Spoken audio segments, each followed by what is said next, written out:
Spirit heroes, they love to kite. They don't like getting slow. They don't like being rooted down into one place. And these are two of some of the highest strength gain heroes in Dota, in Earth Spirit and Underlord, and an offlane Undying is a very strong counterpick as he scales. Team Spirits. Keeping the flex potential open. It's very, very nice. And Mira mentioned it earlier, but Earth Spirit rolling in, Spirit loves to conceptually counterpick you. Well, now you want to roll into Shadow Fiend. Well, you're going to get amplified. Undying is going to hit you, and now you're going to get completely exploded by the physical damage. And so they've turned what you thought was a counter back to countering yourself, and they flipping that script and changing the way the matchup dynamics work, and proving that matchups are not one dimensional. They're based on all the other heroes at play. It's such a cool concept. Yeah, I mean, this is what Spirit does, right? They always look at how to conceptually beat what you're doing. They also take out the TB. It's a great matchup against the SF. We saw them run this exact same matchup earlier today, so I like the position that they're in. I feel like when I think of Earth Spirit and how he deals damage, it's by being tanky. It's by staying alive, letting that Magnetize run. It takes time. But when you don't have time to do that, suddenly this hero isn't that super high magic damage hero that we've seen throughout the rest of the tournament. What's another carry that Spirit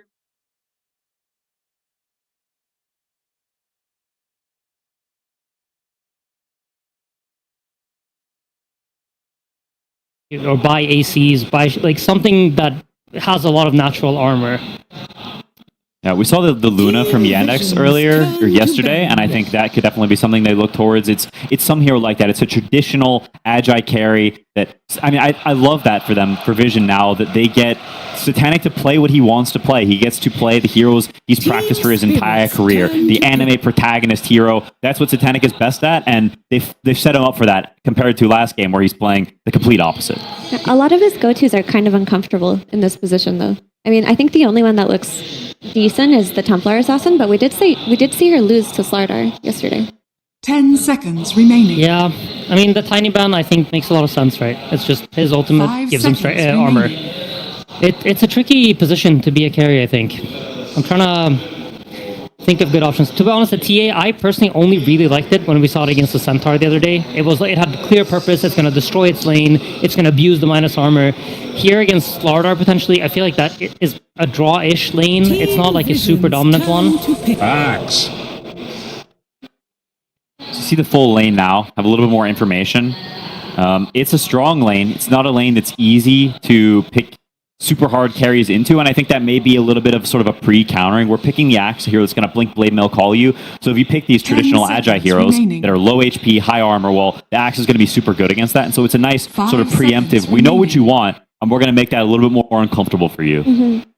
And things like Lifestealer solved by the Slardar that came early in Spirit's draft. I mean, it was kind of cooking today. Yep, and like any sort of TA routes against Axe are super scary because you one-shot yourself on that Blade Mail, so they deny that potential too. I think you can choose to just play tempo on Vision instead if you feel that you may fall trapped to lane counters or matchup counters, because you still do have the tempo of Earth Spirit. You have this Enchantress that's going to be running around taking towers. You have the Underlord who can connect on any kind of plays you make. Maybe go for a Luna. I mean, to be honest, I like Luna. I was thinking about Lone Druid for a bit, and then I looked at Spirit's heroes, and I'm like, okay, absolutely do not pick Lone Druid into this, because there's so many ways to deal with this bear. The bear won't be tanky, and to be honest, I like the Luna. Watson pulled it off. It looked pretty good. It buys the right items. It has a lot of armor. It even has damage reduction that it provides for itself, so it's a pretty cool pick here. Yeah. You want some building damage too. You've got a lot of guys who sit behind you. You're tanky. Okay. This is risky. Historically, Lifestealer is pretty bad against Slardar because when you press Rage, then he Amplify damages you and Shadow Fiend shreds you. You need to run into the fight.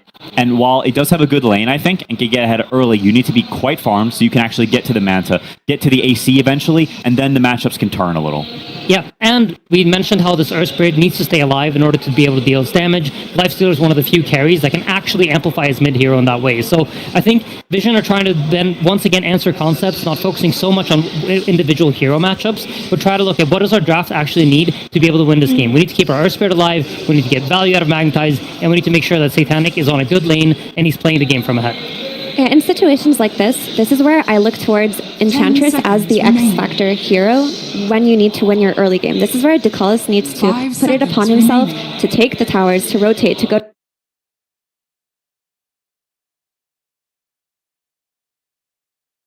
that mid lane, do a couple of smokes, try to win as many lanes as possible, go through the gate.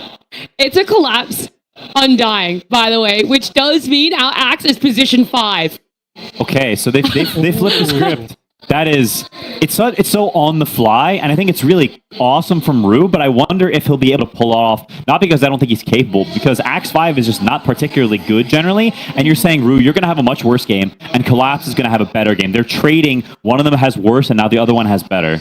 Yeah, so forget what I said about Satanic having a good lane, right? They're deciding, like, we're not going to let that happen. And Spirit are prioritizing the things that they think are more important, right? They think Satanic being shut down is more important than Rue having the best lane possible or, like, the most comfortable hero possible. So they just believe in his skill. What about it makes it so that a Lifestealer is having a more difficult lane?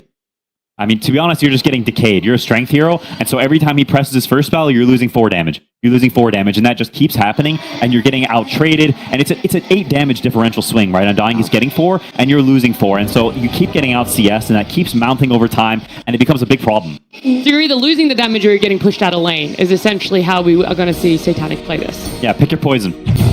You're just going to get outlast hit, unfortunately. I do want to comment that the 5 Axe, I think, will have a good lane too, because Rubik Underlord aren't going to bother him so much. You're just going to press Battle Hunger, SF's going to press Raises. It's not that difficult of a swing either. Yeah, I mean, the lane is really strong, and I think that's where he's going to be comfortable. The question more comes in, like, in the mid-game. He's been crucial in making moves, right? Does he know how to find those opportunities with Axe? Because sometimes seeing those things can be tricky if you're not really comfortable on a hero. But to be honest, I think from Spirit's perspective, this kind of switch, it shows that they're, like, really thinking about the game, and it's really impressive to see them do it. Well, we've loved getting to see that little switcheroo right at the end there, seeing the Axe go into position 5. But let's get a couple more details about it, because Tsunami has Miposhka standing by. That's exactly what was on my mind. Miposhka seems like quite the last-second pivot. Support Axe. What was the idea? Idea was like we picked Undying and Axe, so we can flex them between both roles. For example, they picked Axe, and we just decided that Undying would be much better at lineup against Lifestealer 30 and bench seconds with to holding. So, but Axe is still just under Shadow Fiend. He anyway will be useful. He anyway will get his brink. He anyway will stun some heroes. Agar, and he will do his impact anyway. But Undying will just kill them later. So you definitely planned this out quite a bit, and I'm wondering, you are now on a 7-game win streak right now at TI. Obviously from players I hear what a hot streak feels like, your clicks feel better, you always know where the enemy is, but as a drafter, do you also feel like, oh man, I feel hot right now? Maybe in that grand final I would say yes, because I feel like also support from my players, like they believe in my ideas sometimes, like they trust me. For example, we let our Spirit enemies, but we choose to pick Shadow Fiends. That was my idea, and just wants to play very tempo and just kill them until he get his items, for example. And we can see how it will go. But they believe in me. I believe in my teammates, and we just has a very good synergy right now. And the harmony is working out great. Miposhka, good luck in game number 2 as we send it to our casters. Game 2 time, ladies and gentlemen, here between Team Vision and Team Spirit. And before we get into breaking down what's going on and what we're going to see, I believe we actually have some quick words from No One in the booth. Let's hear what he had to say.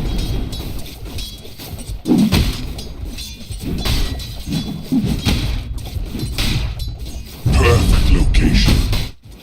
Oh, there we go. Good luck indeed. I mean, as we saw, they know themselves, right? Team Vision, and according to Puppy, this is where you got to try the different stuff. Team Vision tried the different stuff in game 1. Didn't work too hot for them. So indeed, no one's like, well, Spirit, you could try something a bit different, putting Rue on this position 5. Let's see if it works for you. I mean, Spirit tried something different last game too, the Disruptor, and it was work. unbelievably good. I was shocked that it's the first Disruptor when we did see it start playing out versus Ember versus Io. It did seem like an matchup. I mean, maybe that's what it is. Rue's like, I just want to play something different every game. Could be the case. No, I understand. Like, this pivot, very, very appropriate in the game. They saw how good of a game Collapse also had on that last one. As soon as they see that Lifestealer pick, it can be annoying for Satanic. You're already starting to see that damage differential. Lifestealer's damage early isn't really so high in particular, just because you have very good attack speed that builds in that you can get these extra last hits. But yeah, you're just going to constantly get decay spammed. You're going to get hit also from the Hoodwink. Can be a bit annoying in the laning phase. So from what I see from Spirit is they're really looking to dominate these lanes. But I think overall, Vision's approach is much better this game. Oh, then game one. Absolutely. Infinitely. No doubt about it. This game, we should get to see some back and forth. Oh, yeah. We should get to see Satanic be much more in his element. Sure, as you say, and as we heard from the panel, there are many ways that the Lifestealer can be pressured and can suffer in this game, but he's not a carry ever. Satanic on the Lifestealer, it's going to be super comfortable, and even if they do bring in this challenge, he's going to be able to rise up and meet it when he's on something like the Lifestealer. Exactly. And the Axe pivot, right? To talk about it, Amira mentioned it there. This Axe lane, playing versus Rubik, you can trade pretty decently. Rubik doesn't really have that highest damage, in particular in the laning phase. You get hungered. Axe has crazy high HP regen, decent armor to trade with too, so you can be that protective force for a Shadow Fiend, and you provide the catch later on that the team is going to watch, a BKB Piercing Disable. They have multiple of them to deal with the Lifestealer. Ready, we see 9 class starting to pull some waves. You're playing versus Shadow Fiend with Underlord. It's a very difficult lane to be able to pressure Yatoro. Mid lane, pretty even so far. In fact, dead even. But let's see how Satanic deals with when the levels start coming out down here, because this just does not feel like an easy lane for him to just freely last it. Can potential just get burst. And especially not when Collapse is going to absolutely be in the zone after his game one Undying performance. And I love that Not Me did this. It's a usual thing we see on the Hoodwinks, but some players have strayed away from it lately. It's just buying a Blightstone. I mean, Orb of Blight. Sorry for the name change, but it's very strong versus something like Lifestealer. You're very low armor. It's very annoying to deal with this constant harassment, and Collapse's damage is high. If he gets a couple right clicks with a Blightstone, it's going to be crazy how much he actually deals to this. Not actually that easy for Satanic to step up to the creep wave. Each and every time he's having to use this rage to just not get caught by these bushwhacks from Not Me. So it could be that case. Well, sure, it's not a side lane Ember where he's just struggling to get that full recovery, but it's going to be Yatoro with absolute free farm to a bit of a slowed down Satanic again. They're going to try and go for a bit of a dive here with the Tombstone. Radiant's Satanic will turn to try and take it out, but a little bit of Soul Repeal comes out onto the Tombstone, and Satanic, he's going down. First blood here for Collapse. They will get Not Me. It's a big creep wave, though. Punishing Collapse with it is not easy. No. Too many creeps. He can easily walk this one off. I mean, already showing that with this aggression spirit, they're ready to punish Satanic early. They don't want him to have the free game at all. And talking about the Lifestealer as well, too, they went for this last pick, but by no means is this a free Lifestealer game by any means, right? They're playing into the Corrosive Haze from the Slardar, the minus armor that comes up from the Shadow Fiend, the Axe that has the call versus him, and a difficult lane as we're seeing. So already seeing the approach from Spirit to shut things down. No one, though, he's going to be that one to watch. His Earth Spirit has been phenomenal in these games. Absolutely can punish these side lanes if he's off to a good start. And he is off to a good start into a counter pick matchup. 9 class. He's got to be careful. He tried to strike from the side here, but Collapse and Nami just turned towards him. He's dead. Blood grenades on him. Actually good. Okay, Not Me should have the connection. They should get him with the decay. They do. So another kill here for the duo off lane. Off Team Spirit. These two are owning.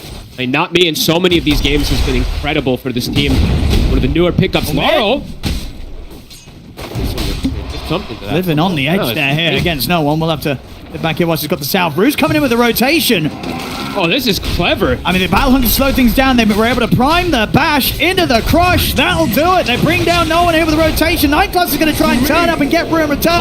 The call's going to buy him a bit of extra safety. Not enough to survive the tower, but enough to maybe just set up for Lol to get a second kill here in the mid, and at the same time down bottom, they've just killed Satanic again. They're breaking the game, and the movements that they're doing is forcing these reactions from Vision that they're not used to having to do. They probably want to have their usual game plan where they're like, okay, Enchantress is able to get a creep. I'm able to swing toward the mid lane, play around this timing. This is so fast from Spirit already. So early, and of course top lane, Yatoro. Free farm. It's happening again for him. It is. And in a situation where this came out very early in the draft, Bog, the question is, did Vision, can you see at least what Vision did try and do to adapt and say, hey, we cannot let the SF Yatoro get as free as a game as he did in game one? Like, do you see an idea here? I see them having damage mitigation at the least, right? The Underlord plus the Rubik, just the Fade Bolt plus the Atrophy Aura that comes into play in mid-game team fights can be very strong, and they have a gap closer that comes in from the Earth Spirit. But if he falls too far behind, this Earth Spirit, Panel was talking about it too, if he rolls in, you're going to have level 1 roll very early into Undying, SF, Slardar, and Stunned. It's not an easy game for him to just roll in and get out if he does get committed in. Max call. Won't be able to bring down Notice. Pulling him away from the wave, making sure that Yatoro continues to get all the space in the world in his safe lane. Amazing start that they're having here. Under attack. And Collapse now at this point, it's gotten to that 7-minute mark too, so even if he does die down here, he will be able to respawn instantly, continue that pressure onto Satanic as well. And they'll have to bring a lot of resources to kill him too, even if they want to. Trying to poke onto Collapse here. They have the creep from the Enchantress, but he's still healthy.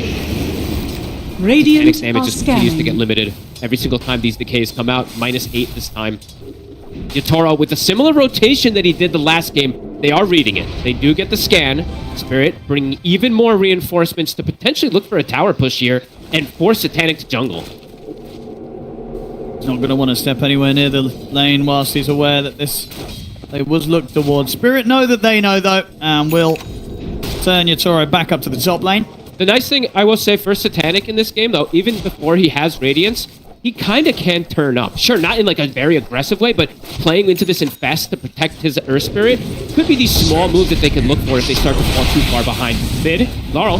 Master's going to come in with a rotation. TP's coming in as well from Spirit. No one trying to stand his ground here with the magnetized damage, but backup's coming in. No one wants to be careful. Lyle just kills him off. Lyle should die. Bushwhack. He catches there onto the two of them coming in. Collapse turns up, takes out 9 class. Vision, they've got to back off. The Tombstone's down. They can't handle it. Something I didn't really look at either about the game is they don't really have the best ways to hit this Tombstone. Lifestealer doesn't want to rage and commit for it. There's double supports rough. that are ranged, but not the greatest ones to be able to go for it here. Ducalis will be able to finish it off here at the least. Get that plus 125. But Collapse, Spirit, you can see the way they're playing. Very active on the map, looking to respond to the moves. Top. They're going for Yatoro. Good connection. He's got backup for Not Me. I usually But they're onto No One. Not Me. Ready to set up onto him. Heavy damage here with the Acorn shot. He's dead! The Amplify Oh, puts the... that is a very, very painful death for No One. Turning up to the top, immediately getting destroyed on top, and Radiant's Notice top getting tower is dove, under taken attack. out. These are so painful, these early deaths here on these cores, Fogged. Not Me is owning. Look at the damage from the Acorn shot with the Orb of Blight, with the Amplify. Earth Spirit just comes in and dies immediately, put at negative armor. These are incredible moves from Spirit, and teams have Radiant's talked top about tower the is best under way to attack. deal with Earth Spirit currently in this meta is shut down his early game. The hero is a lot about that momentum. Radiant's Yes, he top has tower absurd is scaling, but if you slow down the vessel timing, this hero can fall off pretty quickly. With how much damage he can put out versus these tanky heroes too, which they do have. They have the Radiant's Slardar, they have the middle tower Undying. is under attack.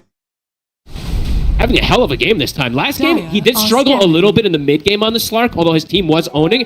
This one, Laurel is performing incredible here versus that Earth Spirit. 3k lead first 10 minutes. They've got their work cut out for them yet again here, Vision. And Laurel, Not an easy spot to play from here. and overall, Laurel, have to keep mentioning the type of game for this Slardar. The fact that he's having such a good opener, he's very good versus all 3 of these cores. Underlord, it goes a bit of both ways because of how good the pit and the Firestorm is, but Collapse. And with the body blocks onto Ducalis. he's getting slowed down here. Buying time for Lyle to close in. Ducalis, he's gone. See, No One come up the counterplay. We'll be able to roll forward, gets the silence in onto Collapse. He'll heal up here with the Soul Rip. Doesn't matter, they'll still kill him. They ditch him completely. They don't lose anybody else, and he's back to life. Ceaseless Surge immediately is going to be able to rejoin the fray, so they cut their losses Radiant's instantly. middle tower And is now under potentially going to attack. go for another remove here. Not Me and Rue. I mean, they're preparing for No One returning to the mid. Has an Innovis on Not Me. No one's not careful here. He could get caught. Gonna see Ducalis come in just so that there Dire is some sort of structures backup are for No One. fortified. These levels on the supports from Spirit, they're both level 6 already. High burst potential here. So much damage amplification. The Slardar, the Undying, as we're seeing come into play. They have to be very careful how they set up Radiant's for these bottom moves. tower is under attack. 9 class, let's see what he's able to steal. That's a really good one. He's going to be able to find the crush. Fully commit onto Lyle. No, not just yet. Not Me still getting some pretty valuable information. This is reminiscent of last game. Yatoro in the enemy triangle. Farming Ancients already at this point. Lifestealer not in a position to be able to do anything like that. But the important thing for Satanic is, though, he hasn't been pushed out of his lane at the least. Isn't forced to just jungle right now. He's top 3 net worth. Last game, he was already by far the bottom of the core, so a much better start for him, all things considered. Definitely has a much greater chance to carry this time. No One Not Me.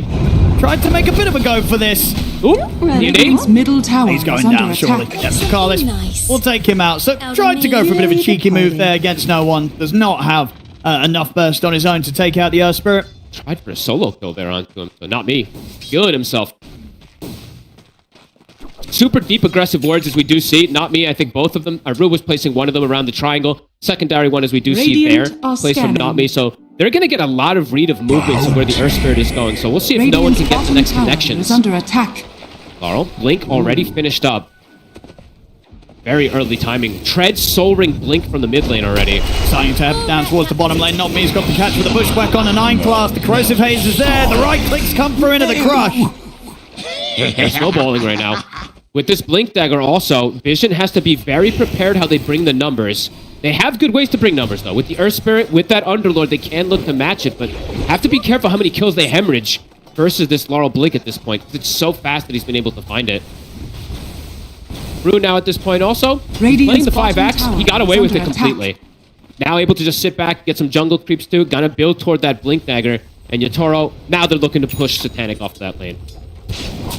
Dire are scanning. Satanic won't have any interest in showing his face, at least not until Radiant's the bottom tower Radiance is under done. He's attack. making decent timing on it, considering everything that's going down around him. They're Radiant's going to try bottom for another tower move has here. fallen. They're attempting to get no one into something here, but he has to be careful.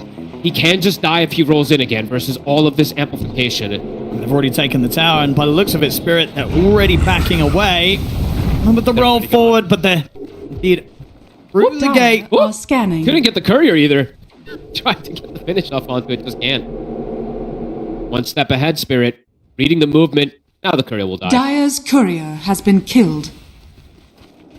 No one really trying to get involved in a move, trying to get himself into a better position. This is one of the rougher starts I think we've seen for an Earth Spirit. He's fallen behind, and the record's been pretty flawless so far Dyer's for no one on middle his tower Earth Spirit. is But under this attack. game, he's having a tough opening. Radiant's So top much ways tower is so many under ways to kill him, attack. just so much damage that they're building up. And again, the aggressive wards. They put the same ward they had around the triangle before, just really limiting the moves that Vision can make. And maybe feeling the pressure, losing track of the timing. It's 14 minutes in. It is. We're going to see Spirit get both of the wisdoms. Oh wow, that's a big deal. Ru able to just walk in and sneak it. Moves aren't connecting. Spirit reading them perfectly. Level 8 now on the supports. Not Me. Almost the same level some of the cores on the side of Vision with this type of start. Collapse deviating the build this time around is going to go for the Lotus first rather than going for the Octarine. Very good Lotus game when you're playing versus the Magnetize versus the Silence. He will be able to get these saves off potentially. And it's the same build, at least in terms of skill build. Maxing the Soul Rip, going to have that extra sustain.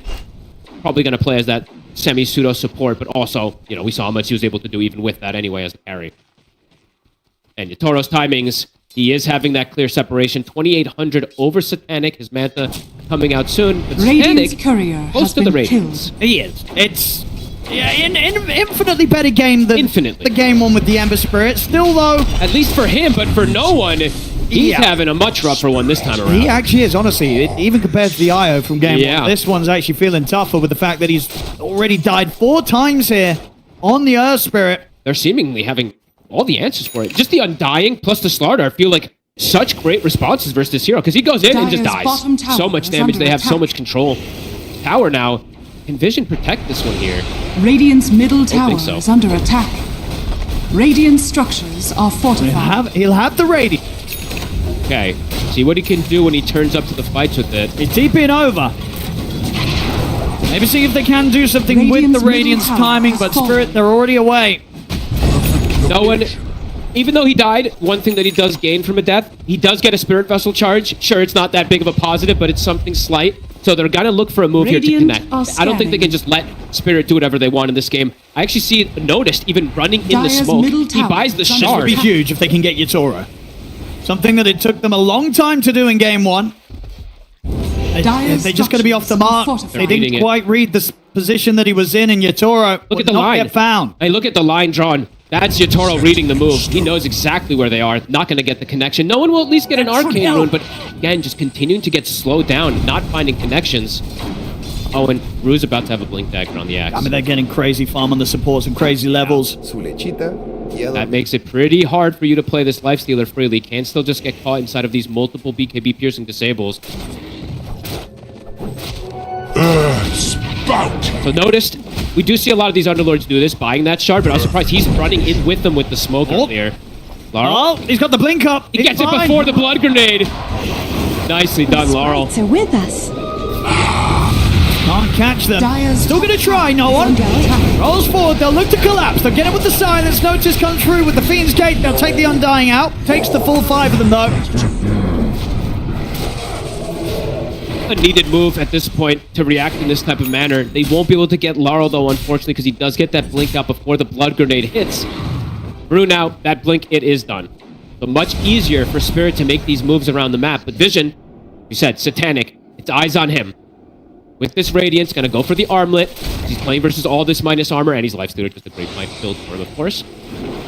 See how much he can do. Yeah, I mean, 'cause that's the difference, right? Last game, it was like, well, he's probably not going to be able to carry the game as an Ember Spirit. This game, there is a possibilities. chance. There's absolutely a chance that Satanic can carry this. It's still incredibly hard. He might get caught here. They're going to get the jump with the crush. Here comes the damage. That's telekinesis, but Rue's waiting with the blink call. Gets the lockdown on a Satanic. Satanic trying to run over to the safety of 9 class. Will be able to jump in with the Infest, but the chase is going to continue. They're surrounded. He's going to blink up in a second. He'll get the corrosive phase on towards 9 class. 9 class is gone.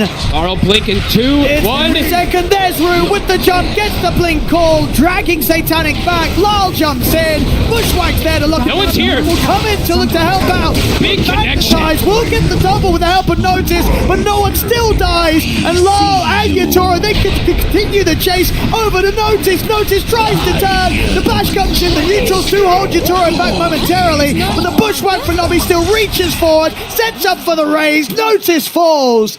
They're able to at least bring a fair few of Spirit down with them, Vision, but still losing all 3 cores themselves and not being able to do anything about Yatoro. Couldn't protect Satanic, but the best trade they've gotten this game so far, this series, in fact, getting these extra kills, no one getting the connection. The Radiance damage did start to build up, but just like, Yatoro, just like last time, an amp damage spawns right outside the pit.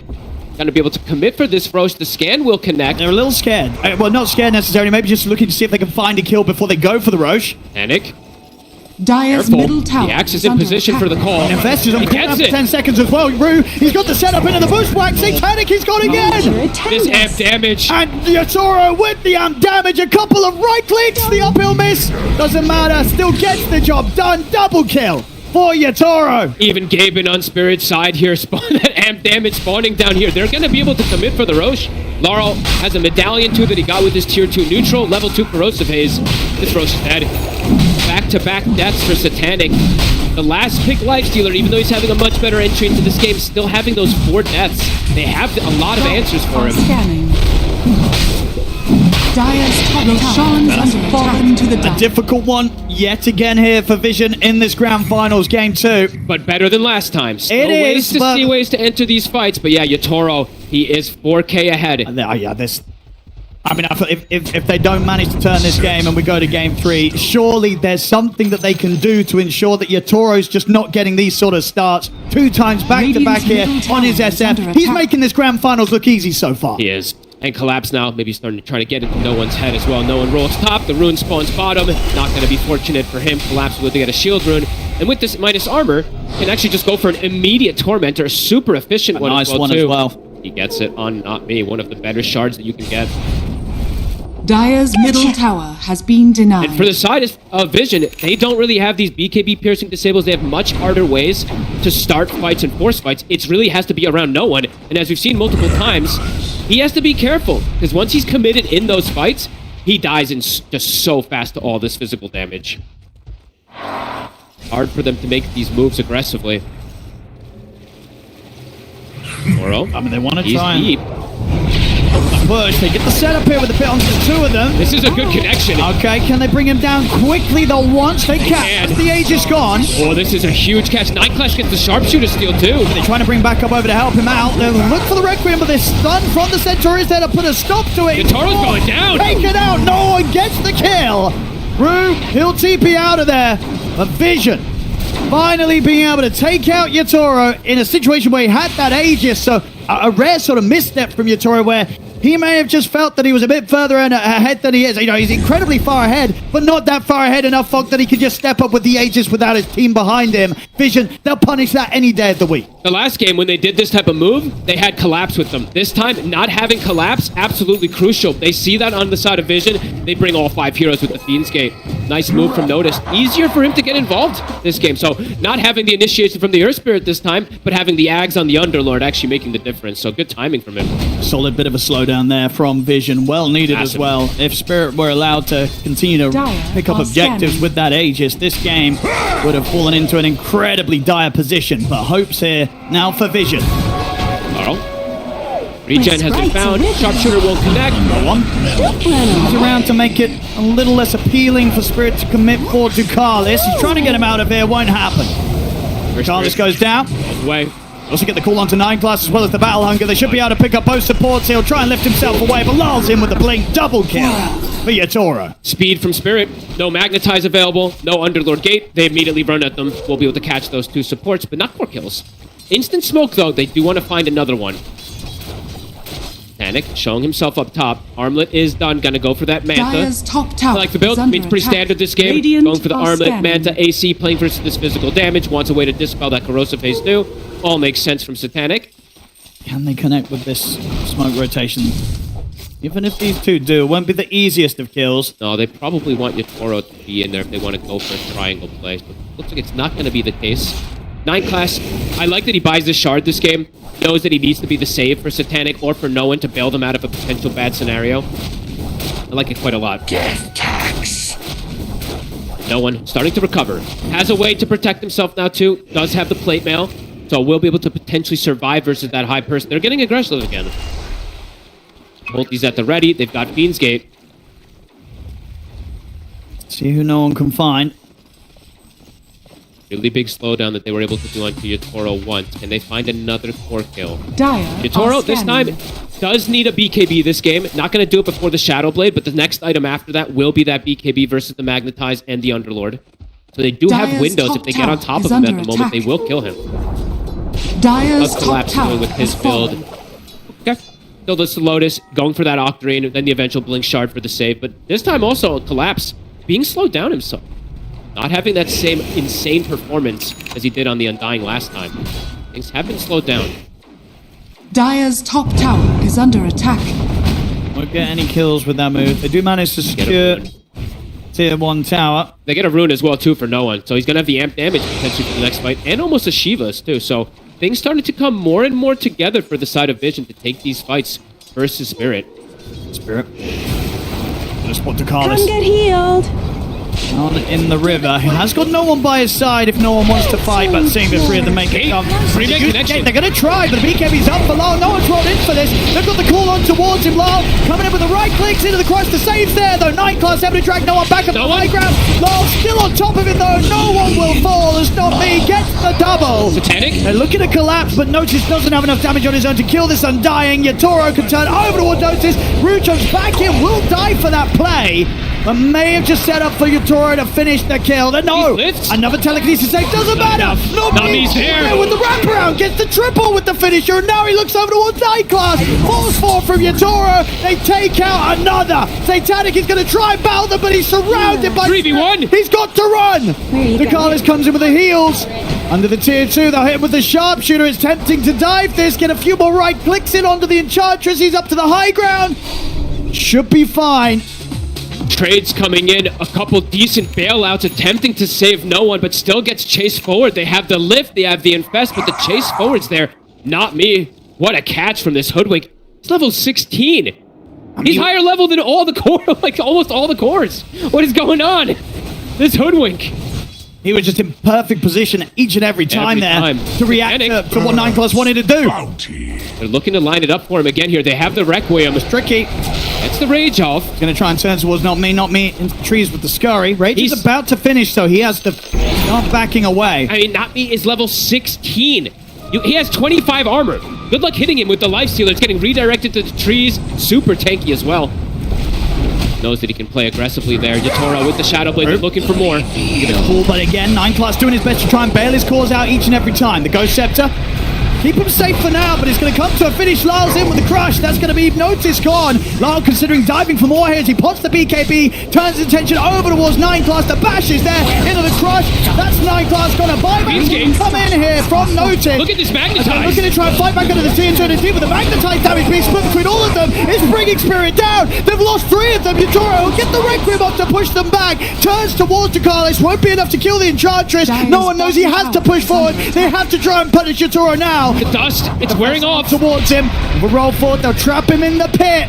Yatoro, have they got any more detection out? They don't. Yatoro should be fine. They used all of them. I believe the double dusts were already popped. I think Noticed and the support had already used it. It started to wear off. What a connection. It is a buyback from Noticed, so it's expensive. But look at that Magnetized damage. He clipped onto absolutely the whole team. Some good connection, some good kills. But as you said, it was a buyback having to be used to be able to fight back there. But at this point, probably pretty worth it. I think, yeah, you'll take anything that sort of stops Spirit from building up that net worth lead even more. It's going to mean that Vision are closer and closer to buying time for Satanic to get to the point where he can carry this game as the life stealer. Yep. This game, they do have some great scaling. In that last game, you can see they don't have that scaling. Spirit, of course, also has some pretty scaling themselves, too, with all this excessive damage that they can amplify. But a good strike back there, Vision. Getting Satanic in a position now where he's got Manta, he's got the Hyperstone, getting closer and closer toward these extra armor items for the team. And definitely seeing there's damage amplification on the side of Spirit, but there's damage mitigation on the side of Vision from the Underlord and Rubik. Very, very dead here in the river. Spirit still looking to snowball with these kills. It's all right. Ready to hit hard here with the Silver Edge.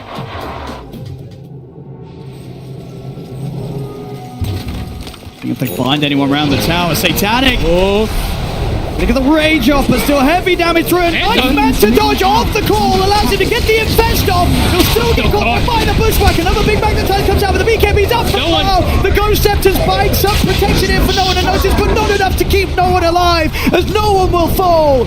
They try so hard to protect Satanic, but Spirit, they know exactly where he is.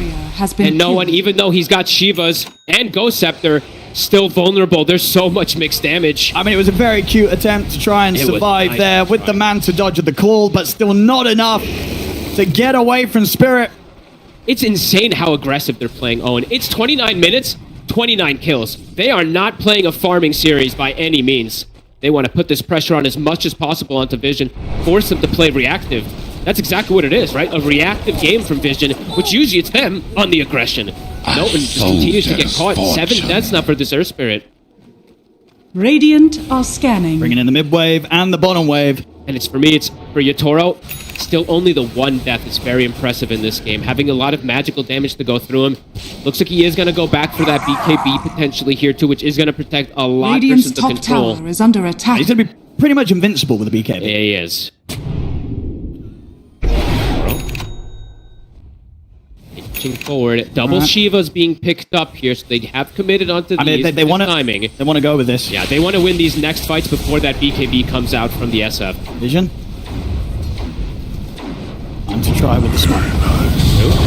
They'll catch him. They'll get a clean catch to start this one. Not a lot the Root can do. Catch also looking for another one onto Nami. Satanic's on top of him. All right, they'll get the chase down. Put him in the pit.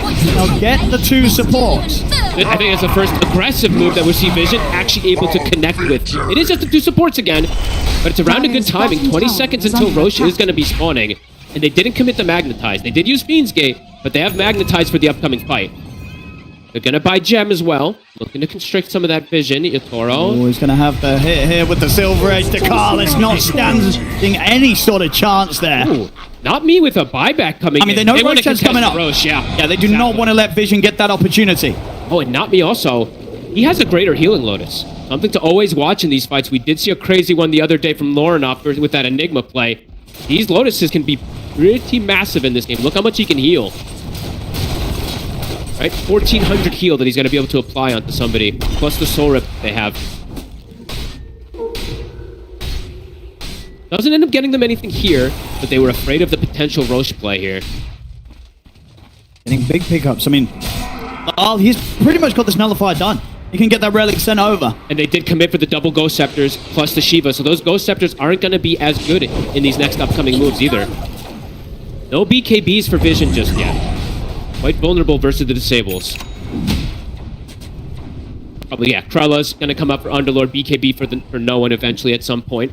Keeping this game, it's stuck at 6K. Spirit looking to blow it open here. Yeah. Is Vision going to be prepared for the move? It looks like they are right now. No one Dire are in prime scanning. position to break the smoke. He is leading it. They've hit with the scan. They know that Vision's up here. Radiant are For a different scanning. angle of approach here. Ooh, they were maybe seeing if they could catch Satanic a little split from the rest of the team. I mean, they know they're up on this high ground. Nami. It's He's a going to word. roll in first with the Shivas. Not Greaves. The Nullifier to take that Ghost Step shot. The Fiend's comes in now. The turn towards Nobby. Not me able to jump out with the Sharpshooter with a follow-up hits there. Tombstone save buys Nobby a little bit of time, but they'll take the Tombstone out, kill the Hoodwink off. That's 90 seconds, no Hoodwink. That's a pretty massive kill that they find here. They're going to chase for more. Vitoro. The try for Bucalis. I'm not getting nearly enough hits off. Yatoro going more greed. I like it. He's going MKB. It's a very Yatoro style, trying to stall out that BKB as long as possible. See if Vision can punish that. No one. He's ready to try and look for Lyle. Get the silence onto him, but Lyle does still have the BKB ready to press if he gets pressured, so it's not an easy hero to chase for. They have this 5v4 advantage at the moment. Really looking forward to get more catches. Take some of these wards out as well, too, at the gem. Fighting back nicely here, Vision. Gonna start that Roche. They have the stolen corrosive haze. Oh, and this could catch Spirit off guard with the pace that Vision's going to be able to kill it. Spirit's got to make a move quick if they want to try and stop this, and they are going to be fast with it. The smoke's there. It's only 4 of them. They do have the MKB though, so heavy hits from They're still pretty strong in the 4v5 with the lead they have. They're going to get up straight away on no one into the core, but the telekinesis of their Nightclass trying to save him. Get him out of the side, but he will not be able to keep him alive. No one comes Yatoro, though. with the buyback. Satanic turns over to watch it. He's dead. They brought down Yatoro. He's out for 90. Satanic backs out of the fight for now. Back in the river, no one with the buyback comes back in. Helps them bring down Lyle. Helps them bring down Collapse. And They're killing them all. Kill her through. Nightclass, will he live? The zombies for the tombstone kill him, but it doesn't matter. Vision, they take the fight. Will move into the Roche. This Aegis is theirs. They're doing it, Owen. Showing that they can have a fighting chance in this series. Bringing it to Yatoro. Yatoro going for the greedy play. As soon as he gets got on top of, he is at risk. Yeah, I love, foregoing the BKB to get the big, hard-hitting items, but that is one of those moments where, absolutely feel your it. teammates probably pinging the lack of BKB, as indeed Yatoro gets completely surrounded, and they were so quick with that play, right? No one immediately Instant buying buyback. back, saying, hey guys, they're going to throw everything on me. You'll see it here. The buyback, there is no delay. As soon as he goes down, back in, he knows this fight is there for Vision to take. And Yatoro's just stuck inside that Fiend's Gate. He really can't move. Has to just try to stand his Dire's ground. top tower is under They'll give attack. no one the Aegis since he did use that buyback before. I think Satanic is starting to feel Dire's like he's in a fortified. state where he doesn't need that second life either. He has the AC. HP pool is starting to build up also from all these feast stacks. Vision now. Here we go. With a clear advantage in this game. Dire's top Finally tower getting is some under attack. real good Dire's control top in this tower matchup is falling. after a very tough game one and a rough kind of first 30 minutes, but now with that play, setting the score even on the net worth. And getting that kill, right? Not me. Using the buyback earlier, dying, it causes this type of chain effect that comes in here for Vision.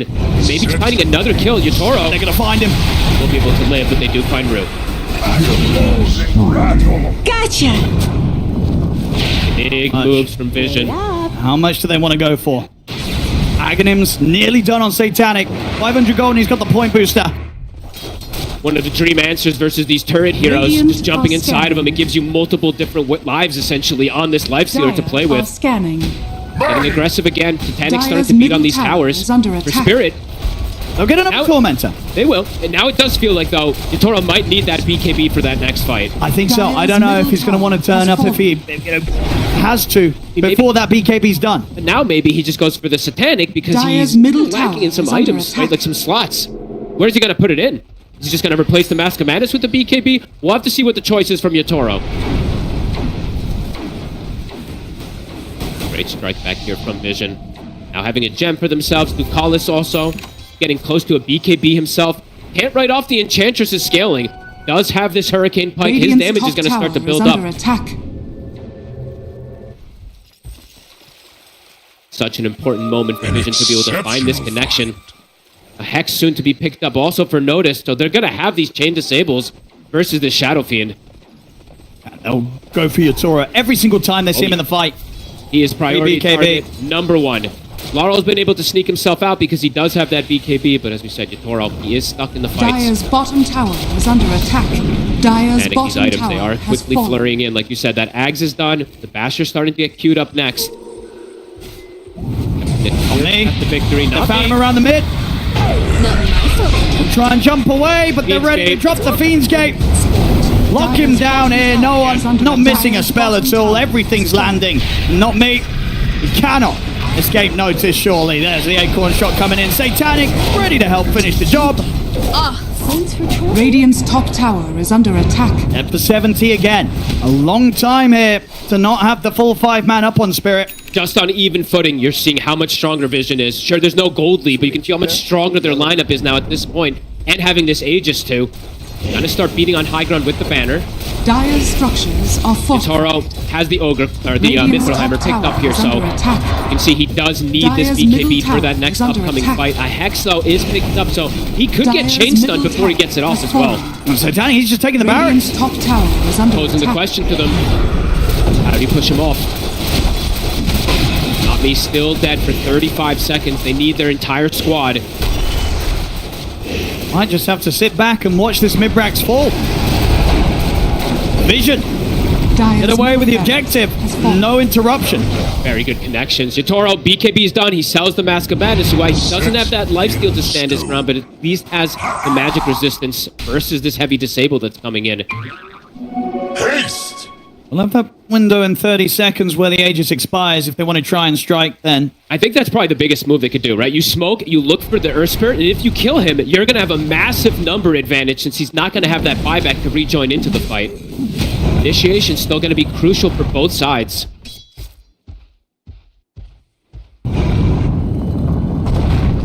Collapse also now. Switching the build again, right? Now he's got an Aghanims this game, so looking to build up in the longer team fights, in particular with these decays. Vision, Catch again. they're ready with the setup. We'll look towards Lyle, force the BKB out of him immediately. Rue will get the call for him, only onto 9 class. They'll take him out very quickly with the damage of Yatoro. Hex is onto Yatoro. Satanic turns towards the SF. Yatoro put the Manta back away. Now trying to stand his ground. The Infest comes in to try and save Ducalis. Allows Ducalis to get the BKB off. Rue comes in with another Yatoro's jump getting on hit. towards no one. They've got the call control onto no one. They bring him down. No one's gone. But they've lost Rue and they've lost Lyle. Can Yatoro get out? It looks like he And can. Collapse is building up a lot of HP in this fight. They're buying back on Rue. Satanic's kind of chomping through that HP though. Collapse starting to fall. Rue's going to be able to come in and keep it covered with a big call, but he had to fight back for this. The Yatoro? second step below, Yatoro tries with the Requiem, but the rage was up, and now with the Infest, he's ready He's in to jump trouble. straight into Yatoro. Yatoro will slide He's away. alive? He'll live. Yatoro able to separate himself just in time from Satanic. Satanic tries to continue the chase. Below comes in with the crush. Lala Rue had to be so careful. They bought back for this. Yatoro? Tried out, but Yatoro? Super Yatoro? Yatoro's still alive. They take down the 4 of them. Only Notice left alive. Holy Yatoro's gonna crap! get him as well. What is this outplay? Insane plays from Spirit coming in with the buybacks of Yatoro, turning back up to the fight Dire's on middle barely tower even is under 10% HP. I think he gets saved from a soul rip in the midst of things. I don't know how he survives this, just dancing on the fray of the fight. What a play from Yatoro and the buybacks from his team. Oh, he pushed it to the limit yet there, Yatoro, and it pays off. And confidence from the team to Wow. rejoin Collapse, because Collapse was just building up that strength with the decays. This is insane outplay. Yatoro literally playing with, what, 10% HP? Even less. For what? For 50% of the fight as I mean, well, watch too. him in this fight. This is insane. It's literally all eyes on Yatoro of how he's playing on the outskirts and allowing his tanky cores to give him that information. I mean, that's the thing. He trusts so much in his teammates here. Even at the start with Lyle and Rue going down, Lyle and Rue with these buybacks say, hey, the fight is not over. We're getting back in there. And Yatoro, he says, okay, he's ready to turn, continue to fight. He does not run. We'll see it here. Absolutely insane. Look at him just standing his ground. Satanic, he gets the infest onto him, right? But I think this is a soul rip, right, that saves him here. It is. So the last second Soul Reaper At the same collapse. time, the damage was coming in. Absolutely And crazy. Yatoro says, well, if you save me like that, I've got to save the state of the game. Ready to find the angle to get back in, very much knowing that Lal and Rue are going to be able to live long enough to provide Yatoro the chance to get the damage out and allow Spirit to find the team wipe. There's a reason these two teams are in the grand finals. You're seeing the display from them. And you have to feel, I mean, Satanic's like, you got to be kidding me. I mean, How's he alive? He's like, what can you do? What can you That's do? a what can you do kind of situation. That was- Yatoro's doing this. Unbelievable stuff. Satanic now finished up for Yatoro, so he does have that secondary life elapse. Surviving that whole fight, too, has the BKB. Wow. That was, I mean, I could rewatch that replay 15 times because what an absurd team fight. I mean, from both sides in particular, but my God, Yatoro. Yeah, those are the kind of moves you've got to be making as a carry to win an international. Is under attack. Truly. He knows this, Yatoro. Absolutely, Owen. Level 26 now for him, back up to this 4K lead. Oh, that's a bit interesting, too. Don't see that one get picked up too often. Doesn't take the Shadow Rays, applies attack. I don't mind it. And I'll tell you why, because that little bit of a change can sort of catch you off guard. When you're trying to kind of hold back on the Rage and the Infest, it might surprise you. That's that true. little bit of a difference on the Requiem timing, it could trip up even the best of carries. I don't think I've seen anybody take this talent It's instead big of brain. the other one as a carry. And these are the sort of moments again in the international grand finals to do stuff that's going to be just that little bit of a difference in feel and vibe that catches the enemy cores off guard. Where this is such an amazing game. Best game of the tournament so far here for me. 40 minutes in, super even. Yeah, both teams absolutely with a chance. As much as that fight was phenomenal for Yatoro, did obviously mean that they had to use It was a lot of buybacks. It was. This can be punished by Vision. Hey, buybacks feel like it's going to be the name of the game, this one, right? Earth Spirit did use the last buyback, ends up winning the fight. This time, it's Spirit with the buyback, so could see it go the other way again. Well, that's the right thing, 'cause afterwards. As impressive as it is to win the team fight in that fashion, it's not the way you always want to do it, right? Sure. The plan is never to sort of let you carry, get to it's sort of as close to death, the edge of death as the situation was there for Yatoro. That's not always plan A. And So, now, also, Vision, next time round, if they're able to push him over the edge that little bit more, the outcome could be vastly different.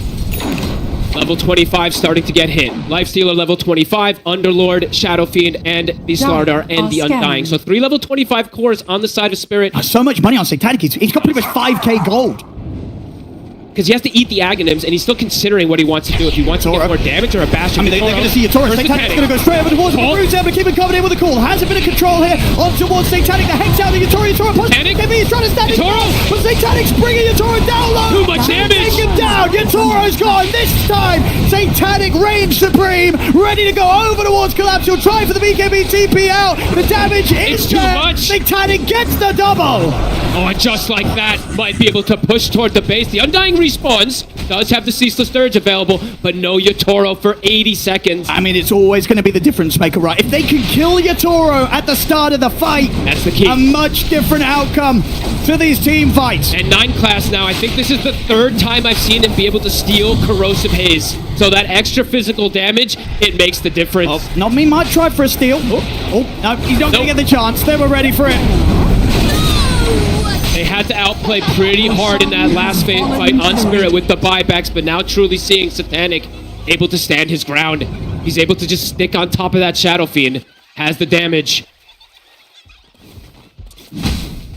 That's a big Aegis too. Refresh your shard as well.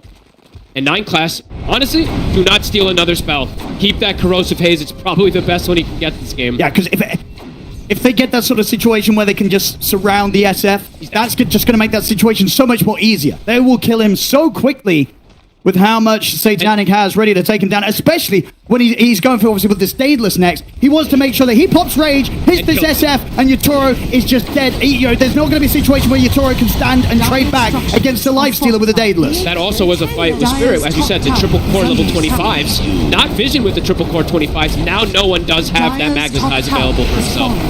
Satanic. 2 seconds till Yatoro respawns. They will respect it. They'll start backing away. He finds some sort of grab. They see them. A great ward place. Risky. very quick with a blink out, but Lali's caught out on the low ground, has to put the BKB, turns over towards no one, but no one gets the BKB over himself. Yatoro pumping in the damage into no one, no one's gone. They get the core control on towards Satanic. Satanic puts the Manta, who's considering diving for more, will hold back. They don't want to chase on high ground versus Tombstone. Still a bit dangerous. 1 for 1. Laps inching forward, 9,200 HP. That's a lot of health. They have so much percent damage. I mean, though. Collapse, he wants to still kind of go for this. Chasing them down. Panic. Also the BKB on Ducalis. Nami. He tries to get the grab on the Satanic, but Satanic's ready to turn straight away, healing back up the fall. He'll invest over towards not me. He's gone. Satanic has closed the gap on Yatoro. Yatoro has to separate himself from the Silver Edge, tries to turn the backline, off though. on towards the Lifestealer. They've killed off 9 class.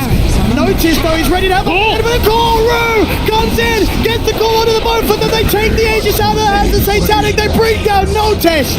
Can they deal with Satanic a second time though? 9 class ready to reach back in to help out so Satanic can bring Collapse down. They may have got the Aegis, but again, Satanic comes out on top. Buybacks after buybacks after buybacks. They've got the numbers to go for it here. Collapse is actually going to go for it himself. I mean, Vision going to buy back and force the issue. They could do big damage. There's 3 heroes dead on Spirit without the buybacks. Dire's top barracks Inching has forward with the fallen. catapults. They won't be able to retrieve that gem. Does get picked up from the courier. Do they want to try and push for the 3rd set? They don't know that the buyback... Okay, the buyback's actually back up here for Rue on the Axe. Okay. Dire's No bottom buyback. tower is under attack. On Lal. Go back up, get the data list finished, take the outpost, take a second here to consider their options. They can look for the aggressive play. No one is respawning. Might just look for the jump onto Yatoro. He's got BKB at the ready. I mean, They do have the control. love this Daedalus pickup. Not something you always see as an item of choice for the Lifestealer, but in this matchup, in this game, it's the perfect pickup. He was debating which one he wants, but he wants to just be able to rip through Yatoro. Because Yatoro doesn't have Butterfly, so he can't just go for this hard right-click damage item. Yatoro is starting to think about going for that Butterfly. I mean, that's though, the when thing. He sees that. There's going to be this window where ideally Vision want to bring the fight to Yatoro before the Butterfly's online. Because when that gets picked up, things get a little more complicated again. I feel like Vision has a window right now when this Underlord respawns to potentially just go for the Mega Creeps. I mean, for sure, they know that Spirit's buyback situation is going to be in shambles. Nobody really having the buyback available on Spirit. Yeah, Yatoro, he's going to spend up. He has to. Needs every little bit, as we can see. They need to outplay in these team fights on the side of Spirit. And maybe that timing will be the difference maker. Sure, there's the Daedalus there, but Yatoro has got the Butterfly to respond. He's got that evasion. Let's see if he sees it, because now also could just see the Lifestealer by the maybe himself too. He has the luxury to switch up his build, Satanic, and He he's can. sitting with 5.6k gold in the bank still. Okay, So Spirit can make alterations. smoking up Spirit. They're probably trying to catch Vision off guard before there's this 5-man unit, but Vision, they're running as 5, even with Noah. Notice, I love that he's joining in with this because he has that instant disable to potentially just blow up Yatoro. Again, we just have to be aware. Spirit, 0 buybacks at their availability at the moment. Inching forward here, no one. A Bloodstone, a Cheese, multiple lives, a Refresher now for the Underlord. The fight is going to be so hard to maneuver. They're going to be for long Spirit. and messy. There's going to be so many of these pits. No one. Gonna try and check out the situation. Lar will turn straight away with the cross. There comes the damage. The call comes in. Yatoro bringing no one down low. They've taken him out. Satanic, he'll jump forward, looking towards Lar, but he has to start backing away as the rage comes to an end. Yatoro slides forward, wants to chase Vision out at the base. The Ghost Scepter to keep Notice protected. Collapse. He'll jump forward over towards 9 class. Bushwhack to lock down the Rubik. He'll try and lift himself away. Spirit, they'll continue to chase 9 class out. The rest of Vision, they're out of here. Spirit just so good at recognizing how they can fight and no one not giving respect to the damage. I think he thought because, I have Infest, I have Cheese, I have Bloodstone, I have Dire's enough to be able middle to tank tower through is all of under this. attack. No, you do not, my friend. The damage from Yatoro is there. I mean, you maybe underestimate the fact that Yatoro has this Butterfly and the damage has True. just stepped up that much more with that pickup. The fact that he spent up, foregoing the buyback gold so that he could have this next big pickup for the defense. And look how much damage he did, right? 5,600 from the Shadow Fiend in just a 4-second window. A lot of DPS, Owen. And continuing to deliver 50 minutes in, just a 7k lead for the side of Vision. Spirit showing they can fight even without the buybacks in that fight. Do they want to go for more? Full minute without 9 class. It's up to Yatoro. Might look for the jump. I mean, if a hero does show, they can pop them. Satanic, a little bit harder to grab, but the other heroes Radiant's for sure. And middle you do see tower is Satanic. under He attack. queues up the MKB immediately when It's gonna be needed. Radiant's middle tower. And what's it going to be? What, arm it out for the MKB? Yeah, absolutely. Nothing else to replace. So. Well, unless you want to play without phase boots, or is that... No, you need can't. mobility. No way. Yeah. Hey, just get rid of the arm. And this game, so close here. Both teams playing so beautiful. Execution, absolutely everything here at this point. If you saw Ducalis, they're starting to pick up some of these Aeon discs, but there's always the answer. We've seen this Nullifier from Laurel a couple times now, really tripping them up. That's why you did see no one selling that Ghost Scepter. It's been some time that he sold it, of course, but yeah, they have the answer for these Ghost Scepters in quite a few moments. They'll just go for a quick little Tormentor here on the side of Spirit. This selection needs a shard. It's, okay, Rue. All right. Pretty decent one. And not a bad one. Yep. Hanging on to the Greedy still for Rue, looking to still get that increased greater healing Lotuses. How many of these do we have across the board here? I think it's just, okay, it's 2. So Spirit have these extra heals to pump into Yatoro. Vision not having those Lotuses at the moment. Amp damage bottom. Oh, and Ooh, that's... this is a big one. And they still have the bottle right, so they can ensure that they hold it for the prime moment in the fight. No one's going to keep no it one. himself, Okay, though. he wants it. I wondered if maybe they would have given it to Satanic, but not going to be the case. No one, of course, has this Earth Spirit. Still does a crazy amount of damage. As long as he doesn't die at start of fights, right? He needs to be a little bit more careful how he just rolls in. Either that or I mean- 9 class has to 9 class has to be there for the lift bailout if he does roll for that. Because that is the thing, right? No one. He does have to be the one that initiates. Nobody else is really going to be going in first out of the lineup. They could use this just a Fiend's Gate to give vision, to give the information. Sure, I okay. think that's the key thing. So for me, no one in that last one, he kind of just YOLO'd without vision. I think next one, you throw the Fiend's Gate at least to get some information, All right. and then you can maybe pick and choose if you do want to roll Radiant in. are scanning. As you see, they have the damage for him. They will blow him up in one shot. Rue will just blink call him. Laura will just corrosive haze him. You know where Spirit is now. Here's the gate. To try and start things off. Collapse. A lot of damage building up. Look at He's you caught at the side. I mean, you're seeing if there's going to be an angle to get in on this to try and help Collapse out. They're trying with the wraparound, but Collapse, he's already gone. Satanic takes him out very quickly. He's got Ceaseless Surge, though. He did use buyback before, but he can rejoin into the fray with these boots of travel. Bots too, in fact, so can TP right into this fight. See his team. He probably tells his team, guys, don't help me. I know I don't have buyback, but I've got the Ceaseless Surge built in. Roshan Are is scanning. back up. Both teams take this down very quickly. Oh, a big steal, actually. Didn't notice this one. 9 class has the Tombstone with the Shard. So even he can bail out in multiple different ways now. He can lift, pull them out, Tombstone protect no one as well, too, in some of these scenarios. Vision, they're going to try and see if they can get a grab outside on the map. Kind of bluffing that they're doing the Roche to potentially get a catch on top of the ward. Ducalis stepping forward, trying to protect his ward. Will get taken out. And they're going to drop the Tombstone here. Very aggressive. Just to sort of hold this area and make it that much more difficult for Spirit to try and get anywhere near to the Roche. Just won't start the Roche. Spirit gonna look for a wraparound plate to get over here. It's dangerous. Try bottom, strong rune and arcane rune. Not me, in a very aggressive position to give some information. He's super deep, but he's kind of getting away with it. I like that play from Notice. Tanks the sharpshooter just so they don't see how low that Roche is even. Now Satanic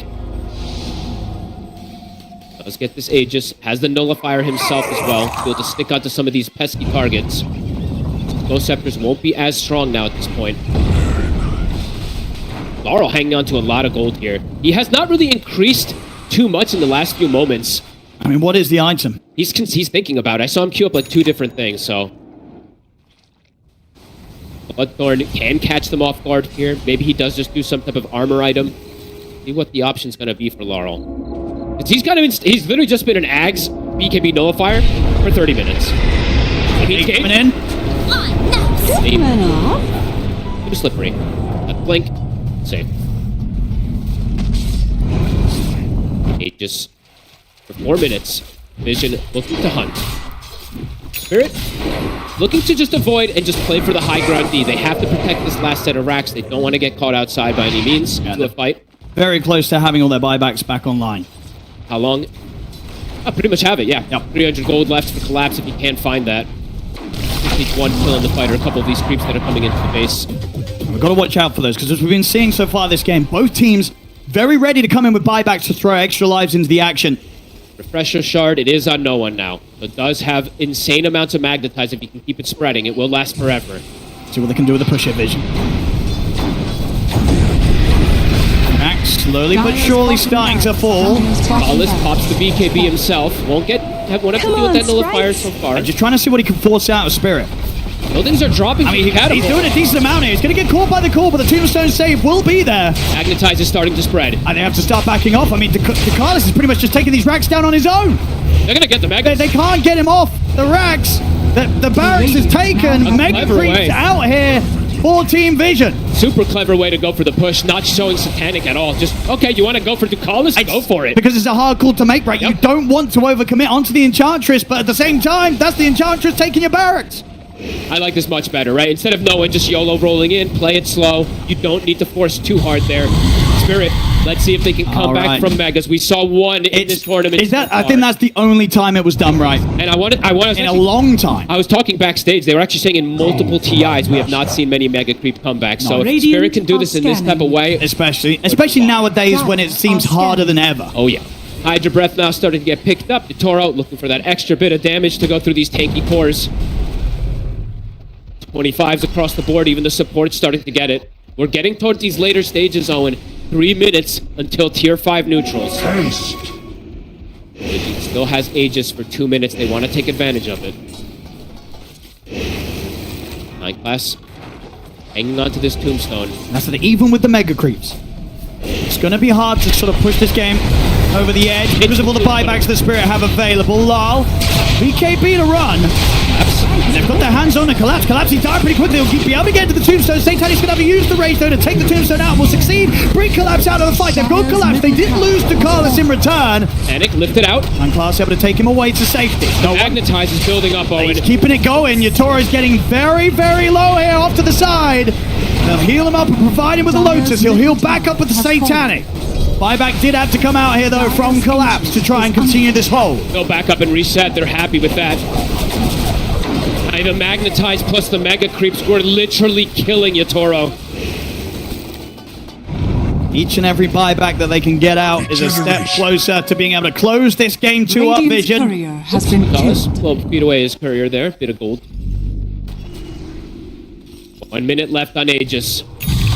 Said buybacks have been the name of the game, so Collapse not having it. He will, fortunately, though, 30 seconds, he does have Ceaseless Third, so he has that kind of built-in buyback for himself. That's a rough one there for Lal, though. Spending up for the heart and losing the Courier, so won't even get the benefit of taking this risk to put the buyback to the side. Wait, he lost his heart? It's gone. The Courier sniped. That's 3 minutes without it.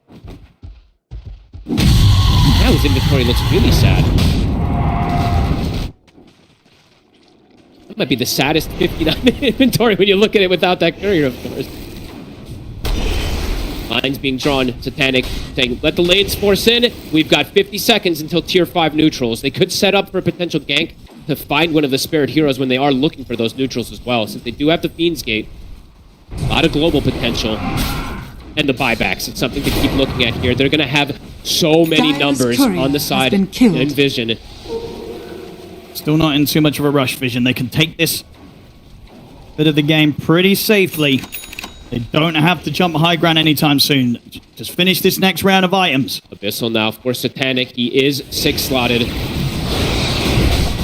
Getting harder and harder for Yatoro to play his part in these team fights. He's done a great job up until this point, but against the Mega Creeps and against the items now that are online for Satanic, the matchup's not easy to play. Because he's all the damage. While for Vision, there's a lot of mixed damage coming in. Collapse. They get the setup. Roll forward straight away. They're in on the Collapse. He's out. Buyback still on cooldown. He's the third, though. Okay, so he's got this final life, really. Yatoro looking for an angle to catch 9 class, but the Ghost Scepter's there.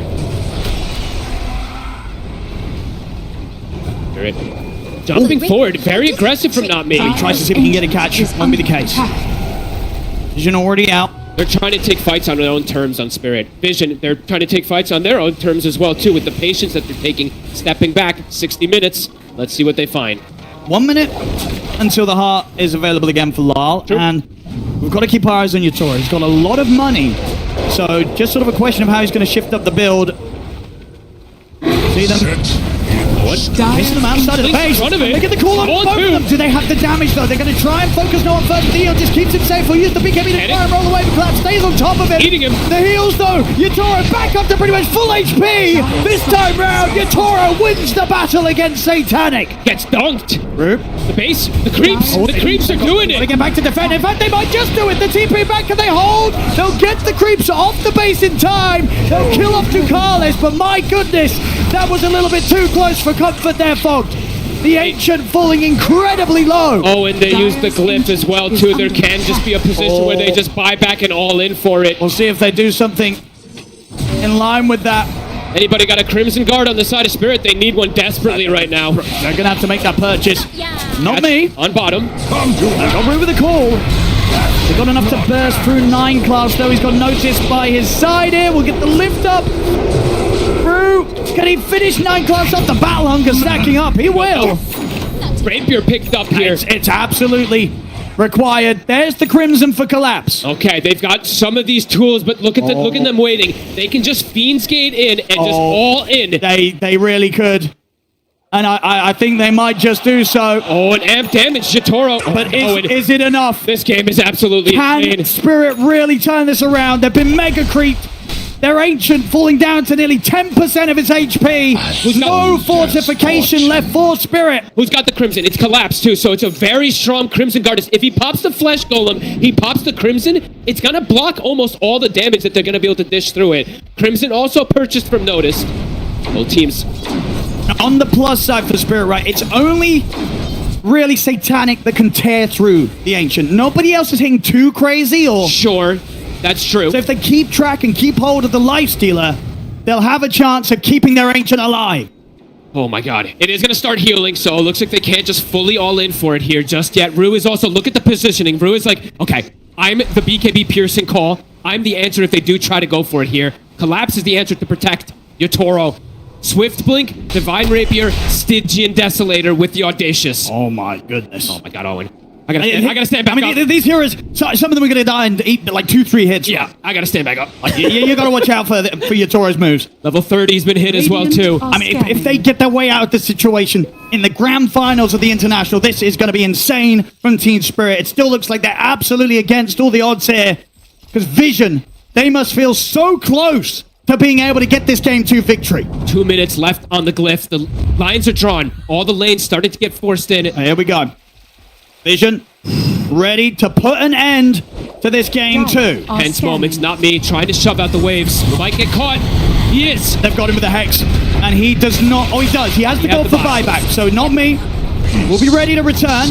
Creeps have gone in. Backdoor is gone. And here comes the jump. They're going to get the gate on towards Lyle. They get the lift up and force out the BKB. Yatoro ready to present himself. Turns up. Magnetize. They're going here by no one. Big damage. Forcing no one to have to roll away. Anti-spreading. Fiend's Gate. I mean, Vision approaching. Yatoro's getting very low. He's got to put the BKB. He has to heal up off the back of the creeps. He's had to use that pretty early. Satanic ready to now close it on towards him. The pit dropped down on towards Yatoro. Roll forward for no one. Yatoro caught in the stun. He's gone. This game looking to be over as the Ancient remains exposed. Vision's close up game 2. It's 1-1 here in the grand final. My god, what a game 2. Oh, and we've got 3 more games potentially. What a step up from Vision. Very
Team Spirit's turn to ban. Having first pick Spirit's again turn for to the ban. side of Vision here, just like we had in game number 1, are they going to fall into that trap of trying to call Spirit's bluff again? They did that 10 with the seconds Ember Spirit. remaining. This time around, I feel like there could be a little bit of back and forth or toying, 5 not necessarily with seconds that hero remaining. though. I think Vision want to steal SF, actually. I think that's the hero that they're focused on with the Darkseer ban.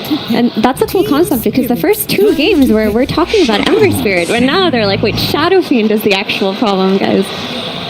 Yeah, it's a cool adjustment, and it's another testament to how these finals shift and change over time. Priorities move, and I do like that Spirit banned the Earth Spirit. I think this hero is just too stupid, and they gave it a try. I 10 think they seconds experimented in a remaining. sense, saying, "Can we beat even this hero?" And they lose, and they're like, "Okay, that's fine. We 5 can ban it." We had seconds remaining. sort of space here. We decided that this ban is sort of free, so let's see if we can get an extra free one in there and beat this hero. Yep, absolutely. We have, however, seen Team Spirit beat Shadow Fiend today, right? They did it earlier today. In that game, they did it with a Terrorblade. I think here they're realizing that either we have to pick the TB now, which we absolutely don't want to do, because then it's going to be playing as a ton of counters. Or it's going to get banned out, so we might as well pick a carry that we actually want, or a hero that we actually want, that we know 10 can match up well against the seconds SF. That isn't a TB, but it can be picked early on. I do think that they place a lot of 5 importance in the seconds Nature's remaining. Prophet against the Shadow Fiend matchup, because when they opened the game number 2 with that SF, one of their bans was the Nature's Prophet. And whilst at the time I looked at it, I thought it was just maybe taking it away from Satanic.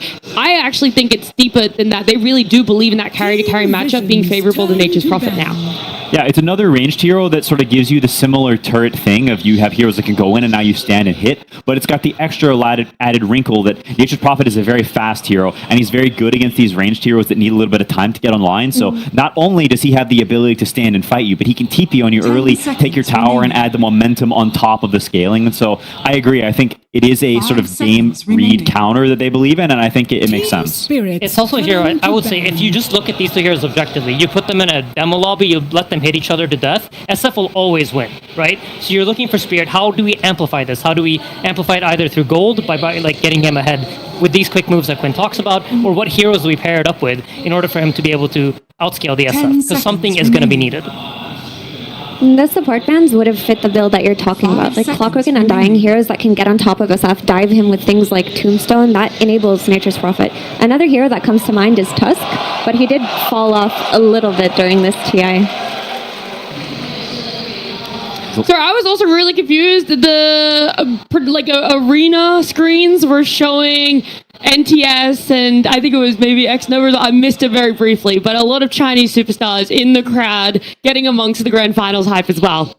Yeah, I mean, if it's happening, you've got to watch it. It's the biggest Dota event of the year. It's so incredibly special, and I think especially like those players have when you've been in the finals, it has that extra layer of meaning because you put yourself in their shoes. You know what it's like, and I think anyone who's had something so important to them, big, and something that your emotions are tied to, knows what it's like to watch something that holds so much gravity. Yeah, absolutely. Team But back Vision's to the draft, turn they to banned the Underlord. They take Mira's advice here. I mean, this hero just seems like it provides too many things. It provides late game damage. It provides so much crowd control, and I feel like there's no other offlaner quite like it at the moment. That it's so stable. It seems like as long as you pick it together with Rubik and you don't get Rubik yourself, you're 10 almost always going to have a seconds game, remaining. regardless of how poor your lane is. It's going to have a way back into the game, and it always has high impact 5 just through its seconds spells. remaining.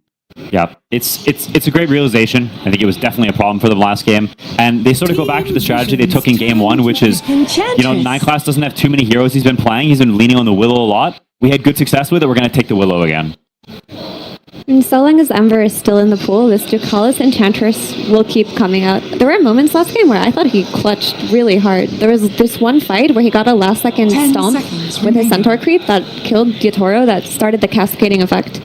I mean, this is one of his 5 most seconds comfortable heroes. I think back to when Ducalis first popped up on the pro scene, it was playing a lot of Enchantress. Yeah. This was his go-to guy.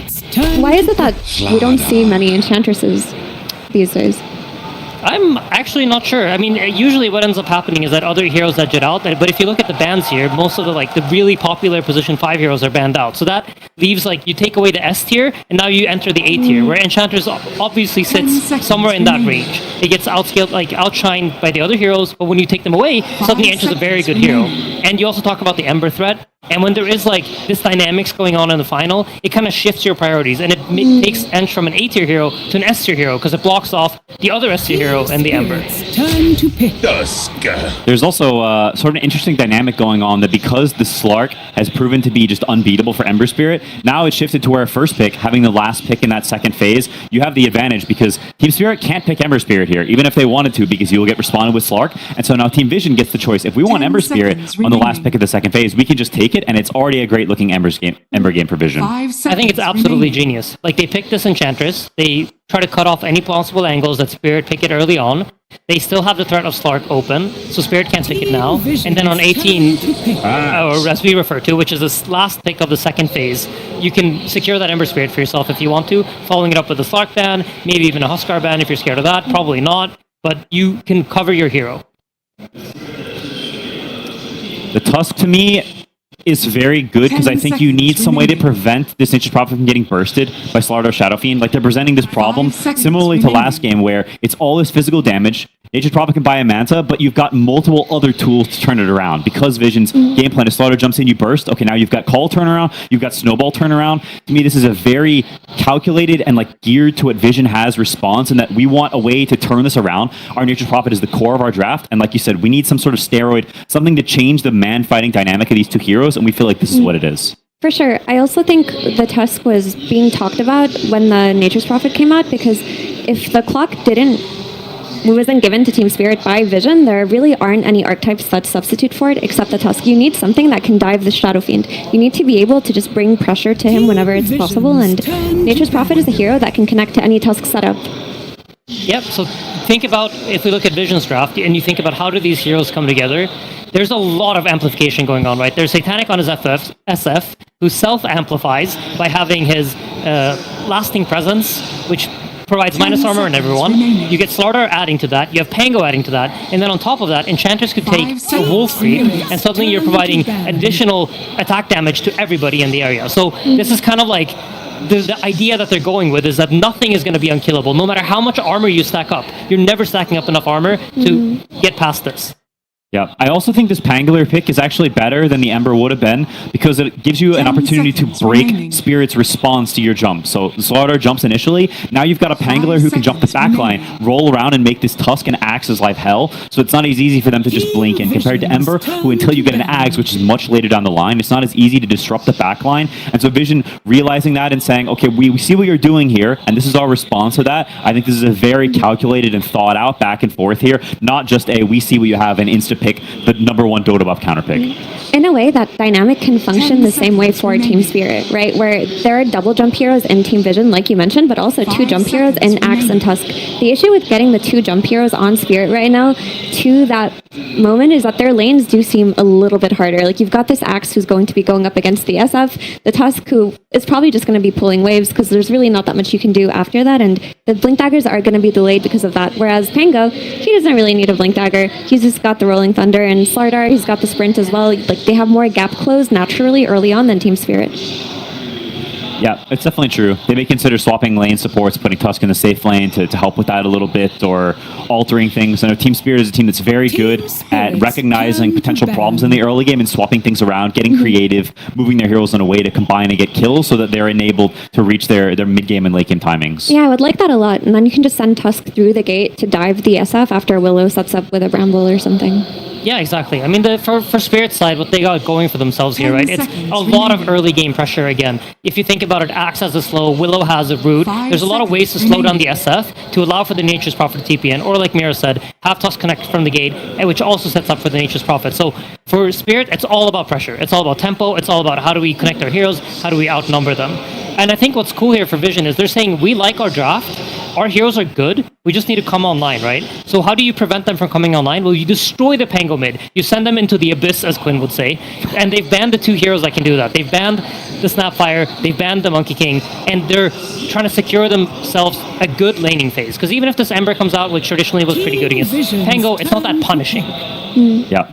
It's very true, and also because they have the Slaughter SF, they have this minus armor. That some of the heroes that we've also traditionally see against a Pangolier, something like a Huskar or a Lina, you don't really want these heroes because yes, you may win the lane, but 5 minutes later you really wish you were another hero, and it's also not particularly Laurel's favorite type of that's a Marcy.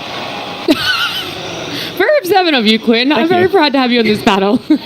I mean, this is actually one of 9 Class's favorite heroes. It's not what we see very often recently, as Mira said, he's been puppified, but I think it is a pretty cool pairing with Slarar because you can just jump on top of Nature's Prophet and you just slam him together. You crush him, and Marcy punches him in the head, and you take it to this guy. I mean, you're seeing it. The only person who does like it is on the side of Vision, and it's 0 pick, 0 ban. So again, this is one of those things that falls back similar to when we saw Disruptor come out for the side of Spirit. I love this. This is the creativity that you need to be bringing into a grand finals. Yeah, this changes the dynamic of the Spirit's safe lane in a very big way. Because before, whether you were laning against the Slardar or the Pango Flex, your Nature's Prophet was going to have a good time. He was just going to be right-clicking them, free farming. You bring in Marcy, and all of a sudden, Slardar becomes a killer threat. He's not just a hero that you can beat up. He will be on top of you. The second you have level 2 rebound, there's not that much you can do on Nature's Prophet when you get connected on.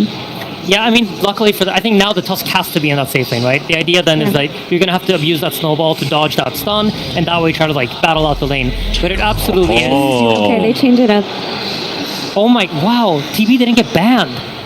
Yeah, so they just fully did not expect Laurel to be playing the Nature's Prophet, and now they've got an incredible TB game. You talk about minus armor, well, TB is the king of armor. He has 10 armor level 1, and it only goes up from there with the items he buys, so a lot of your strategy, the way focusing down one hero with right clicks, has been nerfed pretty hard.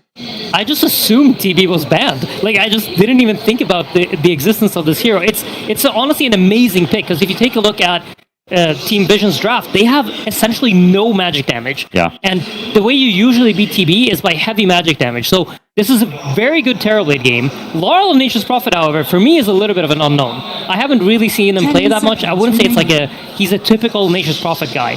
But the things that we talked about earlier on, they still exist. The draft can still do the same things, and maybe even faster with Nature's Prophet from the mid lane, because he gets that level 6 a bit faster. He can connect it a little bit more. He's not as concerned about his own game, so see really cool things happening for both sides. I think Laurel's the type of player that will do what you need him to do, and Team Vision have learned that today with the Slark pick after the Ember that they didn't really think that he would do. With this Nature's Prophet flex, they were caught off guard with this Terrorblade. This is really cool to me, and I think Team Spirit have absolutely secured the scaling in this game. Yeah, the shoe's on the other foot. Last game, Vision could just chill and farm, and I think this game, Spirit have secured that with also the potential to play the lanes well. And so I think it's been a great punchback from Aposhka in this game. This is a masterclass. Yeah, I probably would have said before this last pick TB, I really liked the Vision draft, and I would have put it maybe 65 to 35, but after that, I think it's a lot closer to 50-50. I love hearing a good 50-50 split on a draft. More importantly, I love hearing from our coaches. That Terrorblade had us in a little bit of a head scratch as to how it got let through, but I wonder exactly how Puppy felt when he saw it come out. Thank you so much. Yes, I am here, the king himself, Mr. Puppy. Such a pleasure to see you here on the main stage again. Let's talk a little bit about this. You have let 9 Class out of his cage. He is playing the meme heroes again. Where did this Marcy come from? How do you have the balls to pick a hero like this on the main stage of TI? 9 Class has a lot of balls. That's all I can say. Fantastic. Was this his idea or yours? It was his idea. I completely approve of it. Okay. I was about to say maybe you were distancing yourself from that, but no, you fully support. Whose idea was it to let the Terrorblade through? They already had Furion, and we basically guessed if they're going to swap this Furion somewhere, they're going to just lose their team fights everywhere. So we're not afraid. Okay, not afraid. It was actually pretty interesting to see a team be able to strike some blood against you guys, all right? Were you surprised with how those games went so far? Not necessarily. I think they won the drafts 2 games in a row. This time, I think we have the edge. Okay, that's what I like to see. Now, last question here, Well, are they ever going to get another one, my friend? Or is this the end of their ride? Is it going to be the full reverso sweep? I hope so. All right. Thank you so much, Puppy. An absolute pleasure to see you again on the stage. And we'll throw it to our casters to get ready for this game. Game 3 time, ladies and gentlemen, here in the grand finals of the International 2026. Team Vision against Team Spirit. The picks fogged. We continue to get some exciting stuff. Marcy being thrown into the mix. Another new hero for this International. And I tell you what, one that I kind of like. I think this hero's got a lot of potential. And of course, especially when it's in the hands of 9 Class. And when you've got something like a super hard carry to play around, right? Sure, you don't use that sidekick, you don't notice the bodyguard as much as it once was, but it still can be a very strong tool or something like a Shadow Fiend. These turret heroes, even though we don't see Marcy, definitely can see some type of potential from it.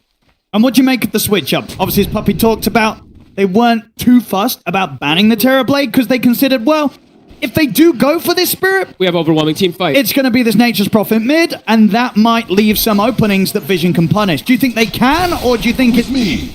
The fact that there is a Terrorblade, and it is a very good Terrorblade game, might fight them back. It could. It definitely could. But Vision also very strong at being able to play versus these type of drafts and just knowing when to just always take the team fight advantage. I've seen them so many times this tournament having team fight advantage. So let's see if that position for them is going to be working for them. While for Spirit, much more scaling draft, right? Looking for the MP to get that scaling. I'm curious to see how active Laurel's going to be if he's going to TP to safe lane, because I could see him make those moves, right? You want to punish Satanic. You don't want this Nature's Prophet to have a free time. And the lane overall for Laurel, it should be good. Radiant's I want to see. I want to see him courier play pretty has been aggressive on this Nature's Prophet, TPing in, shut down Satanic, even potentially going for the TP plays on the safe lane if they do overextend onto Yatoro. Because that's what it would have to be. If they do try to go for these kills onto Yatoro, it's gonna have to be out of these overextensions. And we're seeing the lane switch ups, right? Instead of having the Marcy with the Slardar, since it's a Terrorblade down there now, they put the Marcy up top with the Shadow Fiend. It's a strong pairing as well to be able to push. Yeah. And they've done this a couple of times, right, Vision, on their run here at the International between the supports. They have that flexibility, and I think last time they made that switch up, it went pretty well for them. It did, and it's a lot because they end up leaving Notice alone. Ducalis gets that level 3, and he starts sandwiching on the mid wave. And Laurel, right, Nature's Prophet playing versus Pango, you definitely can be dove. Not me. Phrase comes in. He's healing. He's healing. He should be all right. I mean, can 9 class get in range He's for another faster. dispose? Can tree plant. He can't quite grab him. Can't see him. Nice play there from Not Me. Now able to beat back onto him, even though there's that movement speed advantage from the Marcy. Not Me with the little branch play. Actually, he's able to distance himself a knife there. Nice. I'm looking forward to see, of course, what Satanic is ready to do on the SF. Last 2 games, he's been watching Yatoro play the hero. Sure, Yatoro didn't win last game, but still individually, he had a pretty good game on the SF. Satanic, he's ready to try and see if he can replicate that on his own Shadow Fiend performance. Spirit having some pretty explosive starts to the games in particular. And that last game did have that lead. Did end up dying a couple times. You know, that bottom play from Yatoro hurt quite a lot when he died with the Aegis the first time, and then the second one around the Roche. Again, the lanes though, Spirit looking to dominate them. Trying to make a move onto Notice, but difficult to do so. At least until they sort of see a chance where Yatoro's going to be happy to pop the meta and try and force the kill. Yatoro just buys the boots very early. He knows he's not really at threat down here. So it is going to be a free farm again for Yatoro, but this time it does feel like Satanic's in a better position to get the free farm as well. So we're going to free farm carries versus each other, depending on what Laurel wants to do. I'm still just going to look at the Nature's Prophet. Are they actually going to use the TP to pressure, or are they just going to wait for the level 6 with the Wrath of Nature to go for these kills early on? See what the choice is going to be from Laurel. Good denies he's been able to get so far here. 7 in comparison to the 1 just with the Pango. The Terrorblade pick, right? This insane amount of armor he's going to have in the game, absolutely going to be an element, because as the panel touched on, looking at the magical damage, Dire's top it's tower Shadow Fiend is under raises and attack. Requiem. That is literally it, pretty much. So it's going to be really interesting to see if they can actually bring him down versus all that plus armor he has. Noticed, snowball connection. But he's going to put the meta He gets away. to try and bully him, but indeed the sprint's up. Won't have any further control. Wait, did that just happen? Laurel denied a water rune with his trees and no one bottled it. The thing happened. Oh, It did happen. It does happen on the same tick sometimes. 9 class doesn't have range for the rebound. They've got the call. That'll do it. First blood coming in for Not Me. It's actually a big deal that no one was able to get the refill, even though it was killed. You can literally see it if you pop up with the chat wheel there, or the chat thing there. Denied water rune, but bottled at the same time. So. There we go. A frame perfect Frame bottling. perfect. Frame perfect. And it matters, because he gets the fill up, he's going to be able to continue being healthy in the matchup versus the Nature's Prophet and keep securing these last hits. So top lane for Spirit can definitely see them have easier ways to get aggressive versus Vision, while bottom, Got it. it's going to be Ducalis making movements around with that level 3 that we've seen. So already seeing him shift toward the mid lane, Brew is anticipating it, reading the movements, looking for the ward. Won't quite find it though. Sneaky placement coming in from Ducalis. So now you just, I guess as Rue, you just follow the Enchantress, right? Leave the Terrorblade in this 1v1 matchup. They try and get a bit of a setup there, but not quite ever get the disposed to follow up on the rebound. Collapse quick with the call to interrupt the combo 9 Class was trying to use to set up for the raises. 9 Class does have the level 2 rebound now. You actually usable. The first level of rebound is very hard to use. Carlos, find him. go in the river. This is not where you expect Yatoro to be. That is a heads-up move. Rue just stalking Ducalis as anticipated. He knows what they've seen this play before from them, so they're reading it pretty beautifully. CS though, the fact that they are leaving the bottom lane, Noticed is now just starting to get that free farm, even though he is versus that Terrorblade. 3 lanes for Vision, getting that CS. All in all, very close start. Very close. Not too much of a difference there. Nobody getting pressured out of the lane. Rue will get the amp damage. 9 Class. They get the grab on a Collapse, sets up for the raises, tries to dive the tower to get the kill, but 9 Class isn't going to be able to finish the job, ends up dying, and now with the rotation, they'll have to roll forward over towards Satanic, shards off the mark though. Satanic will live. The Willow already has Ash Legion shield. That actually saves Collapse. I was clicking around, I'm like, who the hell has this neutral item already? It's the Willow. The barrier actually saves Collapse there, I'm pretty sure. Oh, that's pretty crazy. You can't calculate for that on the side of Vision. Nice attempt to dive, but responded accordingly there from Spirit again. 9 Radiant are scanning. Might try for Rue. It's hard though with the snowball. Will always be able to disrupt the combo that 9 Class will try and catch him with. They want to dive Laurel here. No one. Doesn't have the roll, but does have the 3-3. Does have the skill points for the damage. Trying to apply some pressure Radiant's here onto the middle tower. tower is under attack. Laurel can drag the wave, though, with this Treant safely. Hefty stacks being made, Owen. Vision definitely has potential to walk in and go for some type of steal plays as well, too. And a rare time that I've seen this, too, so it's a mechanic that I haven't seen many other teams abuse in some time. The stacks with the Wrath of Nature. We talked about it a lot, I think. It builds up the damage of the ult. It does. Very effectively. Like last TI, or I think it was the TI before that, we saw teams abusing this. This Wrath of Nature off of these neutrals, it means it effectively does max damage on all the rest of the bounces all over the map. So they have to calculate that in on the side of Vision. If they do scout those stacks. I don't know if they did see them just yet. But it's a lot of extra burst damage that could catch some of these heroes off guard. But cool to point that out. Seeing the item build cube from Laurel right now, too. It's just a drums. So he's looking to be aggressive early on is what that tells me. Not your usual pickup from these Nature's Prophets. I mean, that should allow him to turn up and ensure that Yatoro can kind of take these early objectives. Yeah, and he can kill buildings pretty quickly too, right? Just being able to beat on them with the treants, with the drum. A cool itemization if he does go for it here. Ducalis is going to now go into that triangle, going to start scouting these stacks out, stealing some of the creeps as well, so we'll limit some of that farm. Will he get out for it? DP's coming in from Lal. He's ready to block him off with the Sprout. They get in front of him with the trees. Trying to get some body block. Sets up for that big hit from the Nature's Wrath. And will succeed. I'm happy to see a team doing this. I think I talked to like 5 of the players during this tournament. I was like, how come nobody's doing this stacking thing with Wrath of Nature anymore? So happy to see that Spirit is in preparation with that. Collapse. 9 Class trying to prevent him to get the TP out. He's got the rebound. And no one's coming in to help. We'll get the call off Collapse. The Rolling Thunder's there. Collapse is going to try and juke it. He's speedy. But there's only so much he can dance around as Ducalis comes in with the slow Collapse. He's going to run down the river. He's actually running back in at them. He gets the dunk. Are you kidding? That's ridiculous. What the hell? Collapse. He'll take that. Took 4 heroes to pretty much turn up and try and take him down, and he gets a kill on the way out. And in the meantime, look at Yatoro. He's a great space, my friend. I will show up and push this tower here. Vision still farming very well, but 5 quick kills for Spirit. Yatoro turning up to these very early fights. These jukes, the river movement speed absolutely coming into play there. Also having the Stone Feather Satchel with the movement speed as well. Does come into play, of course. As we saw last game from Yatoro, Team Spirit's cause, they know when to run back in. Doesn't matter how low they are. They see an opportunity to get something. They'll get back in on the action.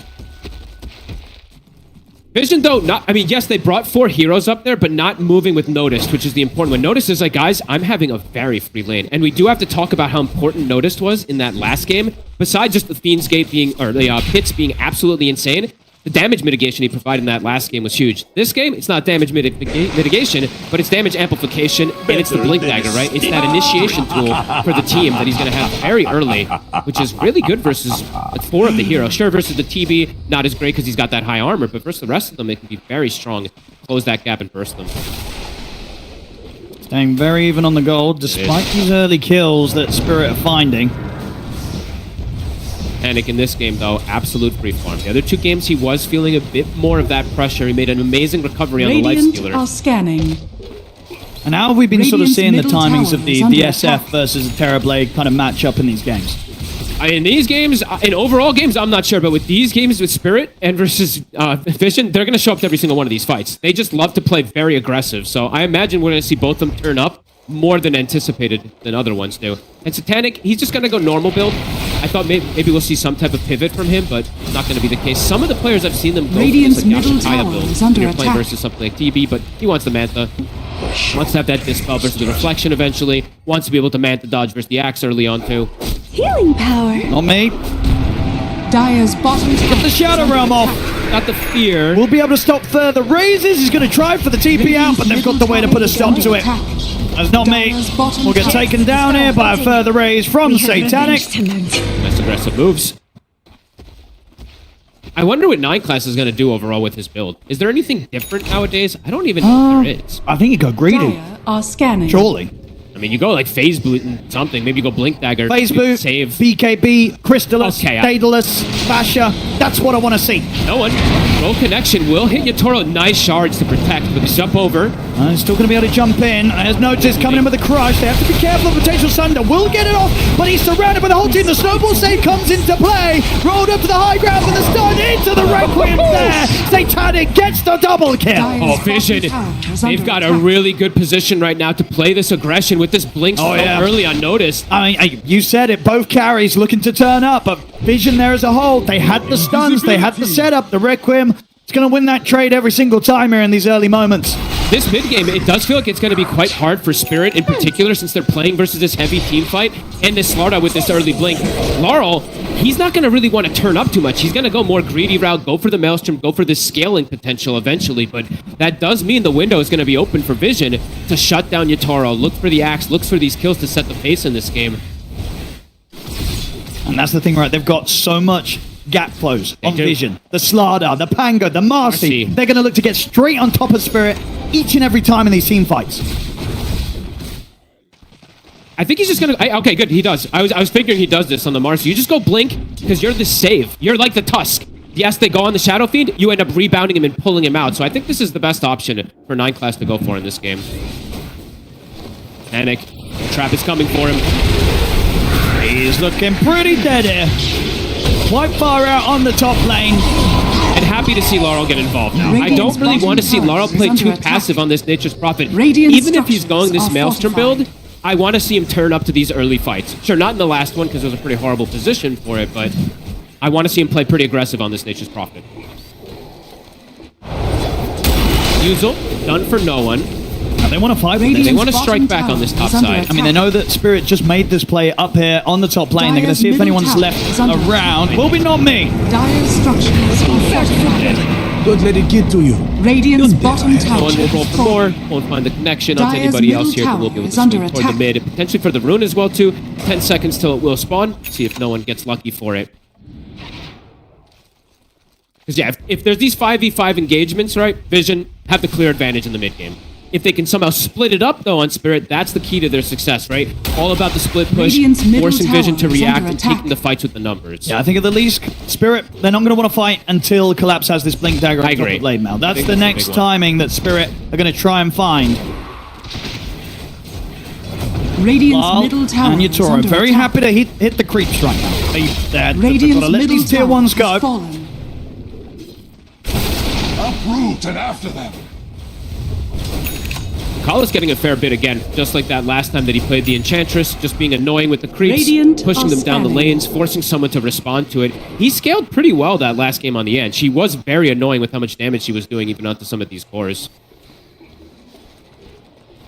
How's Collapse's Blink looking? So Phase, Blade Mail, he's even gone for the Soul Ring, gone greedy.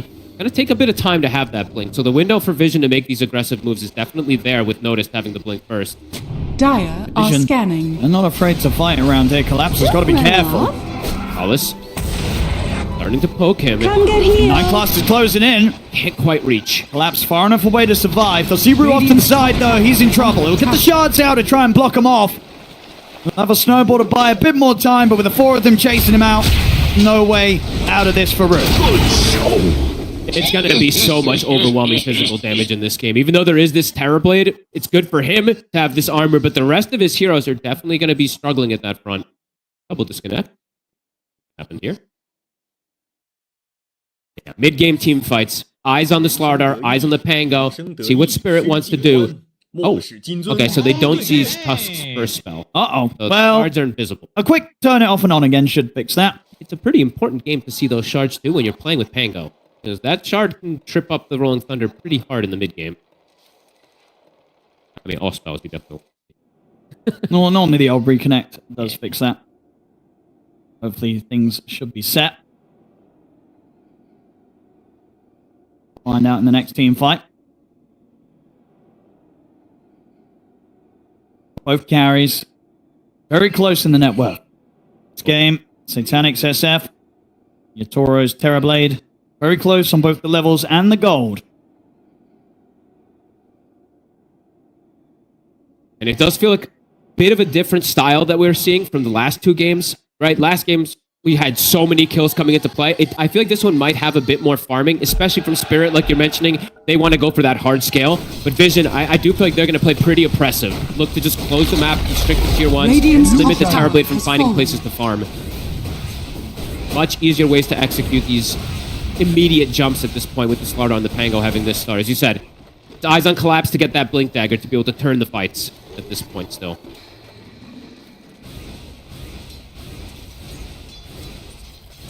Vision. See how much action they can continue to bring before Collapse is allowed to get that pickup. Because it is a very good Blade Mail game. Playing versus the Shadow Fiend, there is the save from the Marcy, but it's not the same exact Radiant's cost, top tower where you just is have that under attack. invulnerability during it. You're still going to be on the map, being able to get hit when you do get rebound and pushed away. I'm happy to see these new heroes, though. So many different ones we're now seeing in this Grand Finals. See if the idea this time ends up working around for 9Class. And as always, as I like to ask when we do see these new heroes, why is no one else playing Marcy? What is the risk with this hero? It's not in the best state, Owen. It really isn't. It doesn't really have too much team fight. There's other heroes that are just better in replication of these saves and all that. This is just a 9-class special. And why is that? What about this hero suits 9-class's playstyle as a support?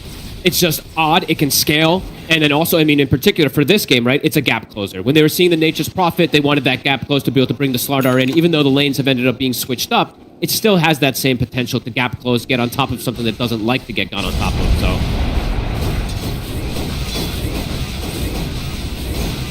but as we see, some of these heroes can be a bit underrated. You know, we saw that Disruptor absolutely owned in the game.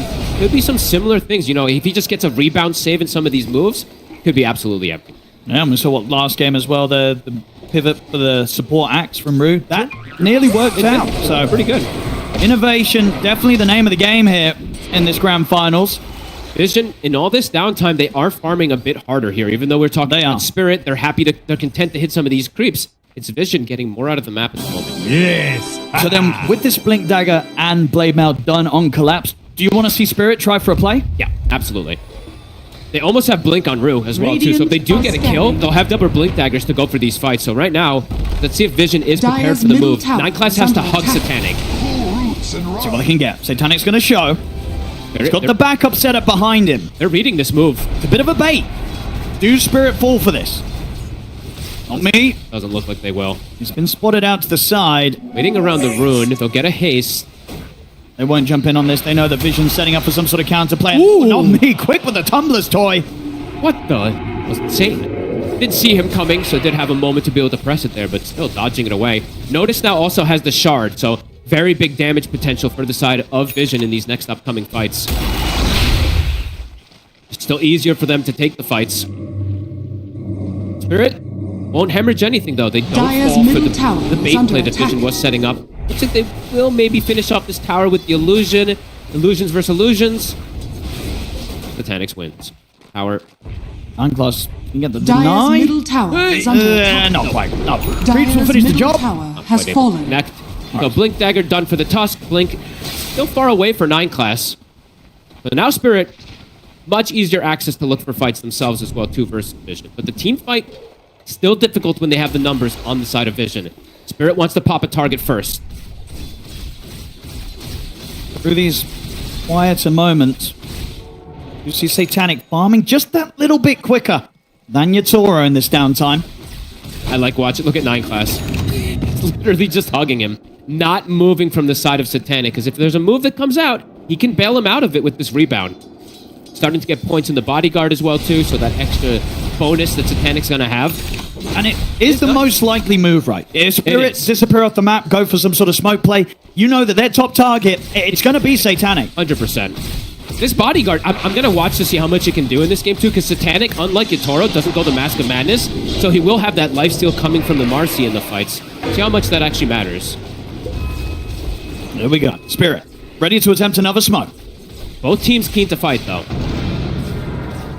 Vision, so far, have been very prepared for these sort of plays. And no one has a full Aghanims for this next fight, too. He might be big priority number 1.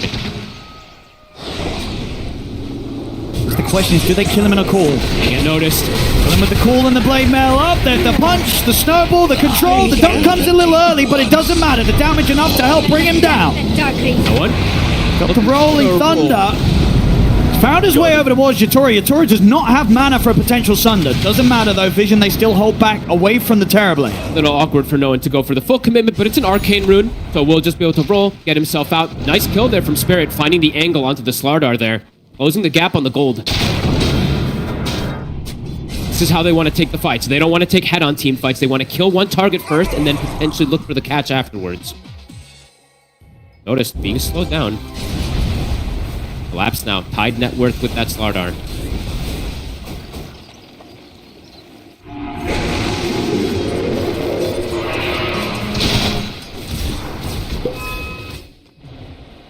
Panic.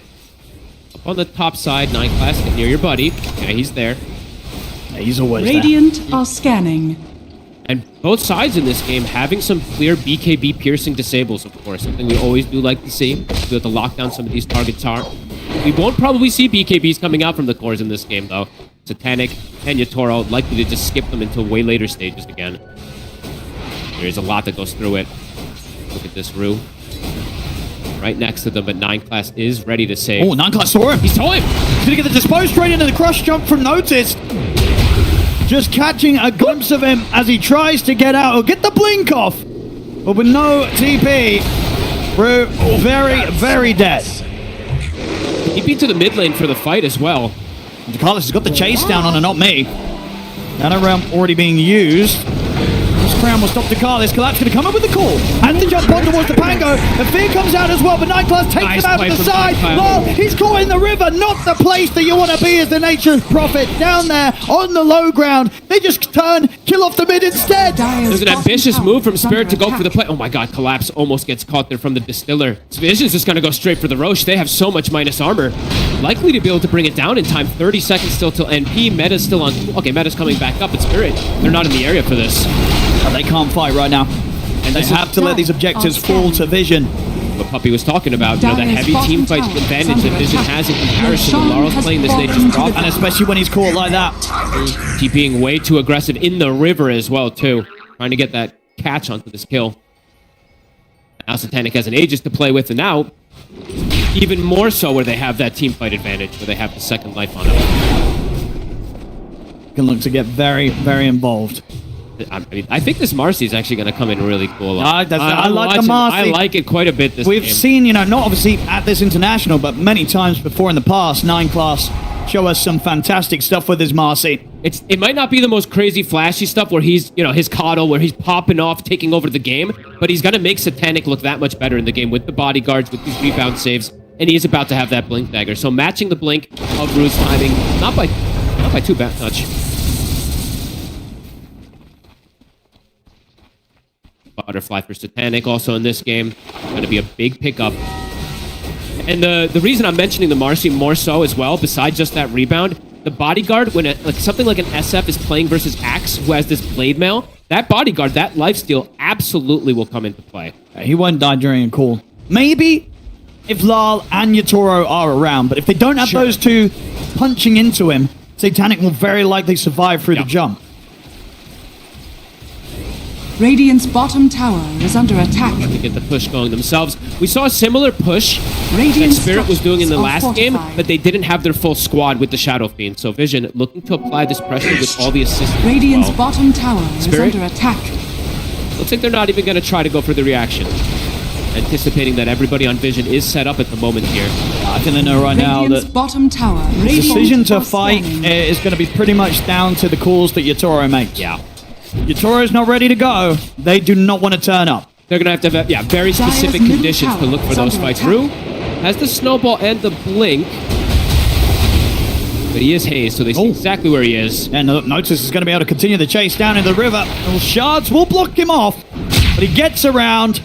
Rue will have blink again in a few seconds, but the jump's already there. Back online for Notice. They do manage to bait 9 class in How the is river, he though, alive? and Rue lives. What? Oh. They couldn't kill him, and Rue actually having the backup coming over ready to join him. Those are some beautiful individual plays coming in from Brew, just stalling out Notice. I thought he was going to die for sure there. 9 class ends up being the catch.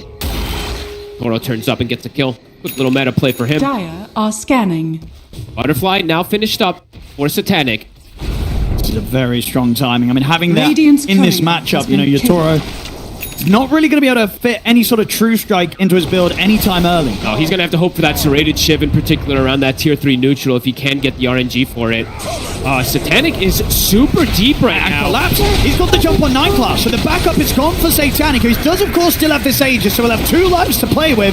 Notice, in with the blink crush onto Lal. Slide forward for Satanic. Lal dying again immediately at the front of these fights. He is just so squishy. It seems almost impossible for him to play these team fights. Radiant's He top turns tower up. is He under dies attack. immediately, Fog. Laurel could end up being a pretty big liability for the team if he just doesn't continue to get this scaling. Shows up multiple times and Radiant's just top dies in an tower instant. has fallen. Yatoro's meta was ending, so maybe a bit of a misread there that they should go in or not. Yatoro was like, I'm getting out immediately after getting a kill because the meta's burning Radiant's down. top I mean, what do you sort of Under do as the attack. Nature's Prophet in these sort of situations? You just not turn up to the fights?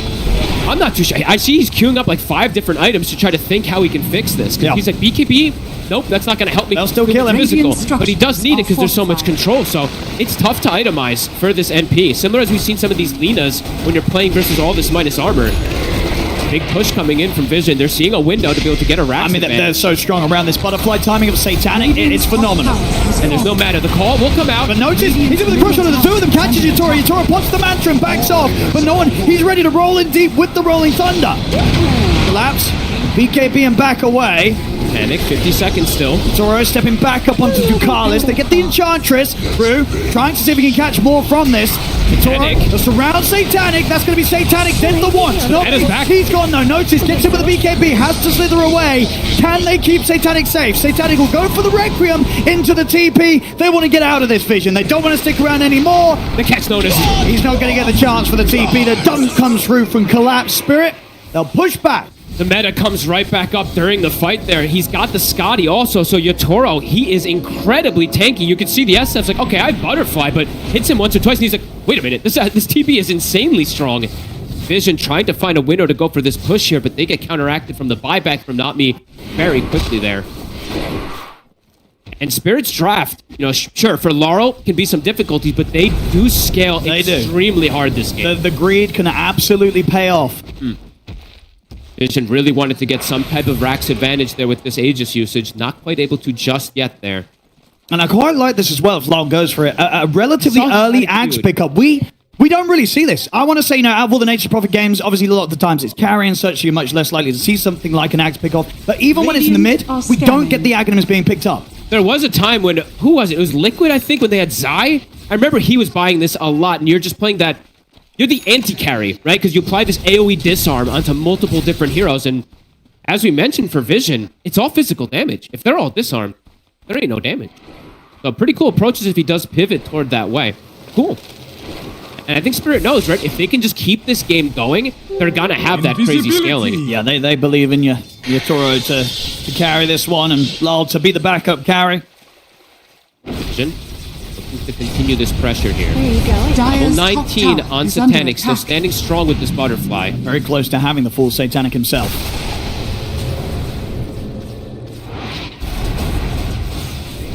Be a 2K lead at the moment for Vision. I anticipate that they wanted to get a bit more out of this Dire are mid game scanning. with their team fight advantage. Well, of course, lots of potential for them to also continue with the scaling. No one can continue as well. Same thing for Notice. Picking up the Aghanims. I think we're truly in for a treat this game as well, too. These teams just on such even footing, matching each other's movements. Sure, this one, not 29 kills at the 29-minute mark that we did see last time from one team, but still very impressive little macro plays that both teams are doing. In terms of timings, in the mid. No one. No get brew here. In terms of timings, you were saying? If you're Vision, what are you waiting for next? Is it sort of the case of just waiting for the next Roshan? Are you able to still try and force a fight before the Rosh? I think you take any fight you can take, but you want to fight around that Rosh especially too. You just have to be very aware of the positioning. Collapse now does have the BKB as well too.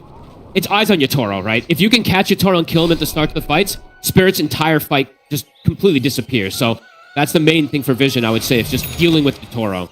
And Yatoro now, cool, actually goes for the BKB this game. I thought he would do it last game a little earlier too. He went for the MKB, went for the greed. I'm glad he didn't go that greedy this game. I mean, these two iron timings are going to give them a pretty good chance to fight. So we see the Ags now done on Lal. Oh, they're very strong right now in Satanic. He's in danger territory right now. All right. Gotta be ready to start going for him with the meta. They do have the rebound to take him out to the side. But there's the Axe Breath of Nature coming in with the Entangle. Catches the two of them. Takes out 9 class collapse. He's ready to come in with the BKB and the Blade Bow. He's caught Satanic. Satanic goes down as Yatoro brings in the damage. They're ready to try for more. Punch up onto Notice control even through the BKB. He'll still be able to slither away. But a defensive BKB, you're seeing Spirit ready to fight. Yatoro standing strong. And then, just a little bit of a trip up. The Axe Wrath of Nature just holding for him only momentarily, but enough to sort of allow Collapse to continue to close in and have that chance to get the jump call to lock down Satanic and allow Yatoro to bring him down. Satanic now, even though it doesn't feel great in this type of game because there's things that go through it, he does have to go for BKB as well. The control is going to start to be problematic. Spirit starting to gain quite a bit of control in this game. Yatoro did get the serrated Shiv, of course, too, so he is be able to bypass that butterfly occasionally. Absolutely see it coming to play there. 9 class, even though he can bail him away the first time with the rebound, he ends up dying, and they still can chase forward for it. Pressure feels like it's building up quickly here onto Vision. In these last few moments, Spirit gaining hefty momentum. Yeah, I mean, I think it really is sort of those two timings. Getting the BKB at this point of the build for Yatoro, having this Aghanims on Lal's Nature's Prophet, it sort of allows them to play to a timing that Vision, I don't know if they're necessarily prepared for. No, I don't think you anticipate this build on the Nature's Prophet by any means. It's something quite rare to see. This feels very strong in this game versus the literal all-physical damage draft of Vision. Those have been some very good answers versus now. It's super disruptive in these team fights. They made it through that hard moment of the lack of team fight. Now the Wrath of Nature. That's true. That is a team. That is the team fight they were missing. They've managed to find it here with this build from Lal. You know, Quinn was mentioning multiple times now on the panel, sometimes it's items that are the important things for a lot of these heroes to change the dynamic of how they play. That's exactly what this Aghanims does for NP. He has a really strong talent at 22 that most don't take, too. Most of them, since they're playing carry, they take the Sprout damage. But in this game, can absolutely just go for the Wrath, and it's a 60-second cooldown. And if you want to be really cool, you go for the Refresher Octarine build. We'll see if he's cool enough, Lal. Okay, well, I don't know if he'll go down that. Eventually, he'll be able to get it all, but he'll get a free Refresher, probably. That is true. Okay, so Vision, I think they have to fight. I don't think you can sit back at this point. Let Spirit play their game. They have a full AC on the Slardar. Notice has changed the build. But it's into this Aegis. It is. It's not easy. But Vision, they're not afraid of a challenge. The smoke comes in. Vision looking for the wraparound. They've got eyes on Collapse. It would be a huge jump to take the Axe out. He's been getting some pretty good calls. And there's the initiation. He'll get the BKB off. If he can get away from the rest of the chase of Vision, Yatoro ready to hold the high ground. What's the meta? They turn towards him. The fear will push back Satanic for now. Yatoro tries to bring down the Enchantress first. Ducalis He will slowly but surely go down off to the side, not being dealt with. But now the Satanic. Raptor comes in, locking down the team. Yatoro steps up over towards Satanic, but notices him with the bash, the crush, the thunder. Doesn't matter. Yatoro still goes down the once. The collapse jumps in with the dunk, and he's ready to look for more. Pushing up to the high ground. Snowball saved by time. Yatoro surrounding Satanic. He's caught in the trees, but had to back away. The Requiem's there. See Yatoro step away from the fight. He knows the fight now. It's over. They've got to run. He'll go for the TP. He'll get away. Vision, they survive through it, and they're able to push into Spirit and take the team fight. They keep Satanic alive. It's all these little things. The bodyguard lifesteal with the Satanic as well, too. Everything coming into play there. They're able to distance him away from Yatoro. Spirit, they had the positional advantage there for a second. They had the high ground. The Rolling Thunder was already expended. He was able to keep wailing on them, but they get the distancing there. That was beautiful execution from Vision. Just watch how they bail out. It's all about Satanic, right? So throw all the buffs on him. Watch 9 class sitting on the sidelines, waiting for the moves to get that save when it looks scary for Satanic for a second. And Marcy's doing the work. And honestly, the fact that Vision were as split as they were here, it kind of worked to their favor. Because Spirit, you can sort of tell they didn't really know where to go for. Yatoro, he had to use a fair bit of time at the start to bring down the Enchantress. And by the time he turns up to try and take down the rest of them, they've got enough firepower and survivability to take the fight in their favor. And Yatoro, you can feel it here. He's like, guys, we can't do this. I've got to get out of this one. Oh, and this is such absurdly high skill Dota. Satanic, full MKB now to have the answer for the eventual butterfly. I mean, I say eventual. Yatoro has the butterfly, and he's got an MKB as it comes out. And that's huge. Massive for Satanic. And they got the gen there right as well. They did. And I think it was actually, so I missaw there. Apologies. Now that I saw the replay, he didn't actually end up getting the save from 9 class. I think it was Ducalis' Force Staff that ended up getting that positioning for Satanic. Or it was his Force Staff. One of the two. I didn't see which one it was. Smoke up. They're ready to go again. I'm in Vision. They're like, if we could do that into an Aegis, imagine what we can do into without an Aegis. Into an Aegis and into an high ground positioning that Spirit had too. They're going to feel very strong after that last play, Vision. Ready to go again. Dire are They're getting treated with such beautiful Dodo and less than just a 3K lead here at this point. Both teams battling it, duking it out. And as we said, Yatoro, he is the key to watch. He is everything for the side of Spirit in this game. The meta is back up there. Looking for the angle. Notice showing in the mid. Crush. We're going to see Ducalis. To quickly take down the Ench. The Vision want to do anything without their Enchantress. Doesn't look like it. They respect the fact that pickoff's made. They won't try and fight 4v5. They didn't have to expend anything either on the side of Spirit to get that kill. They've got everything at the ready. Didn't even use the meta. Just used the Demon Seal to close the gap.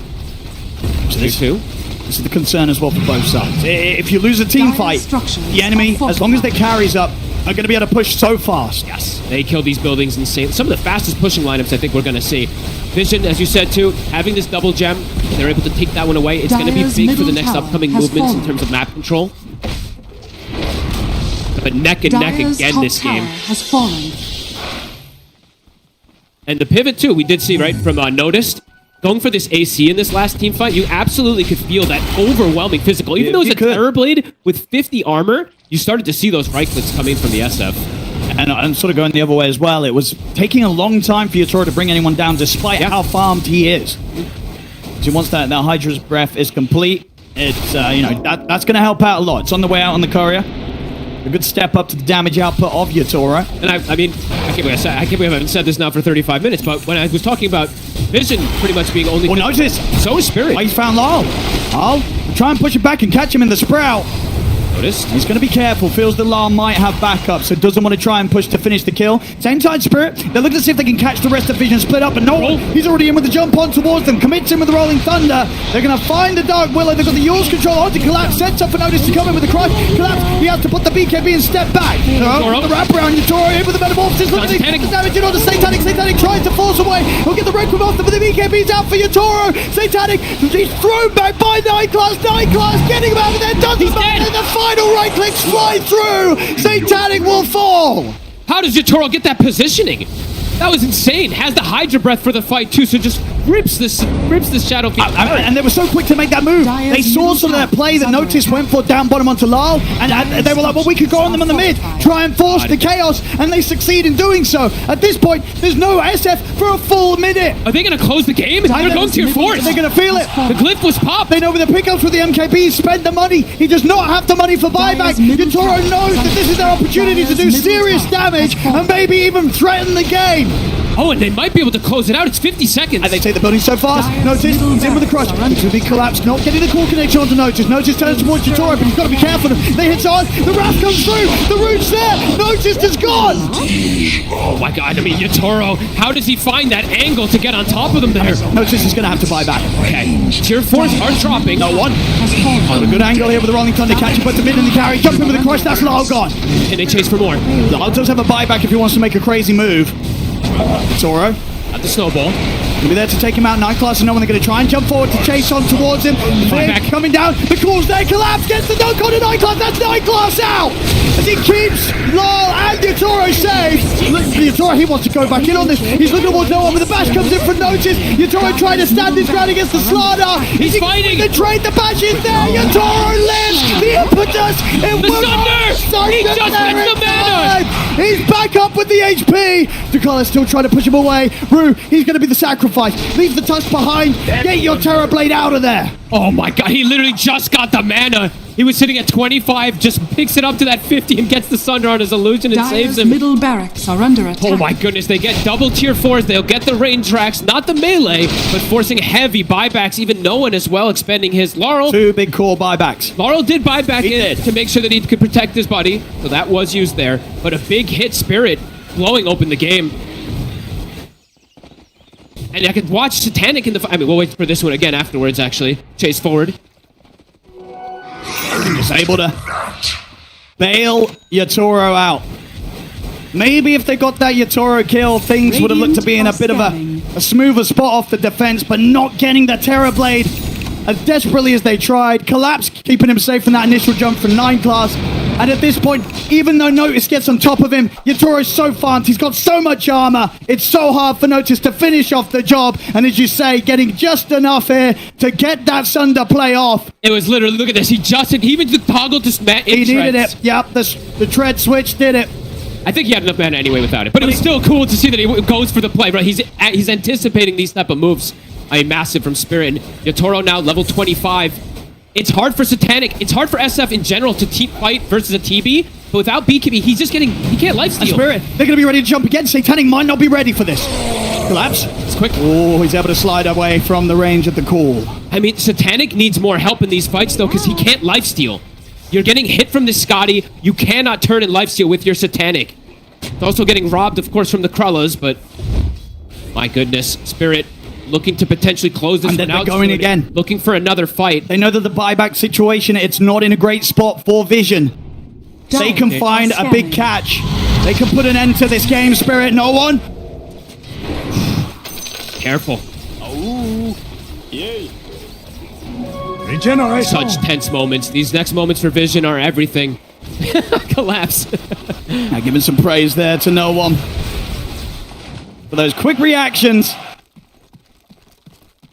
What an absolutely insane game so far here. I mean, so in these team fights, what do you do if you're Vision? Is it sort of just a case then for Satanic to sort of, if he sees the Metamorphosis come out, you have to just get out completely? Can you actually fight into Yatoro when he has the Metamorphosis up? It's hard to say exactly. This TB is something, it's a force to be reckoned with. They don't really have the best answers. Even the kiting factor isn't there. Satanic, the matchup in general, right? TB versus SF, it's heavily favored for TB once it starts getting to these points because he just has that range advantage. So I guess just all-inning, right? They have to close the gap and fully all-in for Yatoro and just somehow try to bring him down with that. But it's easier said than done.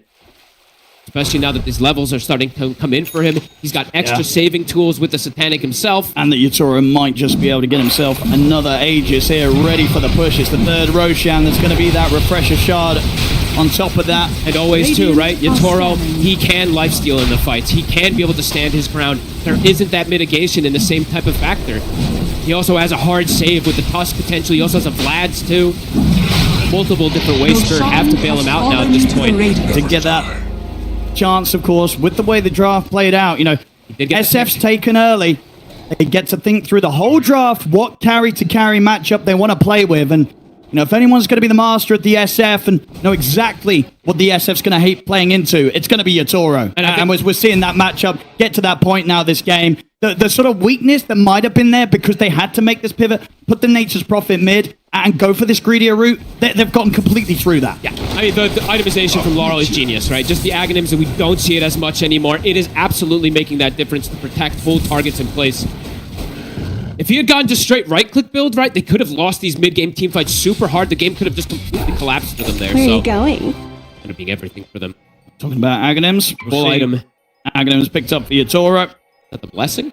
It is the full blessing, so he's got it at use immediately. He's ready to go all in. Has that Aegis, of course, so Second Life is there and knows that there's going to be this time. They're going to want to do something within the next 2 minutes or so whilst these 3 buybacks are still unavailable for Vision. It's just hard to see how they kill Yatoro at this point. Even through the 1 life, as we saw in that top fight, they have so many ways to protect. They even have that cheese, of course, too, for the next fight that he can just, you can pass it over to him as well.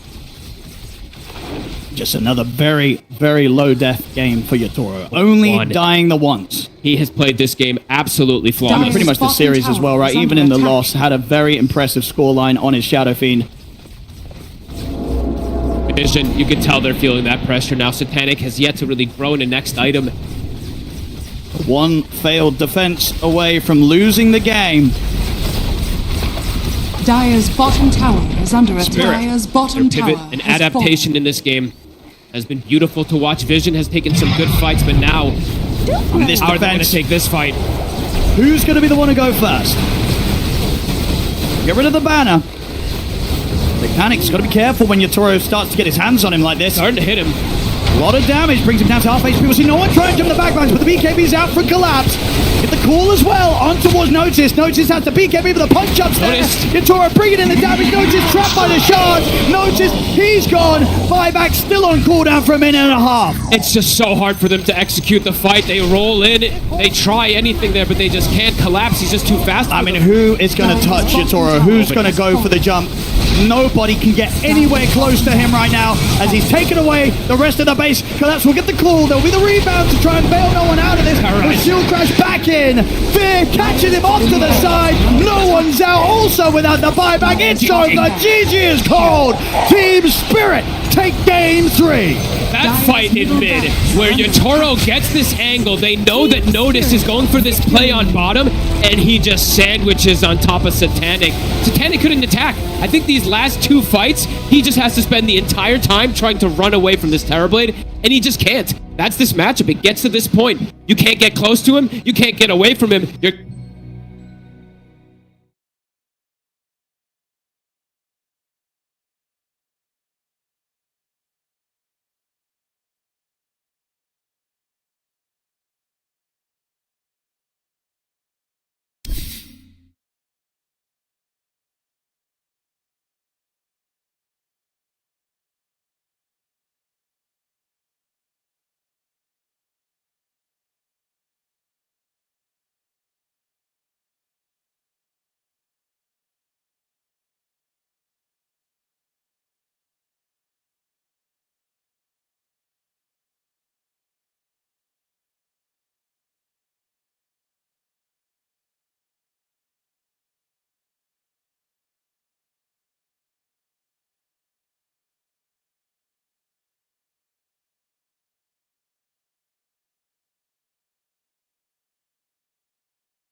是的，就自己队长比较有责任心啊，然后比如说一些大的方面的决策，一般应该都是他们做的。 Over yet. Vision have something to say, and they get a chance to prove it here. They bounced back once before. They bounced back in every series they played to get here. If anyone can do it, it's them. Their players are incredible, and they have all the tools. Man, I wish we would just stop talking. So casters, please give us the game, and we can just go watch some good Dota. Please, Nat. I promise you the grand finals is continuing as a lot rides on game number 4. Team Vision's turn to ban.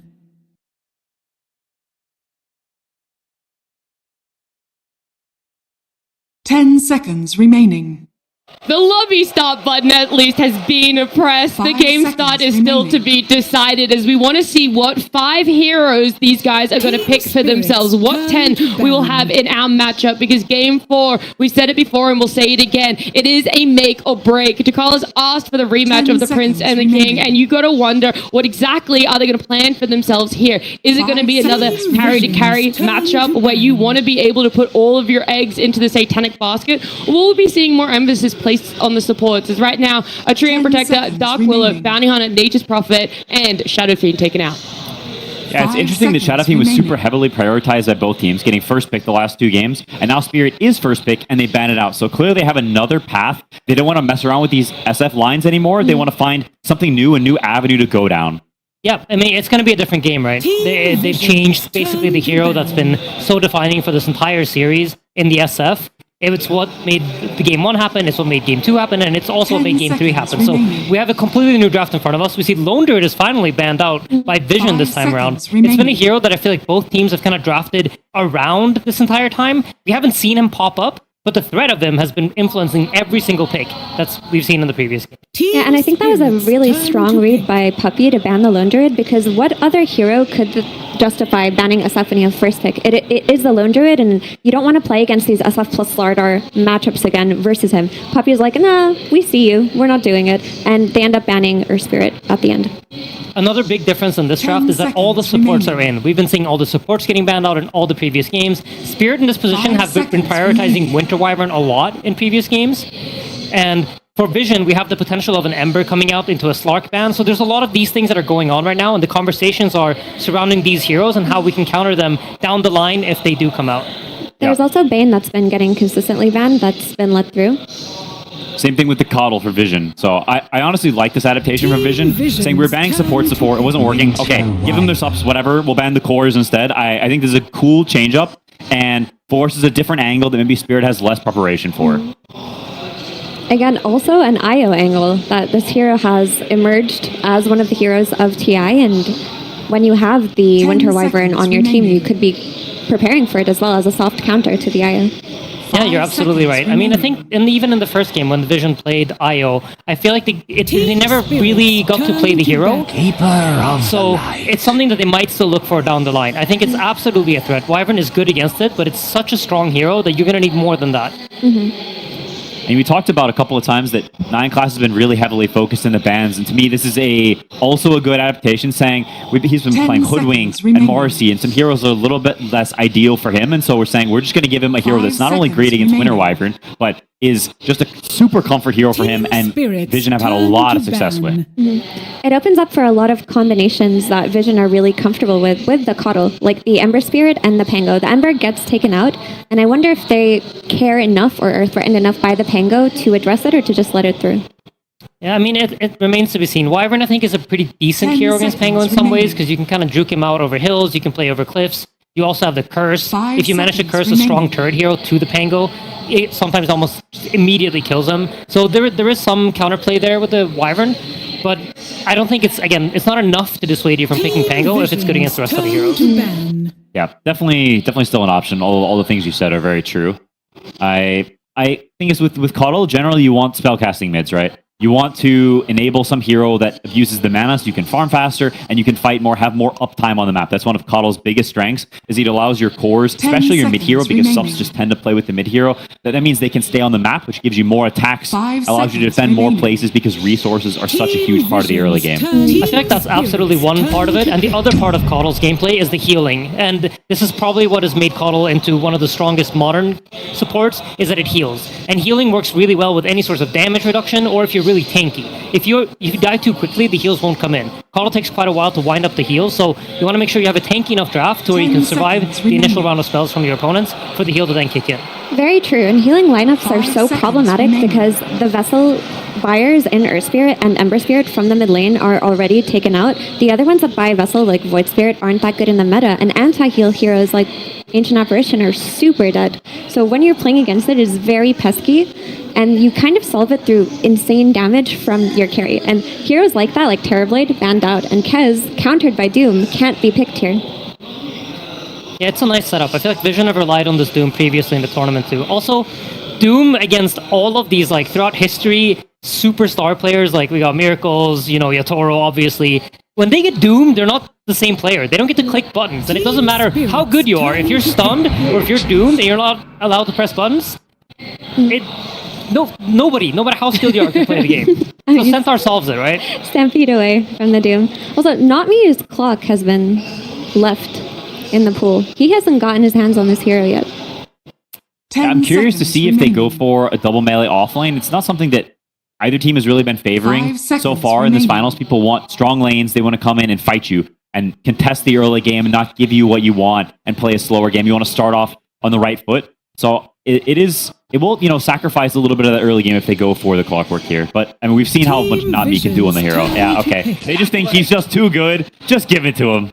He's just that guy. There is still that chance, though, that Centaur plays mid. I'm not saying it's something that Spirit necessarily love, and Centaur is such an archetype of a collapsed hero, but there is still that we don't want to fall into the trap of calling Spirit's bluff either about LoL's hero pool at this point in TI.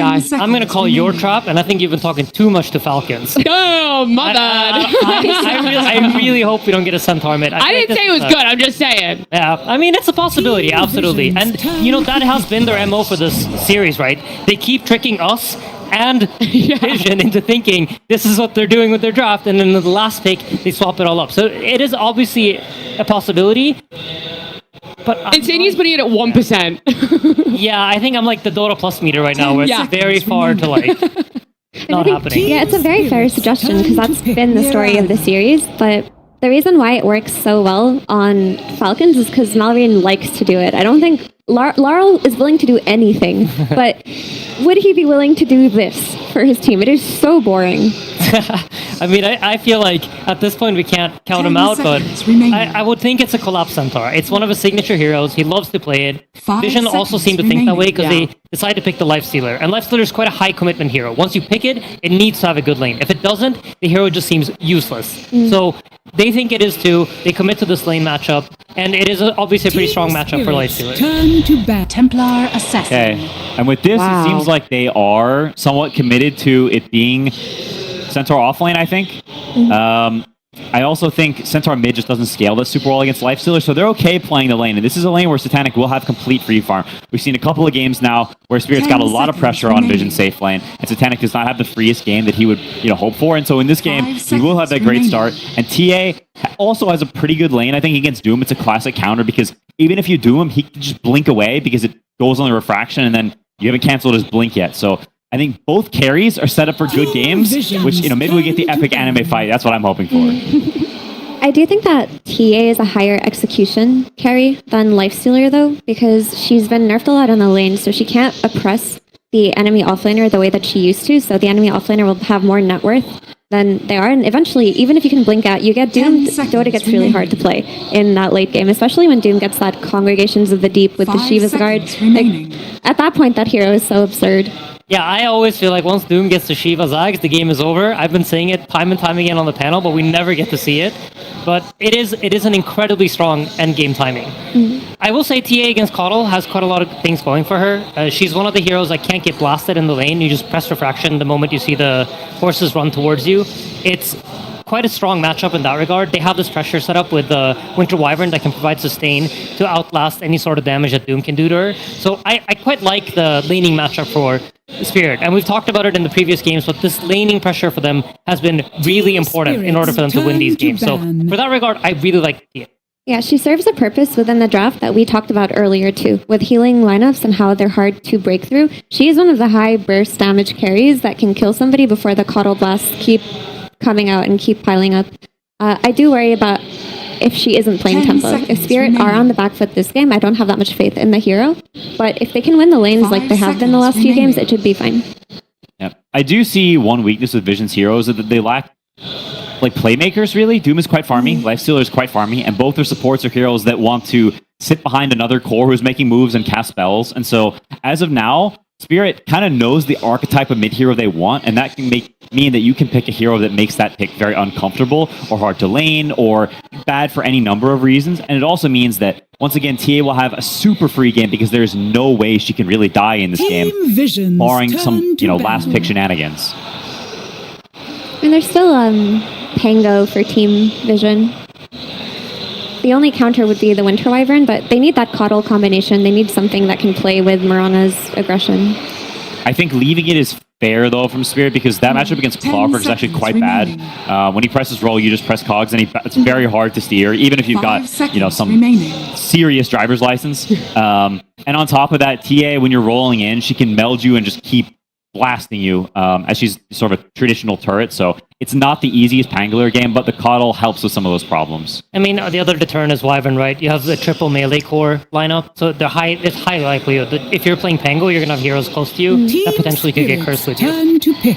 Is Void Spirit pickable for Vision, Quinn? Depends on the mid hero. Off the supports, yes, absolutely. Neither of them has very much lockdown, really. So if you can kind of dart in and out, you get on top of the Winter Wyvern, and you're very hard to pin down. It is just not a very good hero right now. We've seen it picked before. Lornoff played it once during the main stage, and it did not look super great. So it's got to be a pretty perfect game for that hero, I think, to pull it out. Team Vision's turn to pick. Storm Spirit. Interesting. It's a brave hero into Doom. This hero can absolutely ruin your day.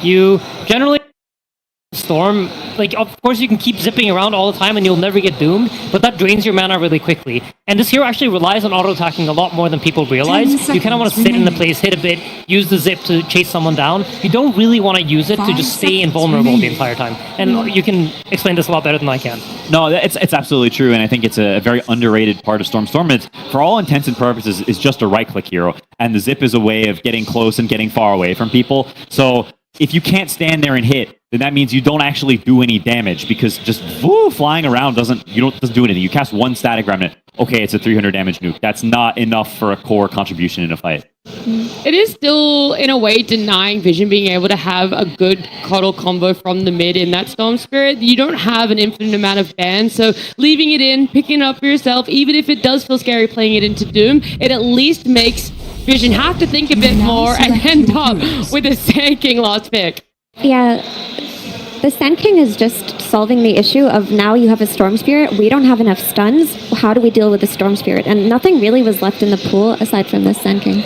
Yeah, and I mean, it's not the Falcons' influence that we talked about earlier, but we definitely see their influence on this final, right? The Sand King mid comes out, Malrine special. I do remember no one, they obviously placed top 3 at last TI. Last TI was a lot about these Sand Kings and Earthshakers and this archetype of hero mid. So he's definitely played this before. He knows how the hero works. He's like, oh god, mid Sand King again?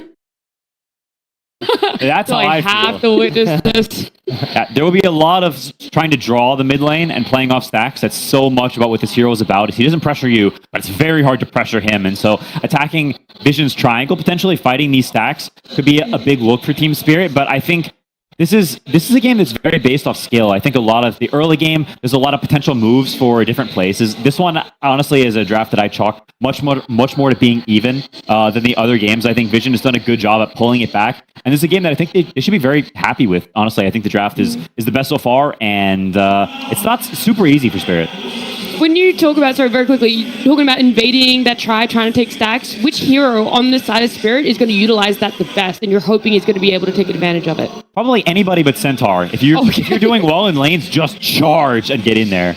Yeah, I mean, this top lane, I think, is going to determine a lot. Whether how this TA matchup into Doom goes, I think will determine whether they can actually invade a triangle or not. And if they're able to do that, they're set up in a great position. And if they're not able to do that, I think it's quite a tricky position to be in. I think it's very important for Vision supports to be able to enable No One Sanking and play with them, because Team Spirit supports have been running mid and playing with Laurel for the last few games. And if they can get some combos going with the Impale into Mirana Arrow, this game will be a lot more even than the last one. So there's more faith then in the earlier part of what Vision have for themselves, but then the question is, because Spirit have already coined that they can play every type of game, every playstyle needed, is that late game also still incredibly favorable if Vision just want to sit back and farm? I think Vision has a much stronger scaling in this game than they've had in any other game. It's Oh, not wow. as hard yeah. Fully agree. All right, that is a lot of props to Vision then, being able to take advantage of that longer break there. But we are instead going to be talking to Spirit's coach, it's Miposhka standing by with Slacks. Thank you so much. Yes, here with Miposhka. One more game. One more game to be one of the most legendary Dota players of all time. I just want to talk to you about how you're feeling right now, man. We're going into it. A bit nervous. A bit nervous. You, the GOAT? No, of course. It's like, I feel like I'm excited, one more game, as you said. And I can believe in our draft. I really see an idea. I'm sure that we can win this game. So that's why I'm nervous, because they also might win. They also have some good idea in their draft. So we'll see. May the best team win then. I did want to ask you about being a leader in your region. You've trained up so many incredible talents, especially when Satanic was starting off. I know that you had a big relationship with him. You raised him up from the ground. Do you regret that? Is that Yeah, it's true. Do you regret that at all? What? Do you regret making Satanic good? I don't know what is regret. Well, I'm sure there are no regrets going into this series. Thank you so much. And incredible to have you here. And we will get into that game. Here we go. Game 4 time, ladies and gentlemen. Here are the grand finals of the International 2026. Spirit versus Vision, and the draft. They continue to excite Boggs right up until the end. We're getting, honestly, maybe a couple of minutes that we have seen, but something that I didn't necessarily expect to see in this sort of situation here from these two teams. Lyle bringing in the Storm, and then this pick in response. No one. He's coming in with his mid-sanking. Very interesting approaches coming out from both sides. Lots of iconic heroes that teams do like to play with. Laurel, his Storm is one of his best. The TA, we don't see that many people playing it, but Yatoro is another iconic one for him. And talking about some of these supports, right? We have to mention them. 9 class, this time playing his Coddle. We did mention what he could try to do on the Marcy in that last game, but started to feel the weaknesses of it. His Coddle is absolutely amazing. And then Not Me, playing his absolutely legendary Clockwork. He has been a game breaker for so many different teams. He's just been able to do so much with this hero that so many other players haven't after some of these nerfs. So my big eyes are on those two players. Yes, the cores end up doing so much in these games, but my eyes are on the 4 positions right now. I mean, all in all, what did these two drafts sort of say to you in terms of how the teams want to play? Are we seeing Spirit and Vision do something that they've already done so far this grand finals, or is one of these teams switching it up a bit more than the other relative to what they've played so far? It's different drafts, but you can see some type of styles as both teams being like, we're going to have the late game. No, we're going to have the late game. But then you look this time with this Sand King last pick, it does seem like a fantastic answer to be able to get to this late game scaling, because they will have this chain stun that can come out. They have the Coddle that synergizes with it. And if he can get these big connections with his Epis, it's going to be able to bypass the Wyvern saves, bypass potentially that Centaur protecting some of these heroes too, because it is that much overwhelming damage. So I quite like this pick. I'm not sure if it's going to fully end up working out, but I do like the idea that I see behind this Sand King. Looking forward to see what No One's going to be able to do on it. He is a fantastic playmaker from the mid. Something a little different from him personally in response to what we've had from him elsewise on the mid heroes. Bottom. Arrow will connect onto Collapse. Panic trying to trade. Back and forth playing versus this double melee as the strength hero. Double strength as well too. Looking forward to see what Satanic can do. Had a very solid life stealer showing earlier in this grand finals. He's set up for success in this lane, right? He should be able to farm pretty consistent down here, unless Not Me does some type of crazy cog play, which we can't write that off, of course, because of how nuts he really is on this hero. Spirits looked very good in their lanes, though. Across the board, every single one of their games, they're able to secure the free farm, especially for Yatoro, in every single one of those. And this looks like one of those where he is going to get away with that free farm. Playing versus a Doom and a Coddle, Refraction, incredible versus the Coddle Blasts, and then just the Meld versus that Doom. Every time he walks in, he eats a Meld hit. I mean, out of all the heroes that we have, which one would you say you sort of have the, not necessarily the doubts, but the sort of question mark about that might have a tough game from what we've learned so far this international? I would say it would be the Storm from what we've seen, but the lack of stun and control could make Laurel that's look the thing, good. right? It should be a good Storm game, but I feel like we have felt that in some of the other times we've seen Storm. It hasn't always gone great for the hero. We'll see how much help he gets, because like the panel was talking about, something that Spirit's done pretty much every single one of their games is even if Laurel does struggle, they help him a lot. They'll send the double supports to be able to ensure that he gets off to a good start. Yeah, I'm looking forward to see what Laurel can do of piercing backlines, finding the Coddle. I think we have similar type of strategy from both of the mid laners, where one, yes, he's a right-clicking core that's going to be scaling, that's the Storm Spirit, while the Sand King, he does the same type of thing where he jumps the backline, finds the Wyvern, while Storm jumps the Coddle. So this interesting dynamic between the two that has similarities. And we're seeing this already at this point, 9 class. They're not playing to win that top lane, of course, since it is this Coddle plus Doom versus TA Wyvern. The TA Wyvern have a clear advantage. He's going to play the stacking game. So already getting those built up, it's going to be fantastic for no one. He's going to do well in the lane, and then he's going to be able to back up and get those stacks as well, too. So very important for them to have that for this nice mid-game timing. And Vision, they did secure themselves with quite a lot of team fight this time around, too. Last time round, obviously we saw the importance of how the carry-to-carry matchup played out between sort of these Terrorblades and SF. This time round, with the Lifestealer and the TA, how do sort of the timings come into play there? Quite different styles. I haven't seen this matchup as much nowadays with the Aghanims, with the Lifestealer, where you can jump inside of the TA, but in the past, for some time, TA just accelerates that much faster, because you get the Deso, you're the one that's setting the pace of the game, you're getting Roshan, and you're playing with a big advantage over something like Lifestealer, so curious to see how it's going to end up going down. The mana burn, it's starting to kick in, not me. As soon as he gets to level 2 cogs, he ends up just winning lanes that aren't supposed to win a lot of times, so Collapse, he's getting a lot out of a lane versus a Lifestealer, which sometimes we have seen these Lifestealers be able to bully. At the least, as the Lifestealer, you know, it's at least a carry that doesn't care too much. Sure, it's annoying getting his mana burnt, but still able to lane, still able to sustain, despite the fact that he's having all his mana being taken away by this pesky Clockwork. Oh, absolutely. And looking forward to see what Ducalis is going to do. How's that mid-rotation going to look? Is he going to be able to get the connection with the chain stun for the Sand King to get the kill on the Storm?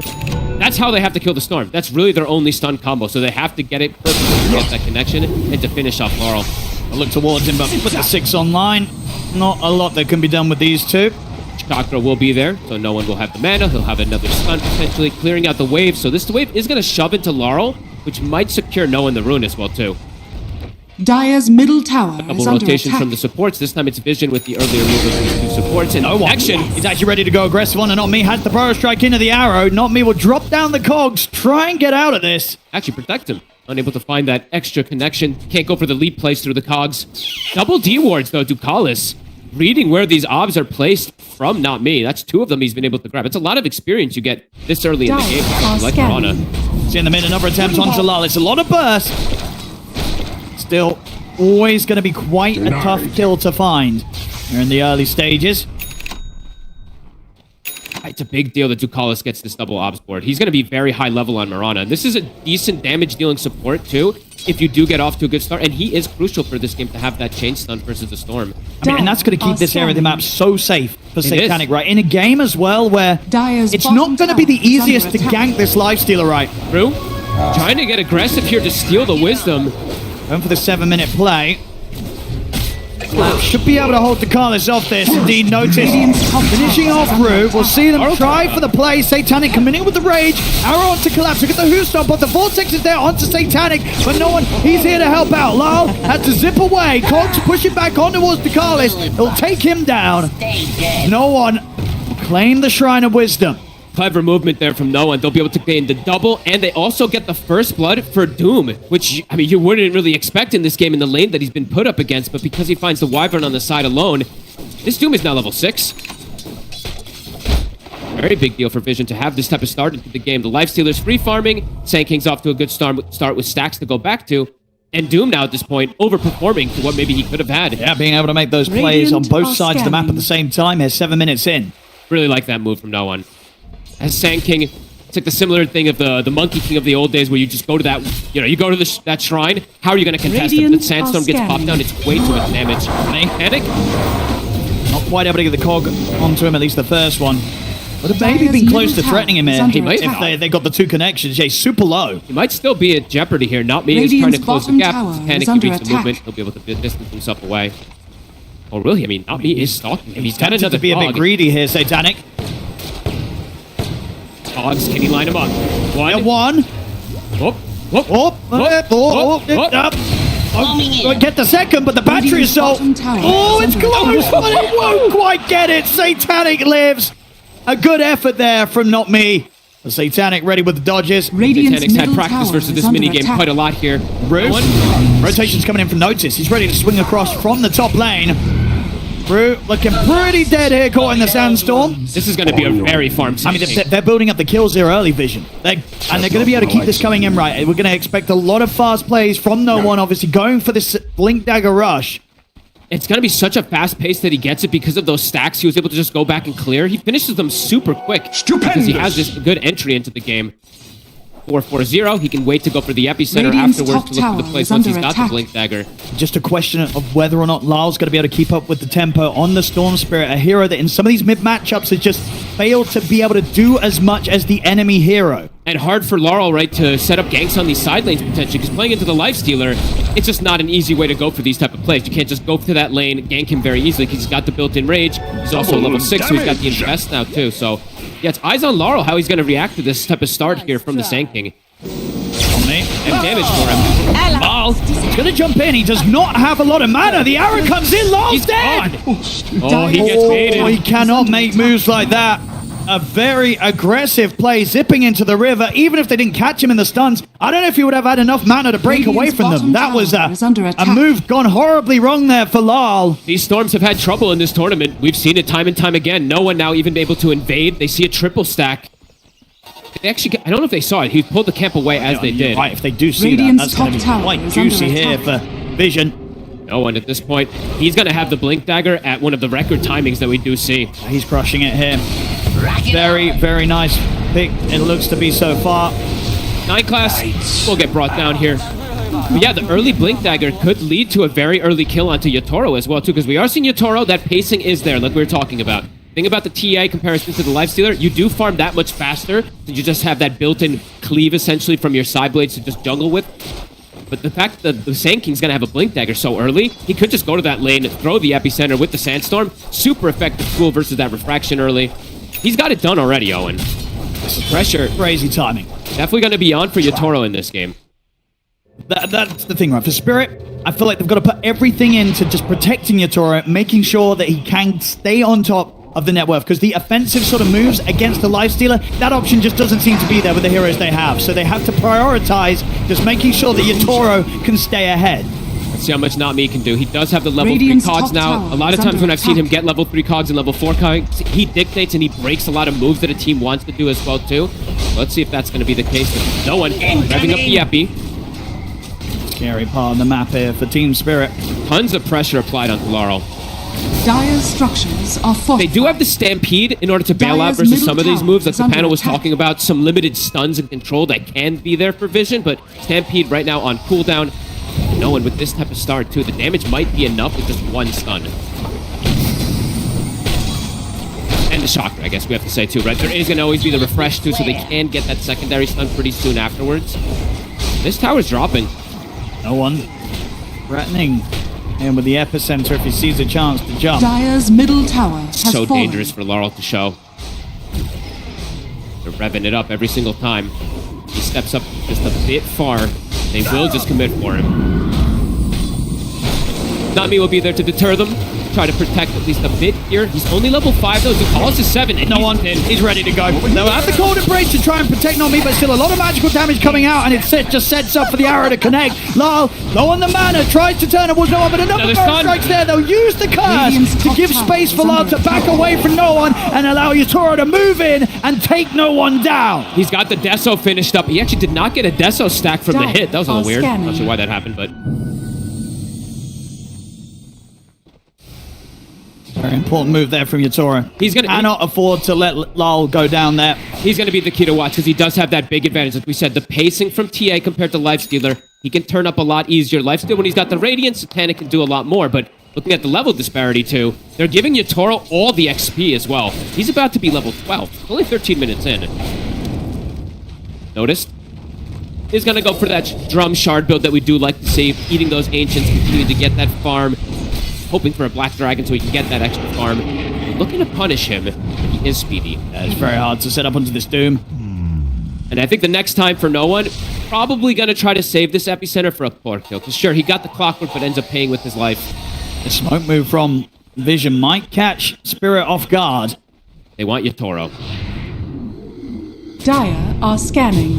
Class. No one. Connect Going to be there with the Burrow Strike onto the both of them. Arrow connection in onto Yatoro. He did have the refraction up already, so a bit of protection and the Stampede's there. Gets him away. Vortex over towards no one. Lau moves in, but he's completely out of mana. No one trying to step away. Notice gets in, drops the Doom down onto Yatoro. Ducalis jumping in with the extra burst. Yatoro will tick out. He's going to try and bring down kills with him. Will manage to get Ducalis to die alongside him.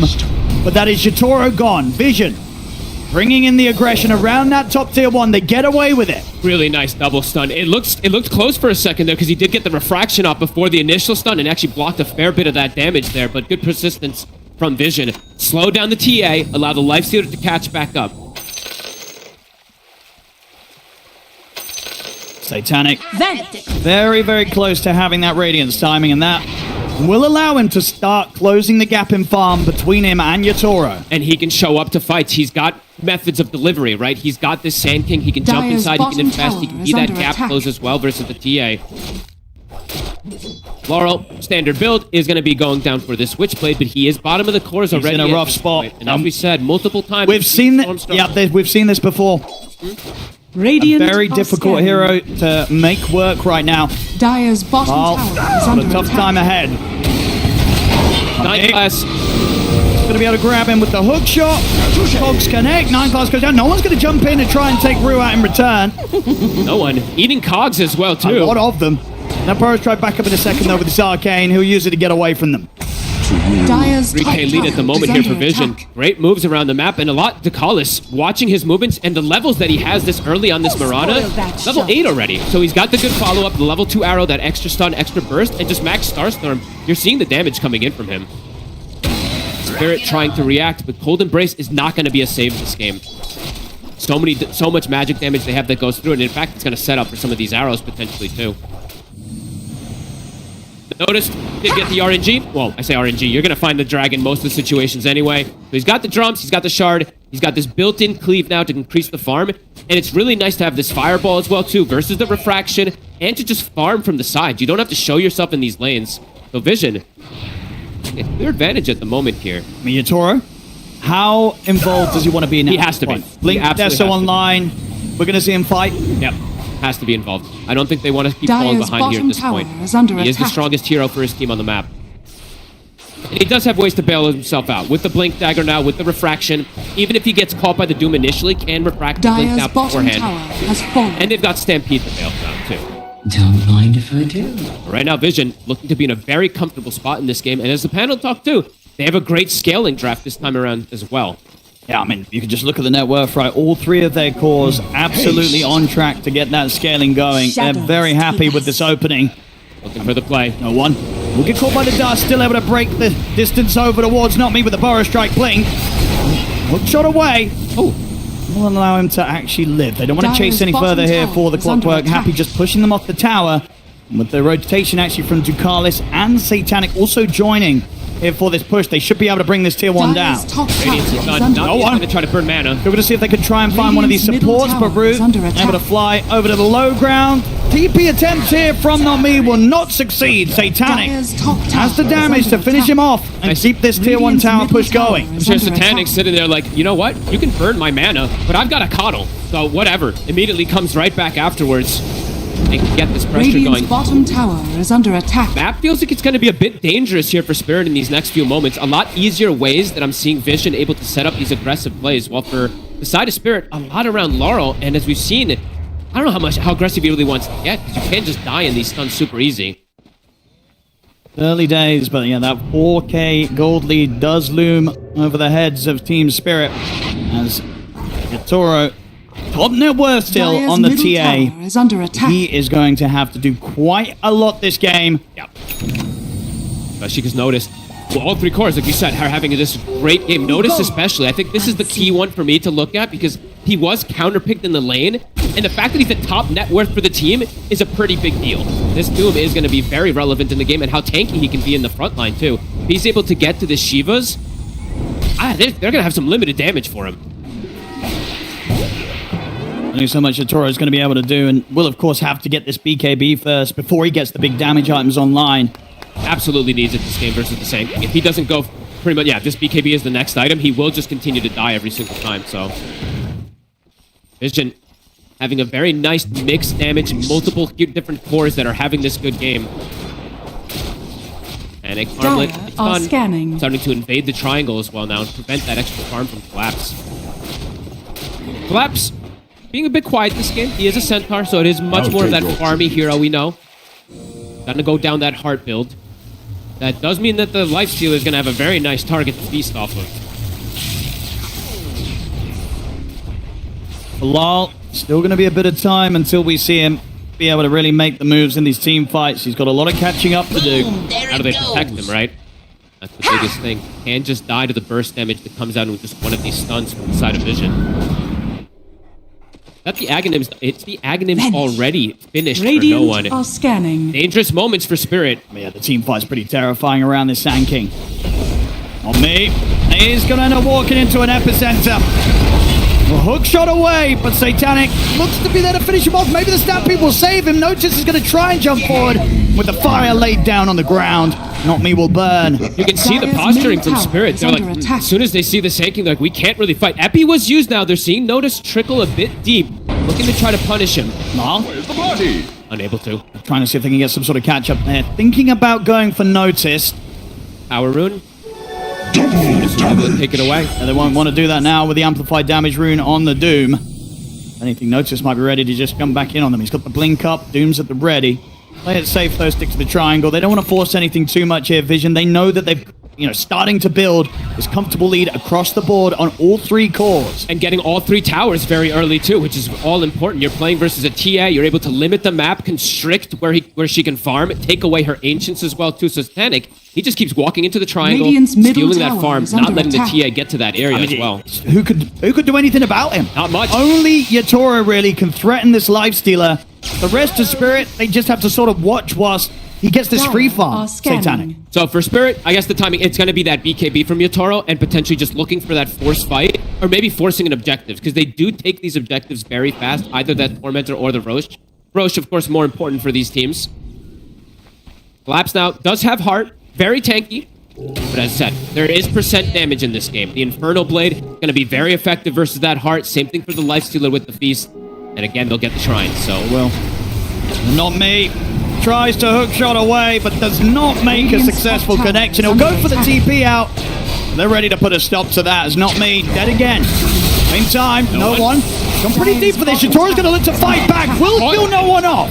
Massive kill. Laurel finally able to find him. Bottom side. Toro joining in. They're looking to pressure Satanic a bit here. So hard to close for it. Yeah, he's got the Infest if he feels pressured. Got the Moonlight as well, too, to be able to reset. We'll be fine. No one, though. Does get caught. That's a massive kill they're able to find onto him there to slow down some of that momentum that Vision is building. Still in a very comfortable spot, though. We're seeing that Storm struggle.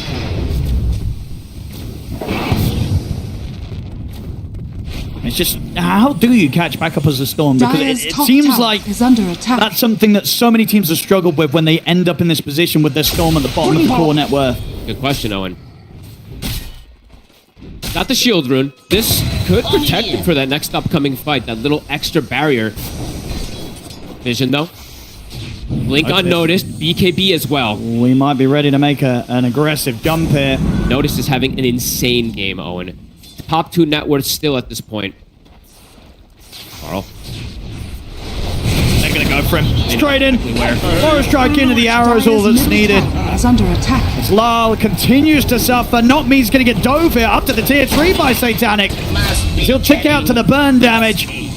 Seeing the struggles here for Spirit, they're starting to get Blink Daggers. Okay, Collapse does have it picked up here, but limited ways for them to make these moves, limited ways for them to respond. Dire's BKB middle is done for tower is under Yatoro. When attack. they've got the 5-man up, Dire's could look to see them go for this type of structures fight, but again, the team fight advantage from Vision is very apparent. There's just so many ways to focus Yatoro, right? When all of this net worth for Team Spirit is kind of being focused on their TA, you know, Notice is going to be going for every single time in these fights. If they can just take Yatoro out of the fights, it's going to be quite some time until Team Spirit have some sort of team fight to match that of Team Vision in these team And Yatoro, situations. talking about him, they might just go on him here. They get the jump. And with that, the Stampede is there. He's got the BKB, so we'll be able to get away from them. Notice he's going to try and chase, but up to the tier 2 is a bit too much. Notice will have to back off. His BKB comes to an end. He'll get punished. Spirit, no. They have to be there to allow Yatoro to get out and to have a chance of finding a big kill in return. And they get it. Right, that's the biggest move so far here for Spirit. That's 2 massive ultimates used. Yatoro lives. They could force something here. Do they have the opportunity to go for this Roche? We'll see. The positioning isn't great for them because it is on the top side right now. So it does feel like Vision will have some time to be able to react to this, get their ultis back up. Because this is, of course, one of the classic counters to the Doom, right? If you have that Stampede at the ready, one of the best. Yatoro's going to be able to run because we talked in the draft, right, about the lack of control. It's pretty much the Sand King. If you're not hitting the Burrow Strike into the arrow, you're going to be able to run with the Stampede. I'll go for Tormentor. Go for the easier one since it's in a more favorable position at the Radiant's moment. bottom tower has fallen. Yatoro, level 19, keeping in a decent pace, but Satanic is hot behind his trail. Dire's In middle the itemization, tower it's is the under same as attack. last time from the Lifestealer. He can just go for Manta, go for ACs. He's playing versus that minus armor. Natural build-up for Satanic. He is very far forward right now. They He might is. look to set up for him. I mean, obviously feels that he has ways out of this with Rage, Infest, immediate Rage there as Collapse tries to get the jump in on him, and they shocker him as well too, so have a Rage as well. He knows he's going to be coming. fine. Yeah, straight into the Mud Golem with the Infest. He'll zoom out of there. Collapse chasing is it. thinking about chasing, but it's such a hard kill to go for, especially when he's on the retreat. There's going to be time for backup to be around. You just cannot commit for this kill. Doom going to be coming back up in 20 seconds. Epi is back and at the ready here for no one. And look for a fight again. No one. Not me. Notice. Going to try and make quick work of the clock. Radiant are scanning. Back to business. Don't find the kill onto the TA earlier, but still looking to get very aggressive here with these timings. Dire's middle tower is under attack. It's back online here. Notice Dire's has the middle Doom. tower Tier has 2 to fallen. fall. Ready for no one. And able to just walk up and clean that one out. And have the plate mail or the hyperstone for the next fight. Won't they just set up Radiant's with top Carl? tower is under attack. They can't go for Satanic here. Yeah, such a tricky kill to execute. For the majority of this game, it's going to be that case until they do have a hard, either a silence or a hard stun onto him. Radiant's bottom Hex, tower it's is going to be under difficult attack. for them to bring down this Lifestealer in most situations. Almost just requires Satanic to overcommit and dive a bit too deep, but those sort of mistakes he doesn't really make. Notice plate mail not picked up for him, so a lot safer. In this lead at that 5 to 6k. Spirit. Entering in the area around this Roche. Toro gonna start committing for that MKB. Playing versus that Radiance. That is one of the things that might be achievable even when they're behind, right? Around Yatoro's TA, they could try and find an option to sneak into the Roshan and take it down. Absolutely. And they have good ways to bail heroes out. You know, if these connections aren't perfect inside of Vision, that Stampede could be just key. That was the Shivas looking for the Doom, getting pretty close to having Dire's that one bottom finished as tower well. We're is probably going to see under double attack. Shivas again, since both this mid and this offlaner are so good at having it for the side of Vision. I mean, they know as well, right? As long as they can keep their armor up and eliminate the threat of Yatoro kind of 2-shot, 3-shotting them, they're going to fare pretty well in the fights for the majority of this game. Laurel is making a decent recovery, though. Oh, and I've seen a lot of these other storms just completely falter at this point. He's getting close to having the BKB himself.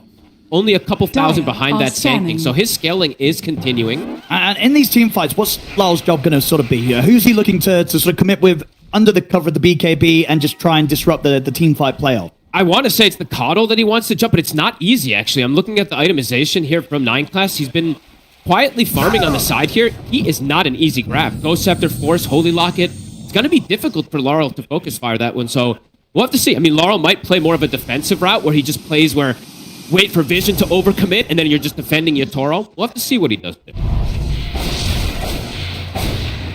Yatoro, the farm, continues to fly in very close to having the full MKB on top of the BKB, so he's going to hit hard, Yatoro. He is, but it is a lot of pressure onto him, and it's versus that Doom. So in some of these fights, he can just get erased. He's not super careful, and if they don't just use everything to bail him out.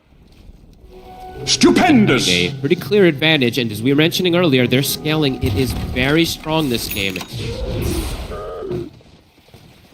Laps trying to do his best to keep up with the cause. He's farming well. He's not too far behind, and over here. He is going to be very, very tanky and can obviously go for this Aghanims pickup just to try and put everything into keeping Yatoro alive throughout these team fights. Tower is under attack. And ideally allowing Yatoro to go for the more aggressive items after the MKB, and indeed just trying to get this Dragon Lance upgraded next into the Hydra's Breath. They need Yatoro to do all of the damage.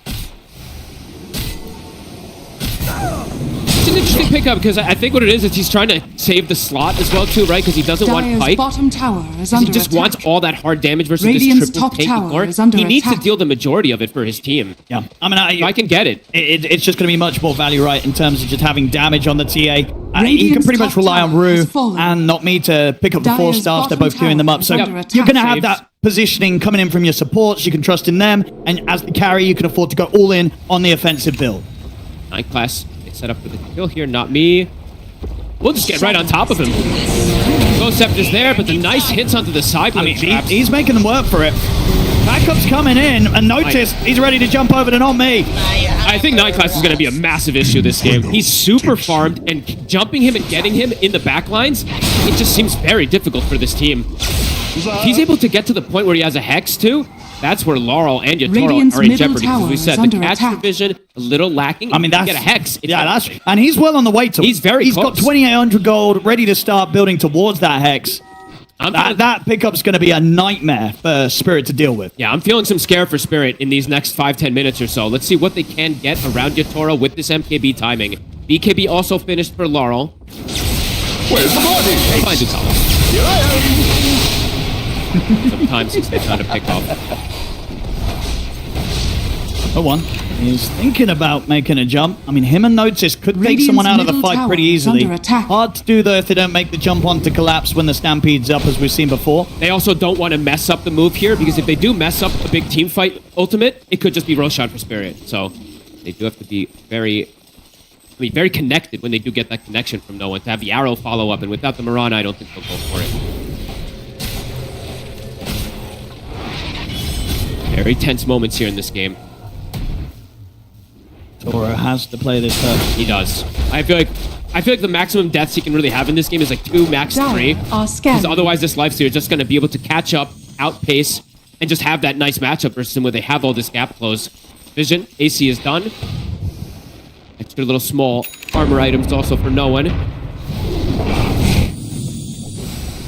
That was 9 class attacks. Getting closer and closer. Toro, how's he getting toward that Aghanim? He's getting close. Getting close.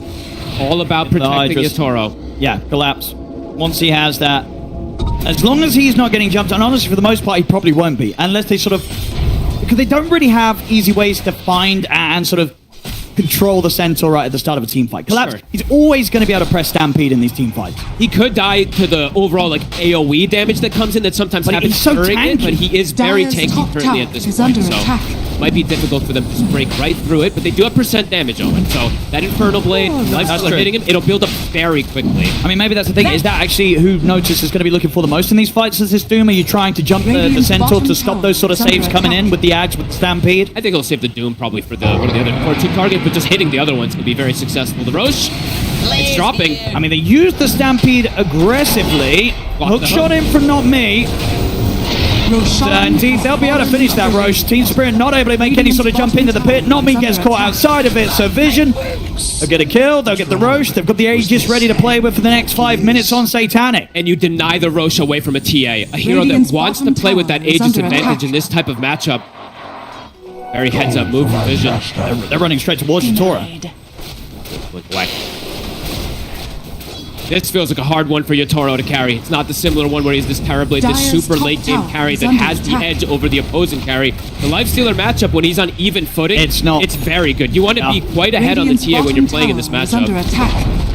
Very, very Dire's difficult top tower times here has for fallen. Yatora. Yeah, Satanic is fully caught up, not dying at all in this game, having that lane freedom as well. Jump forward, notice. He's not going to be getting away from this. Is under attack. Vision, super easy for them to make these And pickoffs. Both supports gone.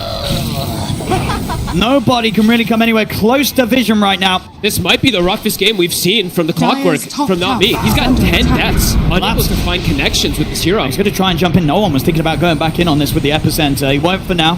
Collapse backs off with the Ags. Collis forcing the lane is as well.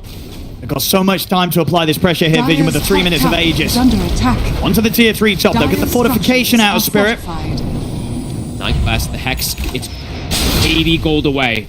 I don't know if they're going to expect... I mean, they see the items that he has, so they're going to Sure, have to... but it's going to be brutal. It's, what do you do against this Hex on the Cole? 9 class, he's always going to find a way to catch you. Might be able to just pop some of these heroes before they get the BKB off, potentially. No one will be able to find an amp damage as well. Shivas is about to finish for him. They're going to try and do something. Radiant It's into the Aegis. It's a risk, but they feel desperate right now. They've got the Ags from Collapse, so eyes on him to get that workhorse onto Yotaro if he does get focused onto. At the same time, Team Vision, Dire's they've got top the moonlight tower up. is under attack. Sneaking around the map themselves. Getting up to the high ground here, Satanic. Radiant's bottom tower Will is under show, so attack. Spirit have a decent amount of information, but can they actually fight this despite the gold deficit that they're at? Can they access the backline? Do they see 9 class? They get He's on him. going to try and get the jump in straight away. They look towards 9 class, see if they can take him out. The curse comes out, locking the 3 of them down. No one's able to get the BKB off. 9 class, he's healed up by the Infest. Satanic keeps the call Dire's alive. middle tower is Vision, under they won't attack. lose anyone to that attempt there from Spirit. Now Satanic, he's on Yotaro. Toro has any sort of help to get him out of this. The Stampede's already been used. They try and run, but the BKB's about to come to an end. They've got a force here from Rude to try and save Yotaro. Satanic's going to still chase on. No one catches Not Me here in the river with Ducalis. The workhorse is there. Collapse under the tier 2, but Satanic, he's going to dive on forward. Collapse will go for the TP out, gets out just in time before Notice comes in with the tendrils. They try for a desperate move. They find the backline, but there's so much healing. Gets the Infest off onto him. They get the extra bailout as well, too, when he gets the Holy Locket. Look at that heal. I mean, it's one of those situations, right, where you want to kill the Kotl, but at the same time, it's just so hard to take 9 class out at the start of the fight, even if you're getting the jump on him. Dire's middle tower is BKB under was used attack. there from Laurel and Yotaro. Don't have it for the defense now. Still an Aegis on Satanic onto this high ground. Radiant And they push him back. structures are fortified. The tier 3's gone. Dire's middle tower has fallen. Collapse. They're going to try and see what he can find at the side. They get the Vortex on the one Satanic. The damage coming in for Yotaro. He's going to be fine. Gets in with the Infest. They do catch him with the stun on the way out, though. That's him gone the once. Spirit, can they set up to take him down a second time? Hook shots there. Into the damage. They bring him down low. He's able to put the Manta running away with the Moonlight, but they've got him. They take out Satanic. Can they chase for more? They need to try and find more from the Spirit. An opportunity presents itself. They cannot let it slip away. Zip 4 from Lyle. Look at the 9 class. He's got the Ghost Scepter. Doesn't matter. Who's stopped? Vortex. They've got the control. They'll take the Kotl down. Oh, they punished some of this greed from Satanic. He felt like he was unkillable, but his team started to split away. He didn't have all that Radiant's backup. middle tower has fallen. Great opportunity seized there from Spirit. Big defense there. They lose the tier 3, but the Radiant's barracks, middle tower is under they'll attack. be protected. Spirit having a chance now to play out onto the map. are A good scanning. window as well. 50 seconds almost here without 9 class or Satanic in play. Radiant's High ground a middle bit. tower has fallen. Yatora's tempted. I mean, he hits Hits hard. very hard. Dire's bottom tower is See how much under Spirit can attack. do. Radiant's tier middle 3. tower is under They're attack. able to take the same, maybe even more. Radiant That was an structures insane are moment for fortified. Spirit, too, because now you're seeing Yotaro potentially is going to have that item Dire's advantage bottom versus the tower Lifestealer is to be able under to beat on him, too. Radiant's middle tower is under attack. Power dropping. connection on the side. Taking the hook shot. They're going to be able to catch Ducalis outside of the base. Ooh, Laurel. Another one here for Spirit. Laurel is getting the connections here with the Vortexes. 6-2 and 4 now. Radiant's middle tower Despite is under attack. the deficit that he's at, I mean, he's still at a point where he's got more farm than no one on the Sand King now, and he's making more plays. They'll get the jump onto Yatoro. Collapse. He's in with the save, though. Bails Yatoro out, and will be able to take him away from the Doom. They bought back on Ducalis as well, too. If Spirit's able to disengage. It's a full retreat. Everybody's getting out alive on Spirit. Oh, the spell casting from Spirit. Absolutely beautiful.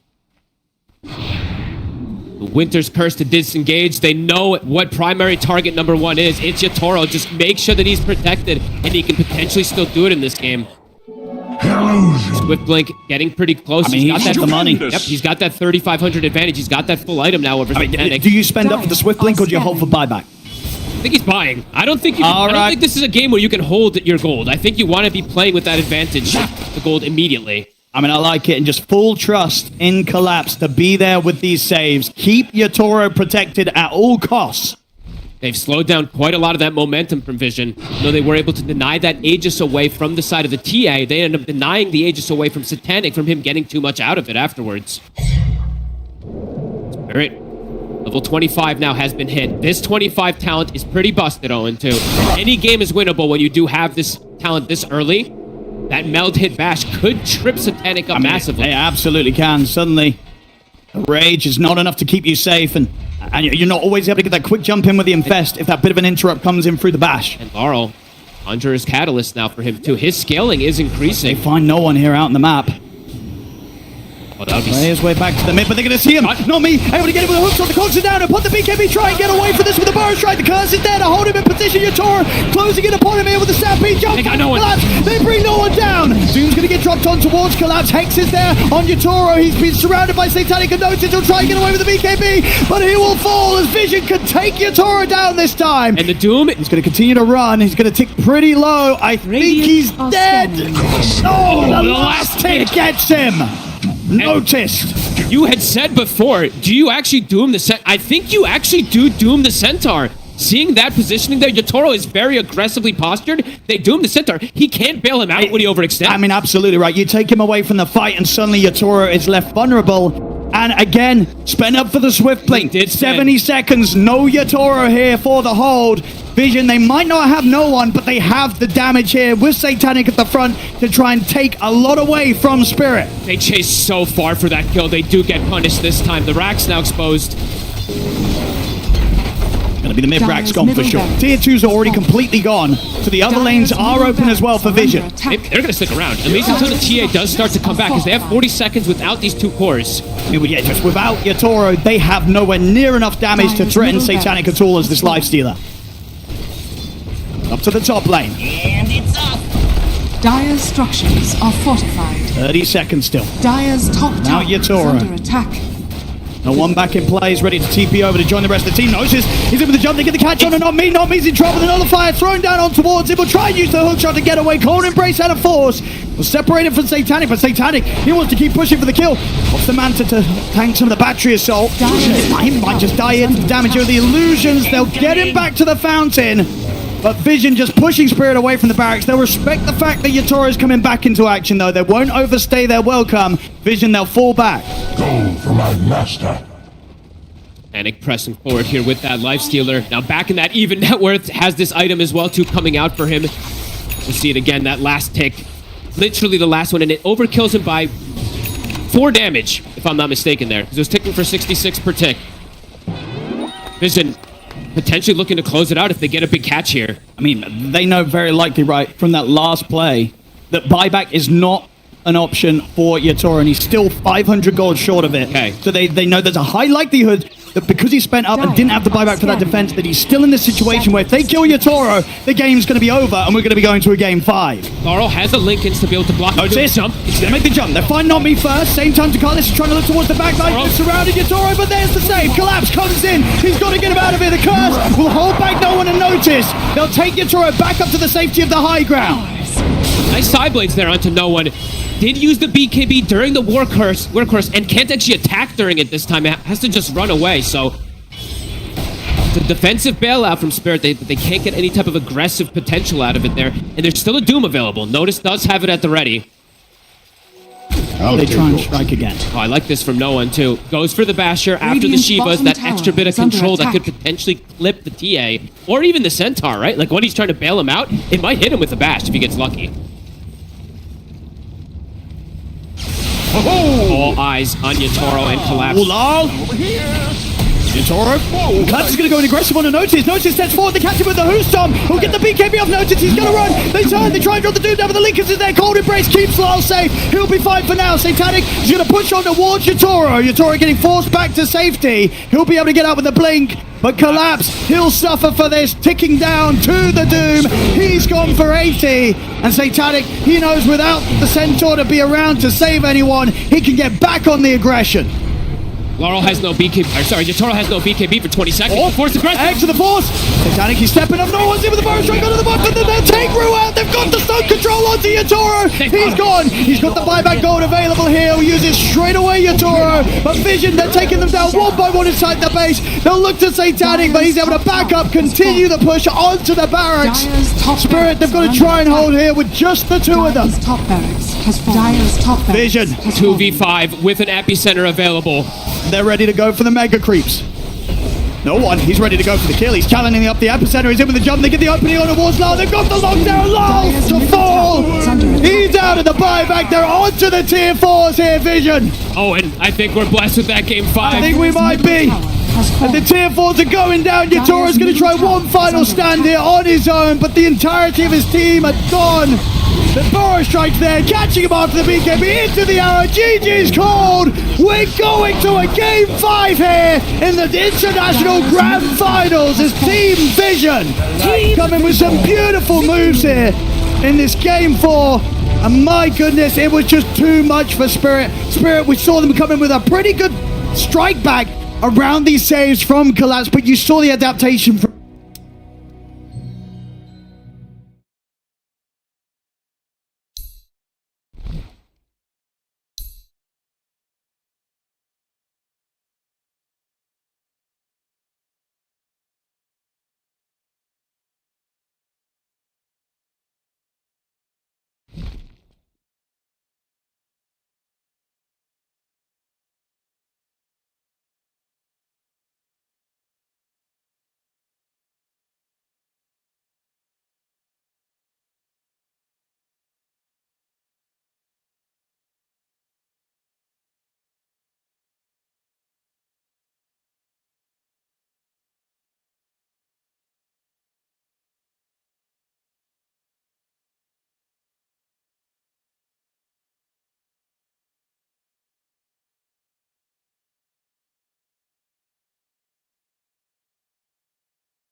搭条体系。它后面可能搭的不太好吧，尤其是关于核心。They've always been able to put on a show for us, but right now it's down to the final last game and our final draw. Turn to ban.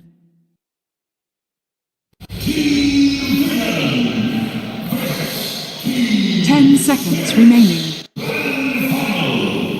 5 seconds remaining.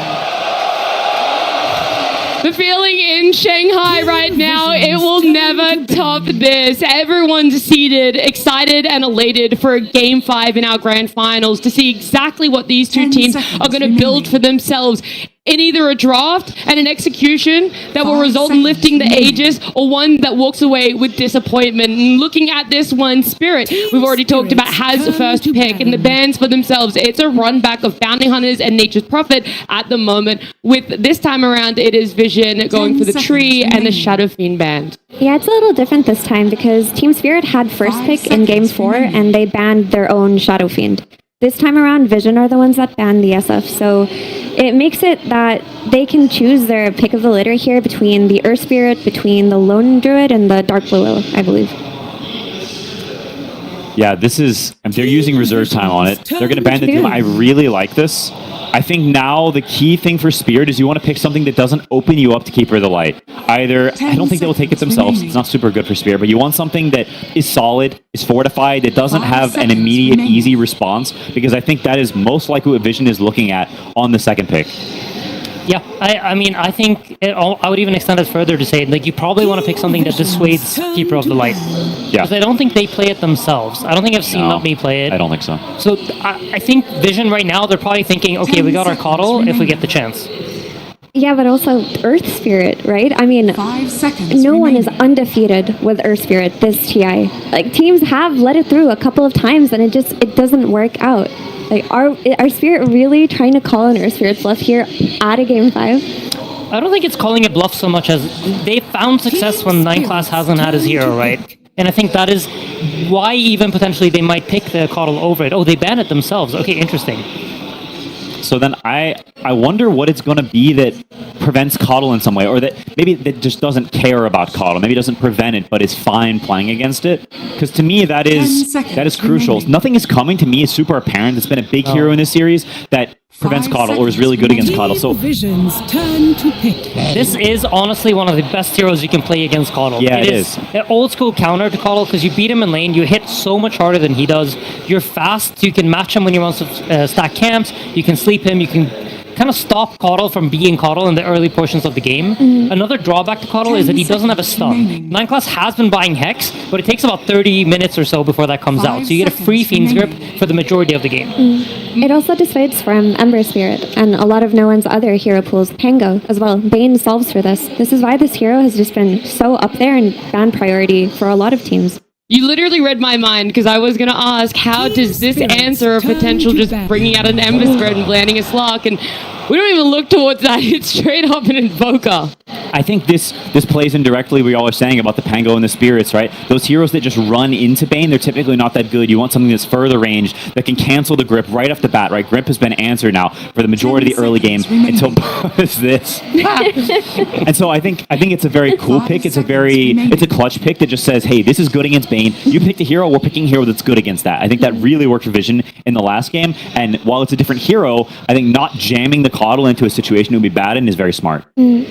But now this is Invoker is out mid. This can be punished. Like, Laurel does play Pango, and Pango versus Invoker mid is one of the rougher matchups for Invoker. It just tempos very hard, and by having Bane on Team Spirit, they can secure it for themselves with no fear.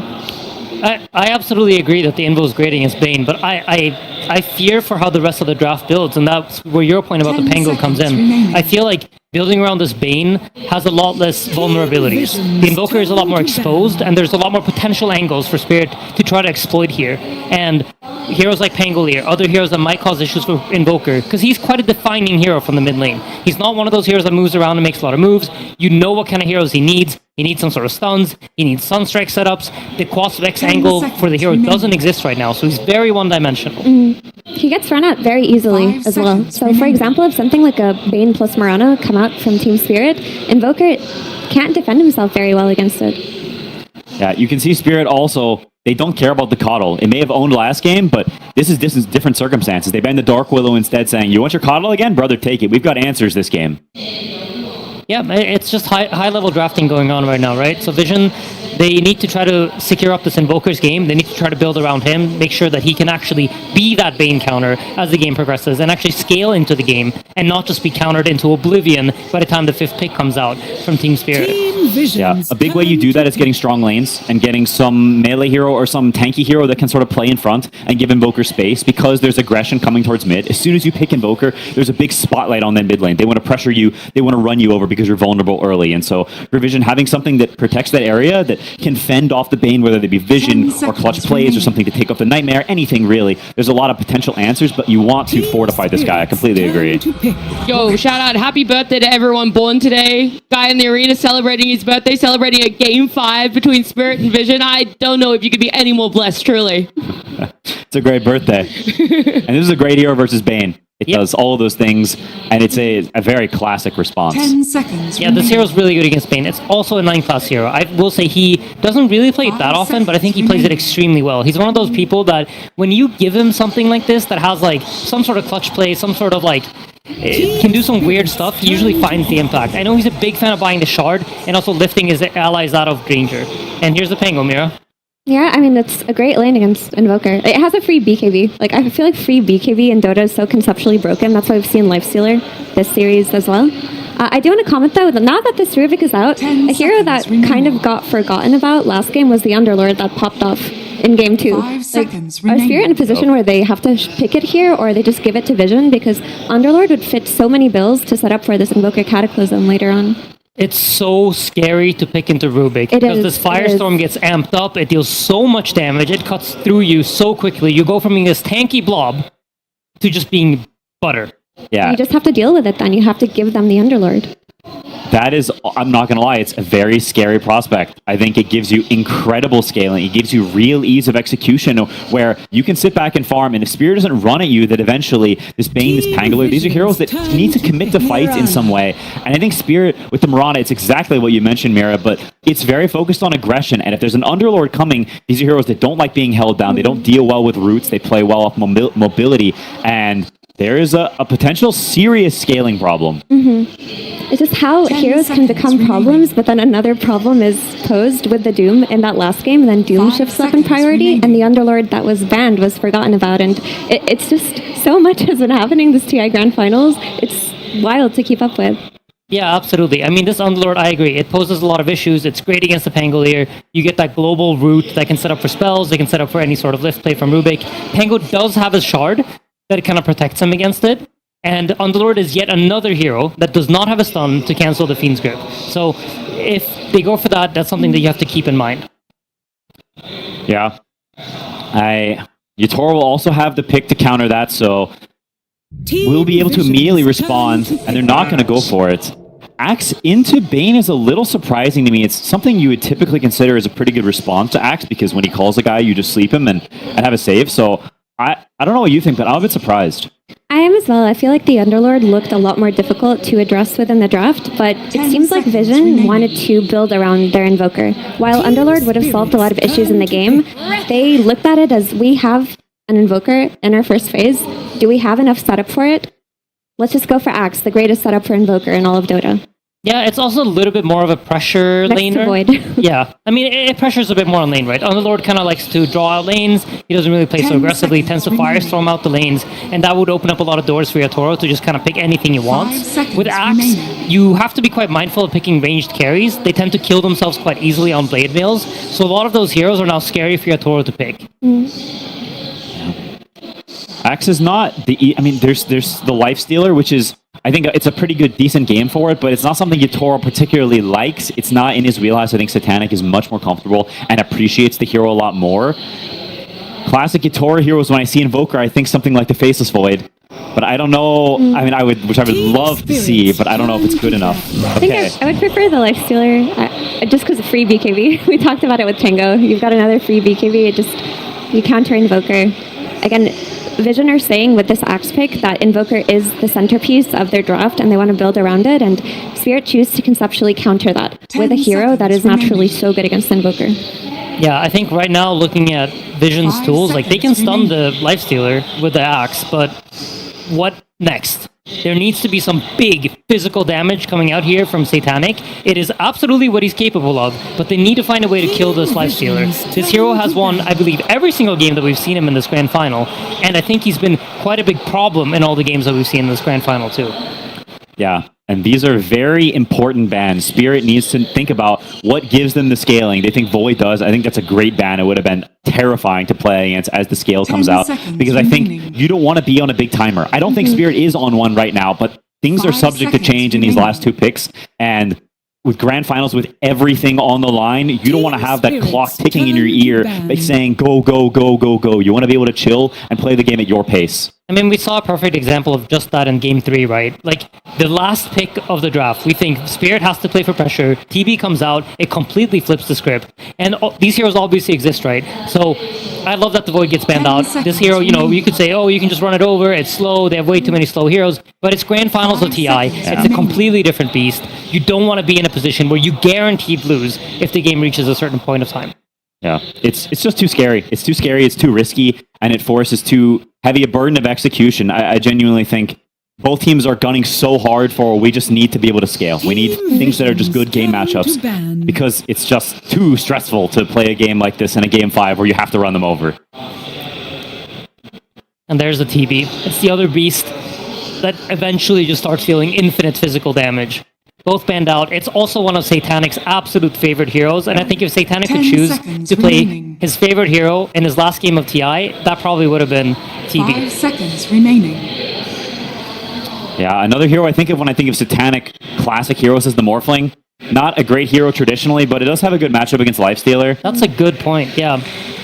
Kez, he likes a lot of Kez too. I mean, he is playing against Bane, which can be very difficult, but he does have a Rubik covering for him if he gets gripped. I mean, so a big portion of their draft is just designed around, like, hey, how do we make Bane not have high impact, right? So I feel like if you're Satanic here, you have to trust your team to take care of that Bane for you. Because that's what you've covered. You got Rubik, you got Invoker, you pick Hoodwink, you have a lot of stuns. Hopefully the Bane is not a factor in whatever he decides to pick here, because his team will cover it. A split on the last phase bans. They're taking a Centaur and a Puck out of the pool from the side of Vision, not really knowing if this Pango is still 100% in that mid lane for Lal, despite the success he's had so far at TI on it, or if they're willing to shift it to Collapse, if a better mid laner were to present itself. Yeah, it's smart. I think the Puck could have been pretty good here, despite the hero not having a great track record this tournament. And now Spirit's got to decide where they're putting it. I mean, there are some heroes you can... Sorry, Insignia? Go ahead. Just some blind pick heroes that are comfortable are like Underlord or Tide or something. Darkseer for team fight. Okay. So, this is pretty good. But this is a hero that is also susceptible to being counterpicked traditionally. There are some responses, like the Sven, that we've seen have a lot of success against the Darkseer. It's a good Sven game. It makes a lot of sense for their heroes. Invoker loves playing with Sven. Sven loves getting Alacritied. And it's honestly a pretty decent matchup against Lifestealer, or it can be. But they have this time the steroids on their side, right? You have the Invoker that's going to amp up whatever carry they pick. I kind of like it. It makes a lot of sense to me. Yeah, and it also dissuades from some pesky PL or Naga Siren coming out at the very end. You have to always account for this type of hero at a Game 5, and Darkseer gives a solution. Yeah, Darkseer definitely covers the illusion heroes. Usually you tend to want to pick some sort of strength carry core into Darkseer. All the agility heroes give Darkseer a pretty good illusion for him to use. Wow. Bruh! You can't be doing this! Did you see what happened last year? Yesterday. Whoa. That item doesn't exist anymore. That neutral item is gone. That's true. I cannot believe we are seeing a Juggernaut in Game 5 here in Shanghai. This is a crazy pick from Vision and from Satanic. Look, it's a good lane against Darkseer. You out-heal with your healing ward, all of the pressure. Every time we say, I can understand what Juggernaut does here, the hero tends to have a bad history in elimination games at TI. But Mira, you did say one of the most broken concepts in Dota is having a free BKB. And all the free BKB heroes are in this grand final, Game 5 of TI 15. I don't know. I mean, you're playing against Bane. I think there's a lot on Ruvik's shoulders to cover against this Bane and make it so that Satanic can play the game. Juggernaut as a hero has very good scaling, they're going to have the Alacrity plus Omni Slash combo versus the Lifestealer. You know, it does suck to get Omni Slash, but the scaling is there absolutely for Team Spirit too. I don't know. Yesterday we saw it with Boom Boys. I was like, I'm with it. It's a weird hero, but it's an elimination game, Quinn. It's not just elimination. It's where your hopes and dreams are shattered or made. It's literally the culmination. It's the end of the entire tournament. It's game 5, the most exciting place you could ever be for the tournament. You pick Juggernaut, but hey, you got to stick to some kind of guns.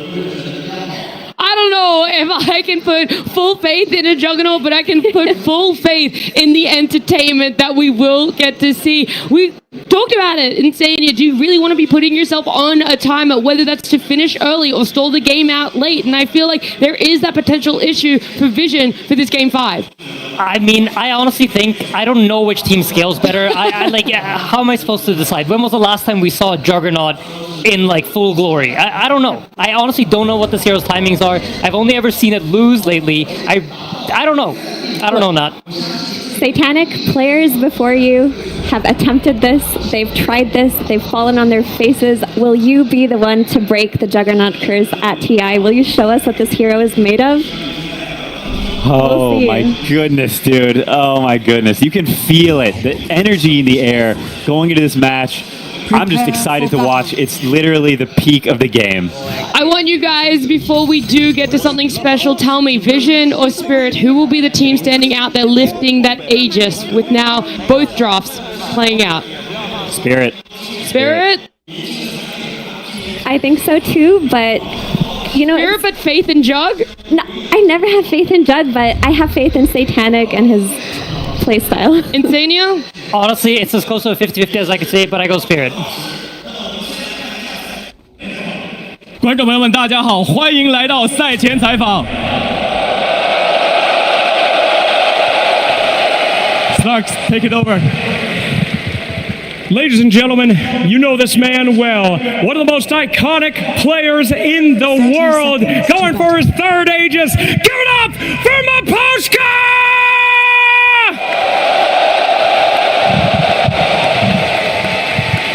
Today you face Puppy, my friend.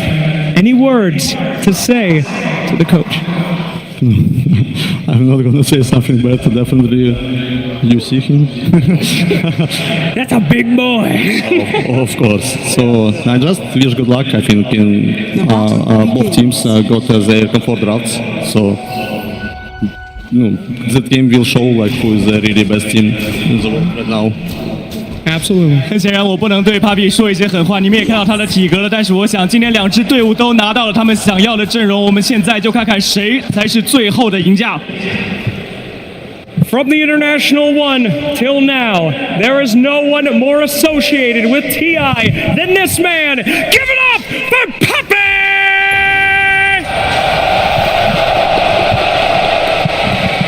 The time for prep is over. The time for picks is over. Now the game is on the players. Anything to say to Miposhka? Thanks for not beating us right away. Game 5 is pretty good. Thanks to them, we got Game 5. He has done a really good job with his team. All the best of luck to both teams. Hope it's great Dota. 感谢没有提前把这个系列赛结束，我们来到了这个决胜局。我相信双方对方做的工作也非常的不错。最后的话，决胜局，我希望我们都能打出更好的表现。In one of the most legendary moments in TI history, can I please have both coaches shake some hands? Let's see it! Yeah, baby! 观众朋友们，现在就是决战时刻。Here we go indeed. Game 5 time here at the International here in Shanghai. And Fogged, there's a Juggernaut. Game 5 again. What's going on? I can't wait to see what Satanic's going to have in store for us this game. An interesting pick. It was always going to be the question what the carry selection was going to be coming towards the end of the draft. A Satanic making the call to bring in the Juggernaut. Top lane, we've already had the first blood go down here in favor of Team Vision, 9 class. Looks like he's going to live in Yatoro. He might be in trouble getting chased down here with the battle hunger upon him. Noticed. He's likely going to have him. He will.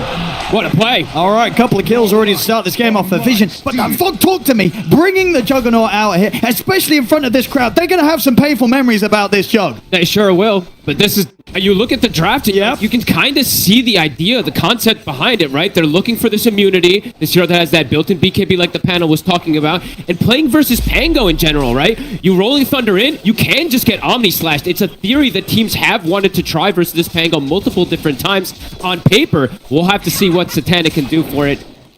It's incredible that I cannot believe we get a Jug in Game 5 in back-to-back finals. That's absolutely at TI, that is absolutely amazing. And as I say, it's just going to be a pleasure to see what Satanic can do with it. It's just such a different style of carry to anything else we're seeing, right? Who else are you picking to farm a Battle Fury in 2026, Fog? Nobody.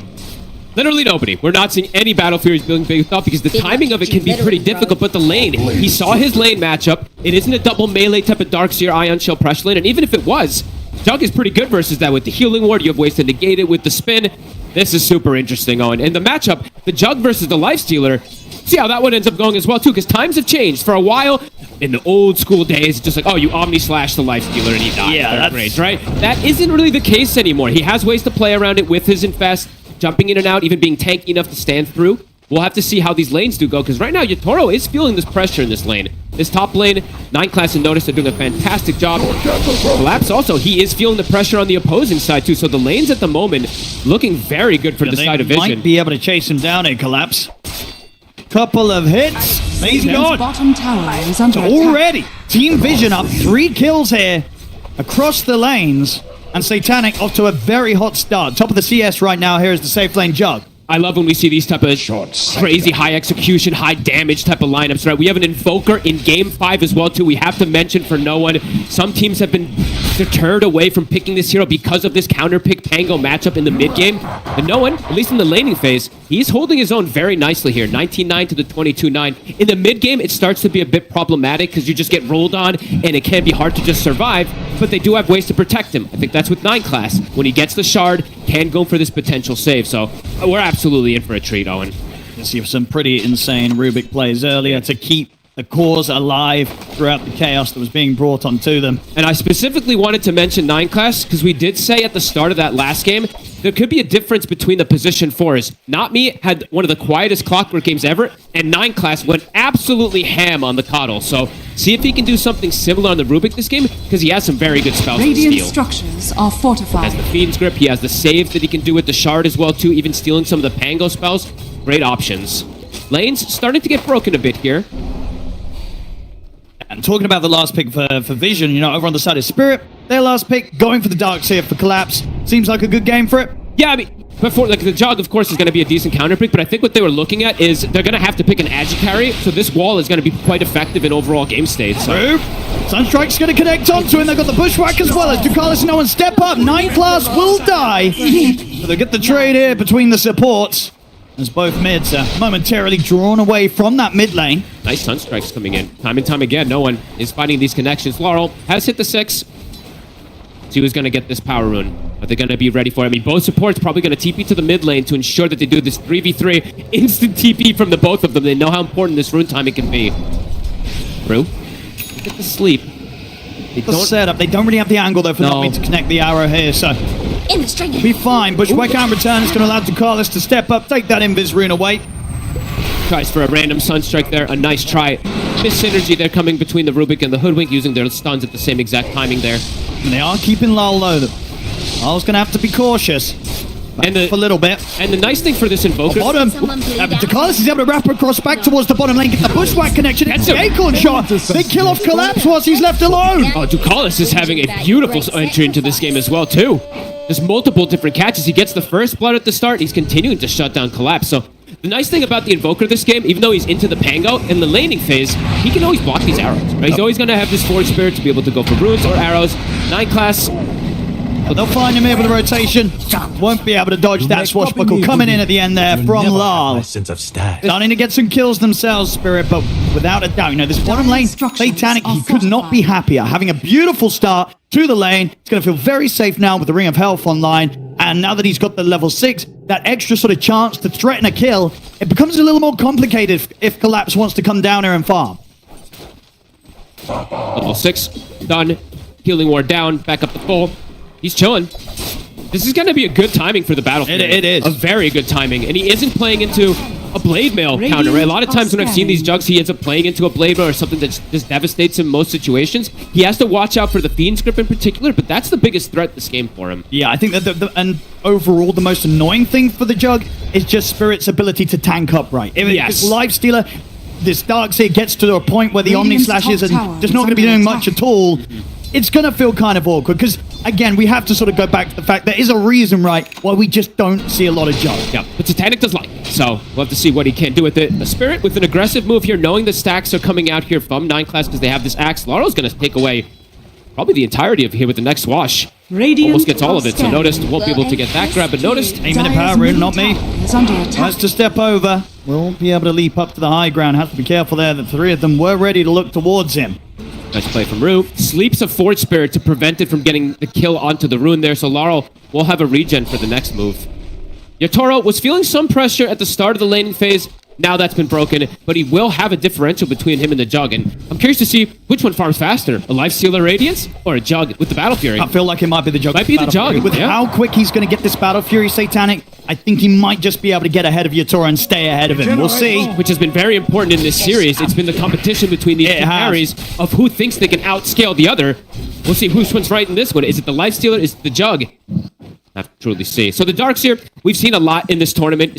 Not in this finals, of course, but the power of this hero is pretty strong when you get into the team fights in particular. A lot of these games have been revolved around these team fight successes. So see what happens when Collapse gets in with these Ion Shells on the Pango when he gets his Dominator in some of these auras. If he goes away. And talking about the off-lane selection, were you surprised about going for the axe here for Noticed, or did you see what they're going to do? They're going to get the setup into the call, into the Sunstrike, and the dunk. Talking about Noticed, he's able to take Yatoro down. But yeah, this axe pick, going for instead of the Underlord, which the panel felt might have also been a good pick in this situation. They want the BKB Piercing Disable. Okay. Number one, right? I think that's what we're starting to see. You need to have at least one, maybe even two in multiple of these lineups, because if you don't, they end up having this opportunity to just rage TP out, spin TP out, etc., or BKB TP out, depending on which hero it is. So I like this pick quite a lot here, and Noticed, he has been amazing for this team. When he gets off to a good start for Vision, he puts a lot of pressure on the map. So right away, 2 kills already in that lane. That's really solid. In the mid, gonna get Telekinesis into the Cold Snap. He's taking heavy damage here. Deafening Blast comes in. He's gone. He supports Ducalis again. They're ready every single time around this mid. It's such a dangerous area at the map. Vision, they always bring the numbers. They'll get the Nightmare set up into the arrow and return here. Spirit trying to take down Ducalis, and they will get him. But they still have to be careful, because Noticed, he's swung round over to the mid as well. And they can't push for anything more here, Spirit. I love how we see both teams just the speed that they're looking to play at. Both can play super fast. Both can play these slow paces. I like even Noticed just swinging over. Sure, he doesn't do anything, but just getting the potential to get involved with his team. And these two carries, who plays better in a fast-paced situation? The Jug or the Lifestealer? Just on paper, I would say the Lifestealer, but who knows nowadays? Let's see what Satanic can do with this type of start, because this Battle Fury is going to come out pretty much now. It's pretty much done. So 10-minute or so Battle Fury here from Satanic on top of the treads. And they've slowed down Yatoro now twice. So that Battle Fury, he is absolutely going to have that faster farm pace in comparison than Yatoro. And do have to look at the buff ups, right? Yes, Lifestealer, he's going to have the Lucky Shot procs that are going to give him this armor. He's going to have the Ion Shell, but this Jug is going to have Alacrity in a lot of these fights. And Alacrity with Omni Slash is pretty terrifying if he does get a connection. Good opener here right now for Vision. A 1k lead for them. Alice also potentially finding this creep too. Extra money for him, so kills the Dominator creep of the Darkseer off plus 100 for the Hoodwink. Is under attack. And yeah, look at that pace of timing. Level 9 as well. He's going to farm so quickly. Yeah. And they've got stacks already prepped for him, if I'm not mistaken. At least a couple of them all over the place. Build-wise, Carl. They're going to catch him again in the mid-combo. He's got to be more careful. A couple of times now, where between 9 class and no one, they're just able to 100-0 to him. It's a scary part of the map for the Pango right now. Lal, he's getting hurt pretty bad. These supports from Vision, they're breaking him quite a bit here. Usually we've seen Spirit be the ones to make that move around Laurel to get him back in, but these first 12 minutes, they're making the moves to enable no one. Net worth, he's now surpassed that Pango, and he's got this Meteor Hammer, so he's going to be able to whittle this tower down nicely. I mean, again, Nomi looks towards the room, but a massive burst comes through there. The Sunstrike and the Sharpshooter at the same time takes Nomi out. and ensures that Vision going to be able to secure that amplified damage room. Pick up here for no one. Spirit, they'll bring Lyle and Collapse back over to at least take down Ducalis in return. But again, here and there, Spirit are getting supports. Overall, Vision coming out consistently in these trades. Some outplays coming out from supports right now on the side of Vision in comparison to Spirit. See how they want to look to get together now. Rude does have Fiend's Grip available. See if they do want to look to punish the Jug, but Satanic already in a safe Dire's position. middle tower is They want to under get a tower. They want to have easier access into this jungle at this point. Radiant's Notice bottom is going to have a tower is blink under pretty attack. soon, though, so they definitely need to accelerate the fact that they go for this. Because Notice, with a blink, this game can go for solo kills without Blade Mail because he's got Sunstrike. Dire He can are blink scanning. Blade, he can blink Call, and then the Sunstrike follow-up might just be enough in a lot of situations. Dire's middle And now tower no one. has fallen. Meteor Hammer finished. He's actually finishes off the whole tower with it, too. And he's smoking. He's Dire getting involved. are I mean, Rune Law were on the hunt, but Vision, they're ready to turn and hunt them in return. Tornado into the Sunstrike, down on towards the Grip. Bane. He'll try with the grip, but Nightclub's able to wrap around, finish him off here with the help of Ducalis, and indeed get that steal. Lyle, he's going to jump back in aggressive with a shield crash, bringing no one down over the swashbuckler. The vacuum's there under the two of them. They'll get the 2 kills. He's going to try and stand his ground with a Fiend's Grip Nightclubs, but he will not succeed. Collapse, getting the triple kill. Satanic, and he chased Collapse down. Collapse is sort of teasing around with Satanic. The Ion Shells can start to build up. Satanic. With the Omni Slash already used, Satanic doesn't really have anything left in the tank to threaten Collapse, but what a turn up there for Radiant's Collapse. top Gets tower involved is in the under action, attack. picks up a triple kill. 9 class, when he stole the Fiend's Grip at the start, he didn't have mana. He's actually asking a teammate. He's like, somebody give me something. I believe someone passed him a Lotus, but it was too late at that point. The Darkseer comes in and gets the clean up, a big connection for Collapse. Top net worth for his team now, And just very good quickly. Awareness there from Spirit to commit for that play after pretty much the entirety of the combo was dropped down onto the Bane. You know, Rude tanked it all at the start. Did. Vision. Blink is done. They're looking to get aggressive Radiant's middle tower here. is You under said the attack. Sunstrike connection, It's it will ready. probably be enough if he just catches anybody. A call, a Sunstrike, and a Fade Bolt should do it. Radiant's top tower. And there we is have under it. attack. They get the call. Bushwhack, Sunstrike into a dunk.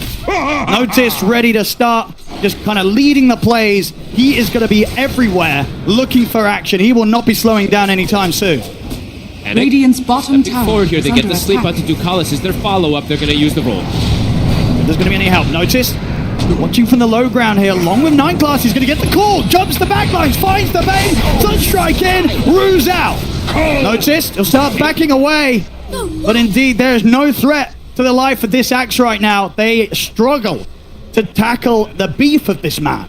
Vision's early game, pretty beautiful so far here. The Axe, as we said, noticed when he gets these type of games, he ends up running the show pretty effectively. 4-0 now for him. He's got the connection to look for all these kills. They've got Ion Shells. I mean, that's stolen. such a lovely steal, right? When you're playing this aggressive with the Axe, if you keep the shell onto him, I mean, already he was getting kills in these calls. Now with a stolen Iron Shell being applied to him, he's pretty much guaranteed to get kills very quickly after the initial jump. Spirit reading this move, bringing the numbers, collapse in the area, level 12. Yeah, Notice is playing careful. Very much senses that sort of presence of the Pango is a little bit of a bait. They've got a ward on the side there. I believe Yeah. they saw the Darkseer running in for a second, so we'll be able to back away. But still putting the pressure on. They're going to Radiant's middle scout the tower stacks is as well. under attack. They can steal these very quickly here just with Ion Shell.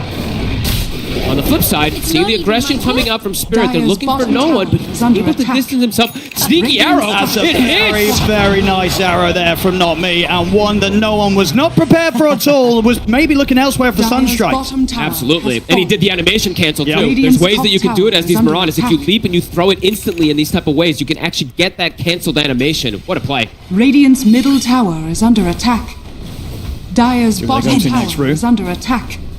How's the Radiant? The Radiance is done, and Yatoro now has Radiant's top access into tower these has Ancients as fallen. well too. So catching back up here towards that Jug, still 1,400 behind. Not Me attempting to get some info here under the cover of the Moonlight Shadow. Don't see him. Toro getting involved, wrapping behind. He's ready to look towards Notice, but Notice is already away. 9 class. He'll be left for dead here. Stolen roll, but he's Spirit they're accelerating. They're starting to match. should be able to take away this tier 1 here with Yatoro swinging over to the mid. Oh, that is interesting. 16 minutes in, a gem has been purchased up for Ducalis. That's one of the One of the early ones earliest you've seen ones. throughout the entirety of this TI. I think so. I see a lot purchased pre-20 minutes Okay. now, but it's 16. Very early. So they're really looking to control this triangle area. They're feeling like Spirit does have a lot of vision on the map, and they're not wrong. And they're ready to go for action. As I say, I think we're going to pretty much see this just back to back from Notice. Oh, yeah. Just every single opportunity, running at Spirit, trying to set up these plays. They want to play it fast here, Vision. Notice. Catch, though. Got his eyes on Rue. Will make the jump. Sunstrike's in. Yatori thinks about trying to help with a potential infest, but can't quite get close enough in time. Has to save himself. We're getting given such a good game 5 here. Back and forth kills. The lead was going for Vision. Oh, that's an easy Omni Slash there. Lead won't save you. Not me's gone. A freebie handed to Satanic as he is continuing to have a beautiful time on this bottom side of the map. 2-0-2. Flawless farm.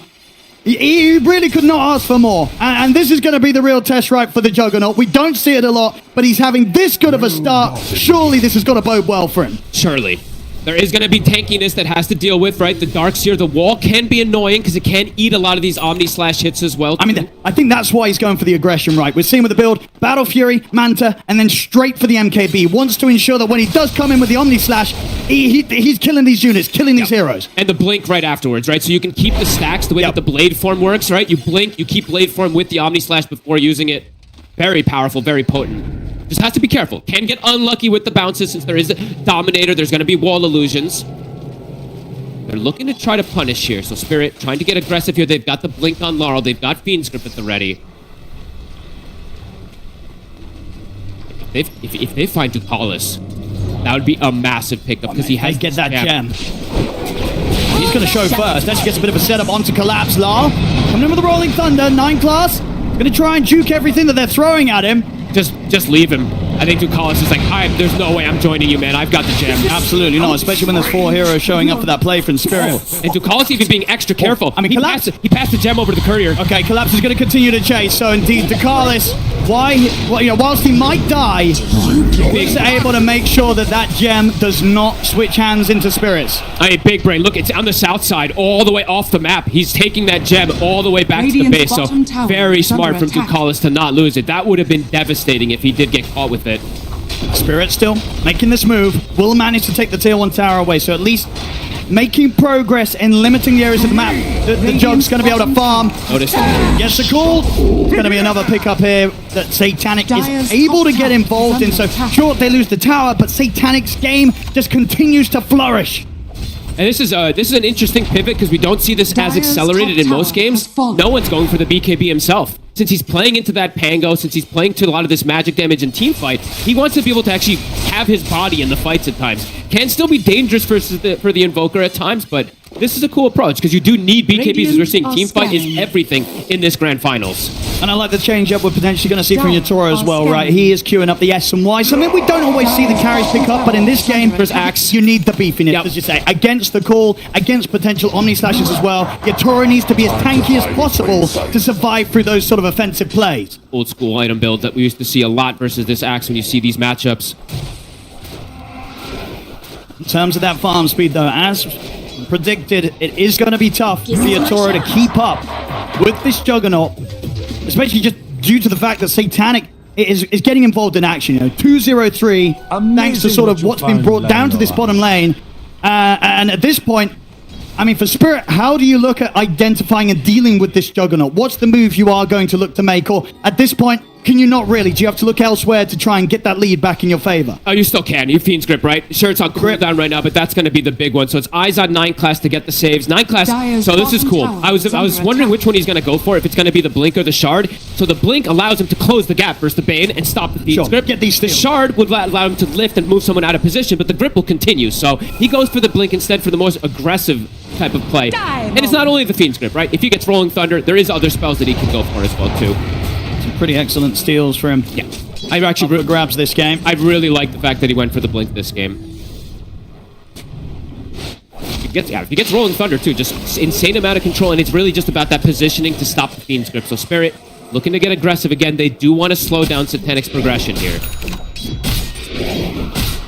Yeah, huge kill if they can find him, but Satanic in a pretty safe location, very close to the MKB, and that's when the move becomes quite scary, right? If you don't get the grab, you don't kill him. If he gets an Omni Slash off 20 or so minutes in with an MKB on top of the Manta Battle Fury, that Omni Slash is going to hurt. It's going to kill most of the targets. Maybe not Yatoro because he is this tanky at the moment, but the rest of them perhaps it will be.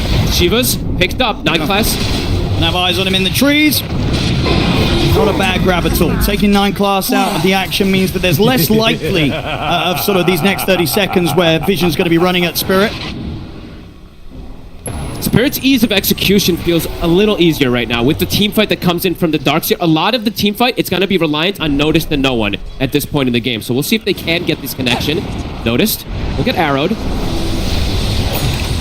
Hard to close in onto though at this tier 2 area, but tell you what, still doing a lot of damage there with that vacuum into the Minotaur. They're trying to poke the BKB, but he doesn't use it. He has Healing Word to be able to reset. Might look to strike back here. Spirit backing up, resetting, continuing this farm. And this is exactly what you want for a grand finals, though. Neck and neck. And, I mean, does Satanic want to get involved in this play? He does have level 18. It's a big Omni Slap. I would imagine so. If they can get the jump themselves, Vision, and allow Satanic to just step up, get that ult off, as long as he doesn't get too unlucky with the bounces, there's the potential for him to do a lot of damage at the moment. So it looks like, I mean, maybe they do this type of play where they put Satanic in a risky position and be like, oh yeah, go for him here. And then that's where 9 class can go for the blink, cancel of the Fiend's Grip, get the potential steal, and turn it around. Because if he gets Fiend's Grip too, right, versus Yatoro, it's one of the best spells of control that he can get. It would be pretty massive if he can get that one here. Forge Spirit's pushing out one lane, Dominator pushing out another. Neither team gonna run into each other for these next few moments. Collapse buys the shard, blink for team fight, going back for the Lotus. More and more answers they are looking for to deal with that Omni Slash, of course. Laurel is gonna go for the Aghanims. Standard build from him.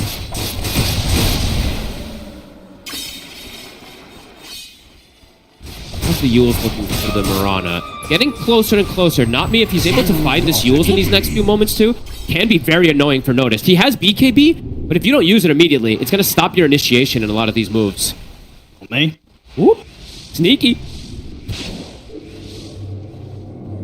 Getting some pretty good information with these Moonlight Shadows. It sort of allows them to breathe a sigh of relief every time he's sort of able to get eyes on Noticed, knowing that Axe is not currently smoked up himself, trying to make moves against Spirit. Yeah, that was nice. He saw both of them there, so knows that they aren't making an aggressive move at the moment here.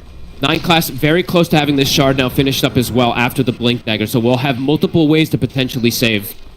No One buys the shard as well too, so starting to play with that cross farm to push these waves out, and they gave him the gem. So feeling protected, so he knows if there's any of these sentries placed down for him to play aggressively. For a connection here. They have a kind of triple BKB timing on the side of Vision right now with Noticed, Invoker, and the built-in one on Satanic. For a catch. Well, they know someone's in the trees. Oh. He's stepping up. He's inching very far forward. Doesn't quite come under vision. Spirit, they're waiting for their next timing. The Aghanims is almost done for Laurel. And I think Yatoro, I think he might not want to show up, honestly, until he kind of has these next couple of items done. AC at least. Yes, AC, and honestly, maybe even the Ags. It's just a question of when his timing is going to hit a point where he's ready to tackle the jug. Noticed is spending a lot of time moving around. He is 6-0 in this game, but he is spending a lot of time just moving. You're starting to see that differential in gold. He's got the Dominator farming for him, but look at that Darkseer. He is starting to pull ahead massively. Gonna be able to farm that Lotus Orb, so I feel like Spirit, they're getting away with some nice greed and some extra answers to deal with the jug and to deal with the damage that comes out from Vision. Haste!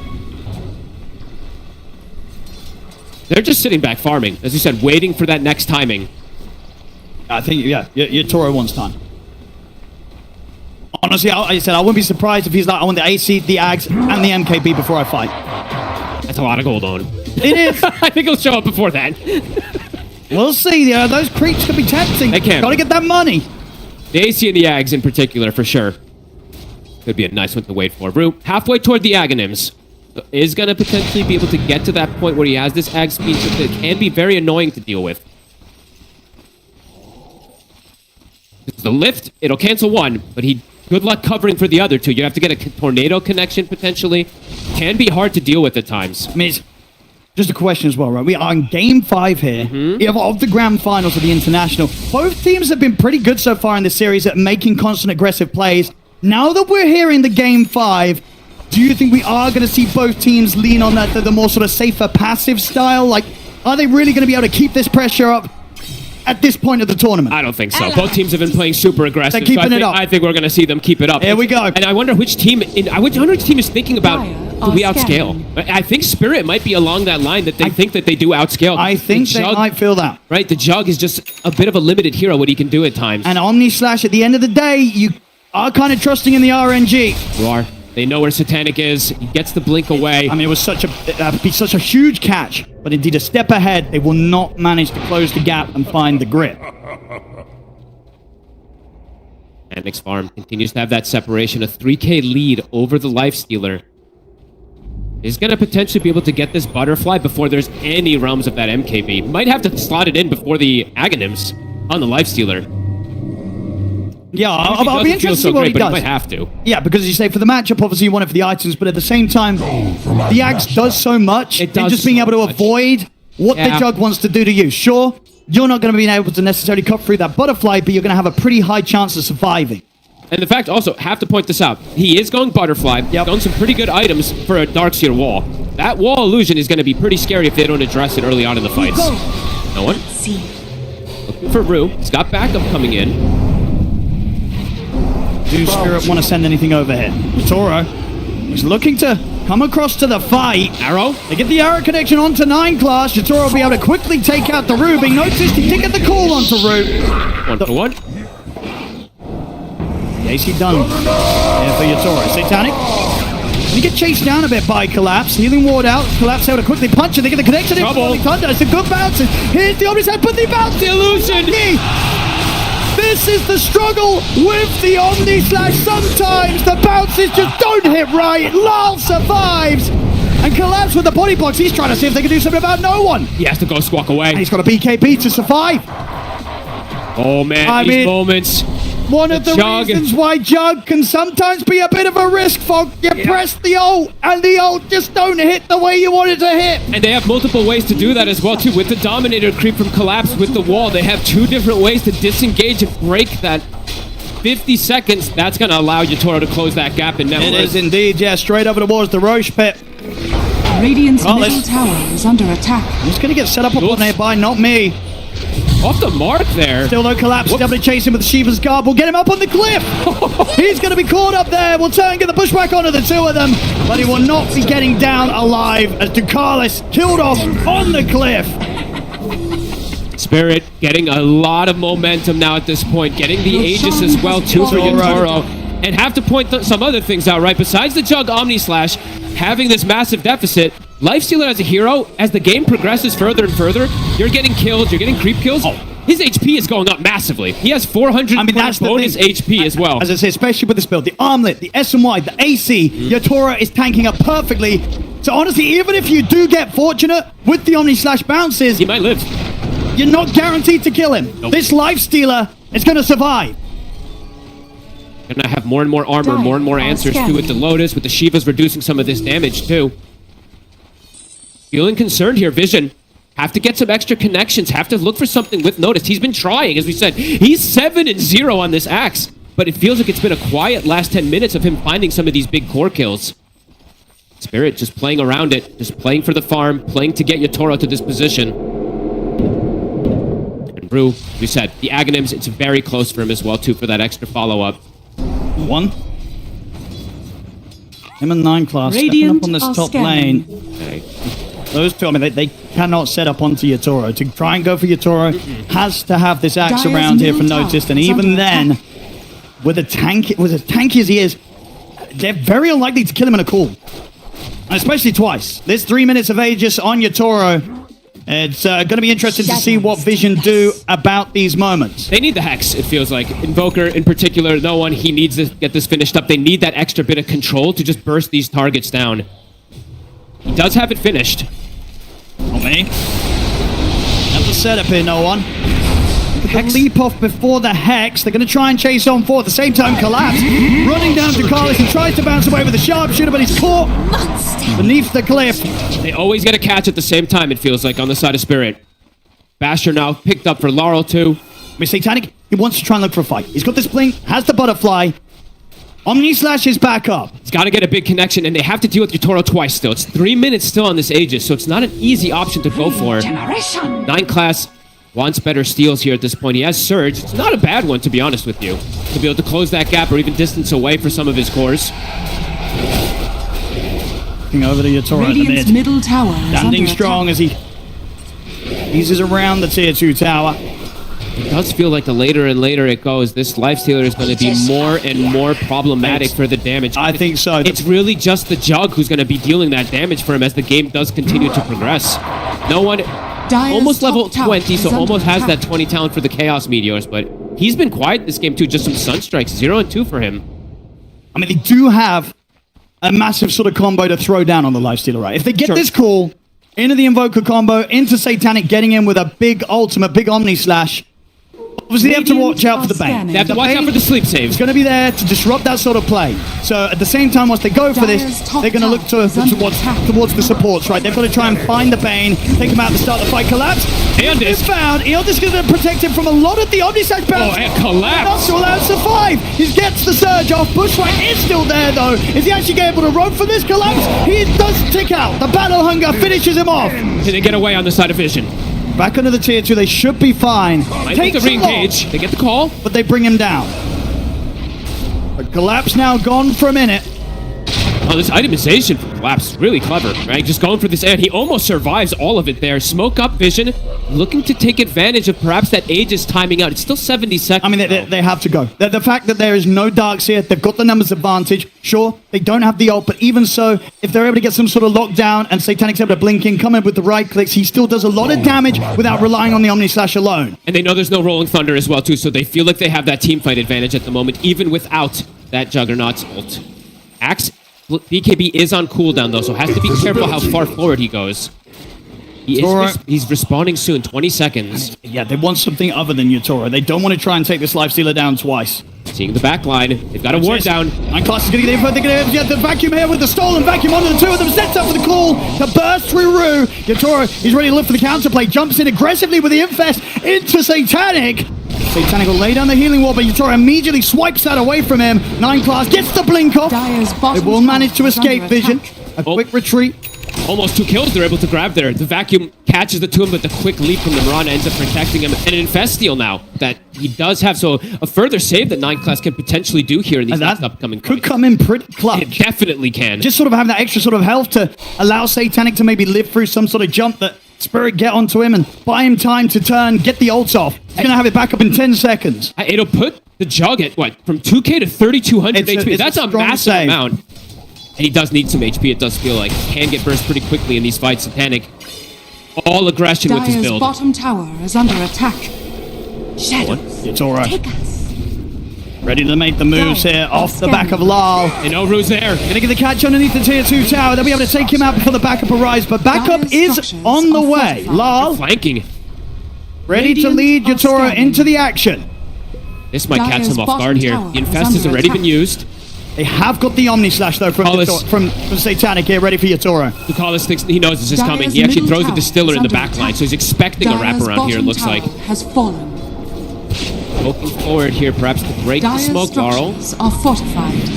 Thinking about Dire's committing, but middle into tower the is triangle, a under bit attack. scary without the 5-man. Vision. How much longer do they want to stick around here as the Bane's respawning? They're still going to look for more. Notice. Dire's middle tower is under attack. Yet to die on this axe. Godlike for him, by the way. Really been doing everything he can so far. Stagnated for a slight moment in that earlier stages, but immediately afterwards finds these dream catches. So close on the numbers here. Jug continuing to keep slightly ahead. Only slight this time, though. I mean, that's the thing. Taro's catching up. And I think when the difference is only slight,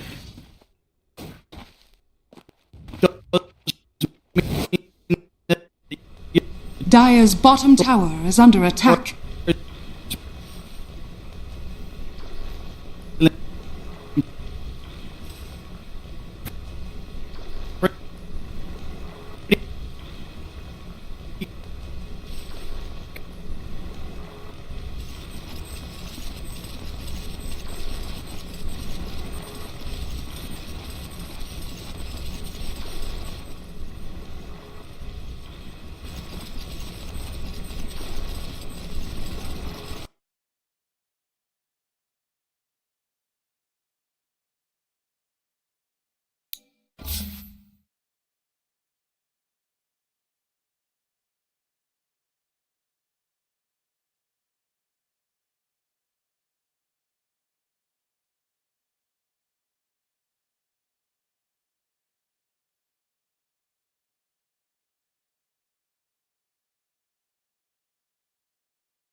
Roche now, the option.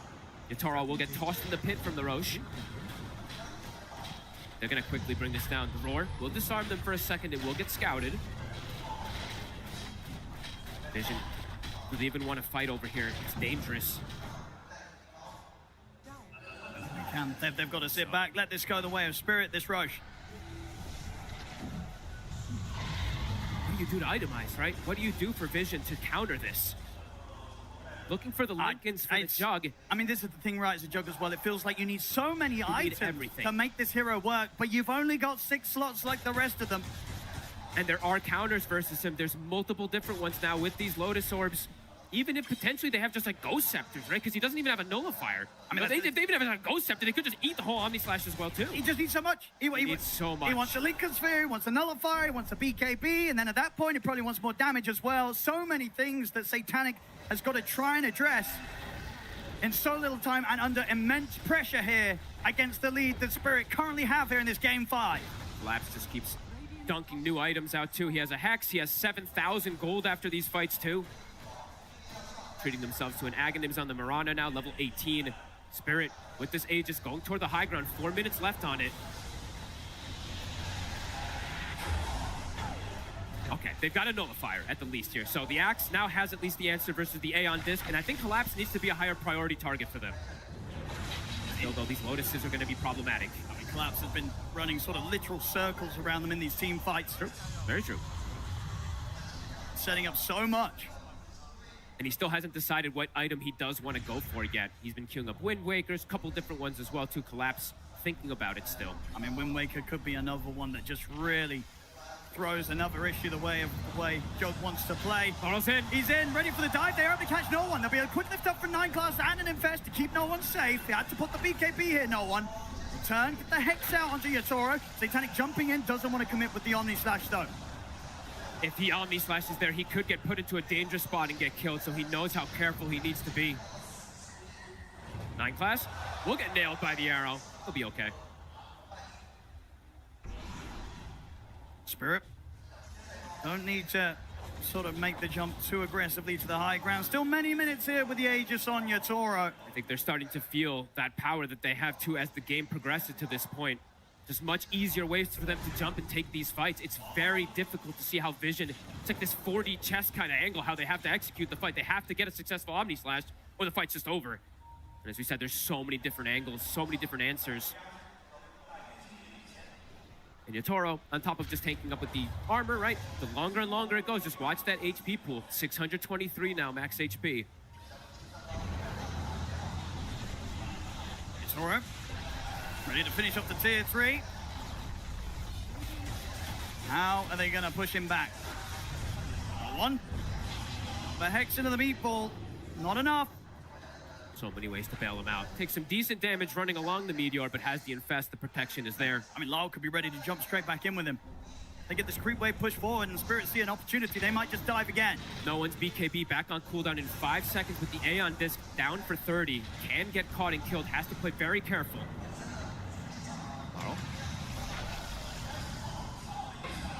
Back onto the barracks, notice. Get the call, be able to drag him in decently deep, but again, the damage to threaten him, even the once, just doesn't seem to be there, folks. He gets instantly Lotused as well, too, so you can tell Satanic's like, I can't Omni Slash him. What am I supposed to do? Spirit, Aegis still for 90 seconds. They're backing up, looking to maximize on the map, get some of that extra farm. Not me, looking for the level 20. Getting close to that. It's a lot more burst damage they'll be able to get from that as well. See if Vision, do they want to go for some type of sneaky play outside? It feels almost necessary to catch Spirit off guard now at this point. A head-on fight feels so difficult for the side of Vision. Full Abyssal on Yatoro. Oh god. They keep getting these massive core items. Did Collapse decide which one he wants to go for yet? Okay, he gets a BKB and then he buys it. He's going for the overwhelming blink as well afterwards, so good luck getting that Nullifier on him now since he has a BKB. Can't get Dispel that Aeon Disc either, so looking for more answers. They're answering pretty much everything we do see that Vision is trying to answer their answers with. And especially when you're ahead and you go for this sort of overwhelming blink, Shiva's Guard build, it's just so good at jumping in and forcing out these early reactions, right? Making the enemy team feel that they have to press these BKBs before they're able to sort of start the fight on their own accord. And it's going to mitigate the majority of the damage that can come out from the Jug too, which is most of the damage that we've been seeing in this one. Maybe a bit extreme, but maybe you gotta be thinking about a rapier on this Jug. Just to go for that blink Omni Slash play, hope that it connects, hope that you get the bounces, because without something that extreme fogged, I don't think they're doing the damage. It does It's gonna feel be like tough for Satanic. If he goes for it, right, that would be the craziest inventory ever. The most aggressive inventory I think I'd ever seen if he does go for that type of build, but it might be necessary. I mean, he could be thinking about it. As I say, for the moment being, he has Lincoln's Nullifier, BKB queued up. Another BKB Piercing disable. Yatoro, the Abyssal has been picked up. He's starting to disassemble items here. That SNY that he had disassembled. Now he has a casual Yasha. He's going to be selling the Talisman, and he will be going for that crit and an amp damage on the bottom side. Roche, still some time until it's going to be respawning. Yeah, they'll play it careful, Spirit. They'll be waiting for their next Roche. The question is, can Team Vision get out and try for a play here in these moments before Roche is back up? They look to try here with the smoke. Well, they have to. They have Wind Waker now, so Ducalis does have a hard save versus the Fiend's Grip as well, too. They don't have to rely on some, clearing the illusions, getting a wild grip as well, too. They do have a way to stop it at the least, but he has to be alive for that. Smoke at the moment doesn't look like it's going to connect. Not me. Playing on the front lines here. Level 20's hit. He does have that extra burst damage now. Vision, they're already heading back. Yeah, they're scared. They could not find a chance to make a jump happen here. Noticed is not, though. He's very deep. Gem. He's very far forward. He has some vision to play around it here. He's getting pinged immediately, so it does seem like they are aware of his positioning at the moment. Scaling feels like it continues to grow for Spirit, and for Vision, it has stagnated how much they are getting increased. Satanic, he's trying to think of what to buy. He's queuing up the BKB. Feels like he does need that. I don't mind the BKB. The BKB at least allows him to jump in and sort of not have to immediately panic with a Blade Fury or an Omni Slash, right? Should give him a bit of a window to jump in and just get some regular right clicks off and wait out sort of these Lotuses before he goes for the Omni Slash. Still risky, of course. Very likely that there's going to be enough physical damage coming out from Yatoro to sort of tackle him in the 1v1 when they're just right-clicking each other. And they have disables through it too, right? The Abyssal, the Fiend's Grip. I believe the Basher also on Laurel, and he's about to have Abyssal as well too, so multiple different ways if he does go for it. I mean, Vision, they need this to go well. See what they can connect with. No one. He has a lot of items. It just hasn't been able, we haven't been able to see that damage that can come out from him because they just have the answers for him, it feels like. Yeah, they have the saves. If Yatoro is able to find any sort of window to get the Rage off, to get the Infest off, feels like the fight's pretty much going to be over. They have to fully combo him down, and it's so difficult. Execution, much harder for Vision. Collapse is switched up, by the way. He's still debating which build he wants to go for here. So the Refresher is the next one that he is thinking about. Always a good hero to have it. Soon level 25 for Laurel. Collapse has hit that 25. That AoE surge. They can zoom in and out of the fights and closing the gaps versus something like the Invoker, which he hates having. Yatoro, they're gonna go for him. They're gonna try. See if they can take him down through the combo, but there's gonna be the Nightmare to buy him sometime. Fiend's Grip comes out, controlling the axe. Satanic jumps in, he's looking at Yatoro. He's got Yatoro. They'll find the chance to bring down the Lifestealer. And now Vision, they can try and clean up more. Nobby's gonna jump away. Satanic hot in the chase in with the blink. He'll be held back by the Yules, but the further grabs there from Nightglass. Telekinesis onto Not Me. Ducalis, Satanic and Nightglass chase on forward with the stolen leaps there on the Rubik. Not Me's gone. Vision, they find exactly what they need. A fight gone wrong there, and this grand finals may have truly slipped away from them, but they get the grab, they get the catch, and they're able to bring down Yatoro. Perfect execution of Chain Stun, literally perfect. I believe the lift catches him toward the end of things there, and he gets brought down. Beautifully done, because we did see the sleep, but it's a fraction of things that it actually ends up stopping there, and they can't prevent the rest of the damage coming through. And time to push. That was crazy execution from Vision. 45 seconds now. Yatoro is dead. He felt like he couldn't die, but they will be able to prove that wrong on Vision. And Roche, it is spawning. Might be able to back up and go for it here with the damage that Satanic has. It looks like they're trying to see if they get small kills out of the mid. Satanic jumping in. I can't believe they get that kill with the team all around him as well, too. 20 seconds. Oh, I mean, he's trying to do a Meteor Hammer play here, but he gets caught by the vacuum immediately, forced The Aeon Disc out of him. That was very risky there from no one. He gets his Aeon Disc popped, so for the next fight, he won't have that ready. Amplified damage rune here to help with the Roshan. Can they might be able to kill it in time. I mean, they take it down so quickly. I think they've got this Roche easily. Spirit, Alacrity. They are not going to be able to get anywhere close to this. This Roche dies so quickly here with the Amplified damage rune on Satanic. Aegis is going to be there in his hands for the next fight. Vision coming back with an absolute fighting chance here off the back of that tier 2 defense. That was absolutely insane. Able to find the connection when he wasn't Lotus finally. And now the potential of 2 Omni Slashes. They're there. Maybe he will be able to find these angles as well. Spirit looking for the fight. They don't want Vision to be able to set up like that again.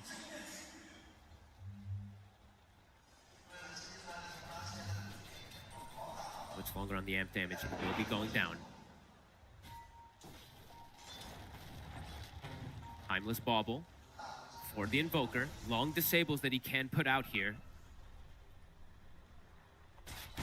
Bringing in both the mid and the bottom lane here, Vision. Just with that kill, it went from what? At Dota Plus at 83 down to the 58%. So a massive one they were able to swing into here. Having this Aegis now for Satanic. He's got this second life. Such a difficult move to execute. They do it here. Can they do it again?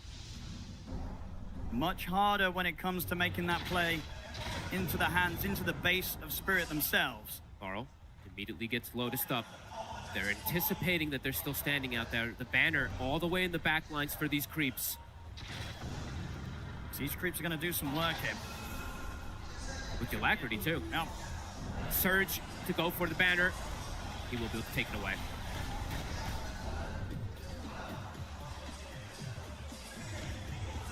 Such a tense game. Team Vision. Good 3 minutes here to think about what they want to do with the Aegis. Satanic looking to continue to get that growth. These Jugs are really, they're allergic to buying Aghanims, Owen. That is true. I mean, you're not wrong. Especially when you've kind of already got like 8 items, 8 slots filled. He wants that next one to be able to stand and just right-click versus that Lifestealer and hold him down with the bashes. It makes sense, right? But see if that works. He did go for the Nullifier in between to deal with these Aeon Discs, to deal with some of these other annoying items. Moonlight out from Spirit. Heading out. Trying to sneak forward. Collapse. Get the call. Jump onto him. They've got the call. Here comes the damage in with the Omni Slash. Collapse. Kind of gone. Didn't have the BKB in his inventory. Spirit, they still want to fight. Yatoro gets in, takes out 9 class. Lal with the roll forward, looks towards Satanic. He's got the Blade Fury. They'll turn for no one instead. He's got the angle to keep him controlled, allowing Yatoro to close it. The call is there. Notice jumps back over the grips there though to lock Notice down. The Radial definitely blocks the Noah, pushes him back. Satanic caught by the Abyssal. He'll turn, try it out right. The grip, it's stolen. But the vacuum comes in to put a stop to it. Doesn't matter. Yatoro still falls. And Satanic is ready to go once more. Pop the refresh out. Another Omni Slash is being tanked heavily by the illusions. He'll blink out off to the side after it collapsed. Will chase out Notice. Noah being focused by Lal. They've taken the Aegis out of his hands here on Satanic. Buyback coming in from both of them. The 3 of them collapse through Yatoro. They want to go for round 2. Satanic will try and play Fury Run. They got any way to catch him. Lal. Blink gets out. Carl chasing. Oh, Ducalis will get found in the tree line, but he may have just drawn their attention away long enough to allow Satanic to run. Look at all these buybacks. The stolen grip for a second gets canceled. The secondary Omni Slash, I think, ended up bouncing only onto pretty the much illusions just onto the there, wall illusions, but still. Look at the buybacks. What that extra chaos in the fight where they just weren't able to, even with the buybacks, find an opportunity to lock down Satanic and get that crucial kill. Satanic survives, continues to sit on an absolute mountain of wealth there. 9k gold on the Juggernaut. He has got many options. Are they going to go for him here? They might catch him off guard. Hexor, Alacrity. But there's the jump forward with Satanic. The Deathly Blast locking him down. The Infest will buy him a bit of safety. The rest of the team's trying to get over to help out. Have the Abyssal to hold back Satanic and run. Collapse should be able to be there with his presence to keep Yatoro safe. I mean, they may be even thinking about trying to turn back over towards the Jug. Satanic heals up back to full with the healing wall. My God, that was so scary there. If he does have Omni Slash, they can go for the kill, but Yatoro, knowing that they don't, just get that infest, he does survive, but a risky positioning. I mean, Spirit, that was insane. Are they really going to try and stay on the offensive whilst they don't have 3 buybacks? It's going to be pretty crazy. 6 minutes here where they have to be so careful. They're seeing, though, that Yatoro isn't as safe as he anticipated that he was from earlier. These jumps from Vision is catching them off guard a couple times here. Catching me off guard, too. Looking for more Wind Waker pickups, but as he said, there is that nullifier that he did pick up. This has seemed like the clutch answer for the side of Vision. Satanic having this one. Now going for this Abyssal. Okay. Can't stand his ground. They're smoking. They're looking for this. They have a win condition. They really do. Toro. If they kill Yatoro, the game's over.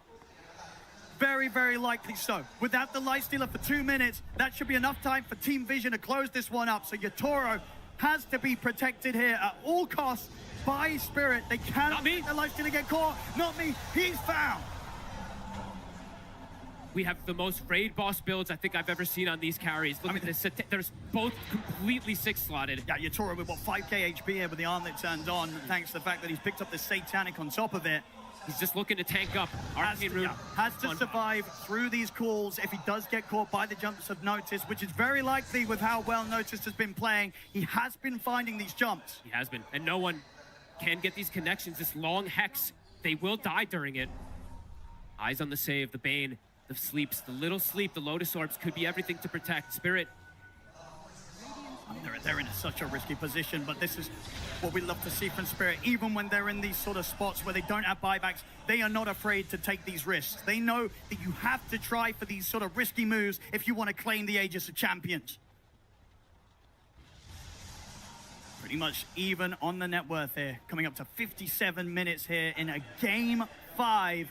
We were asking who's going to think that they have that greater late game. I think we're seeing that both of them have that great late game.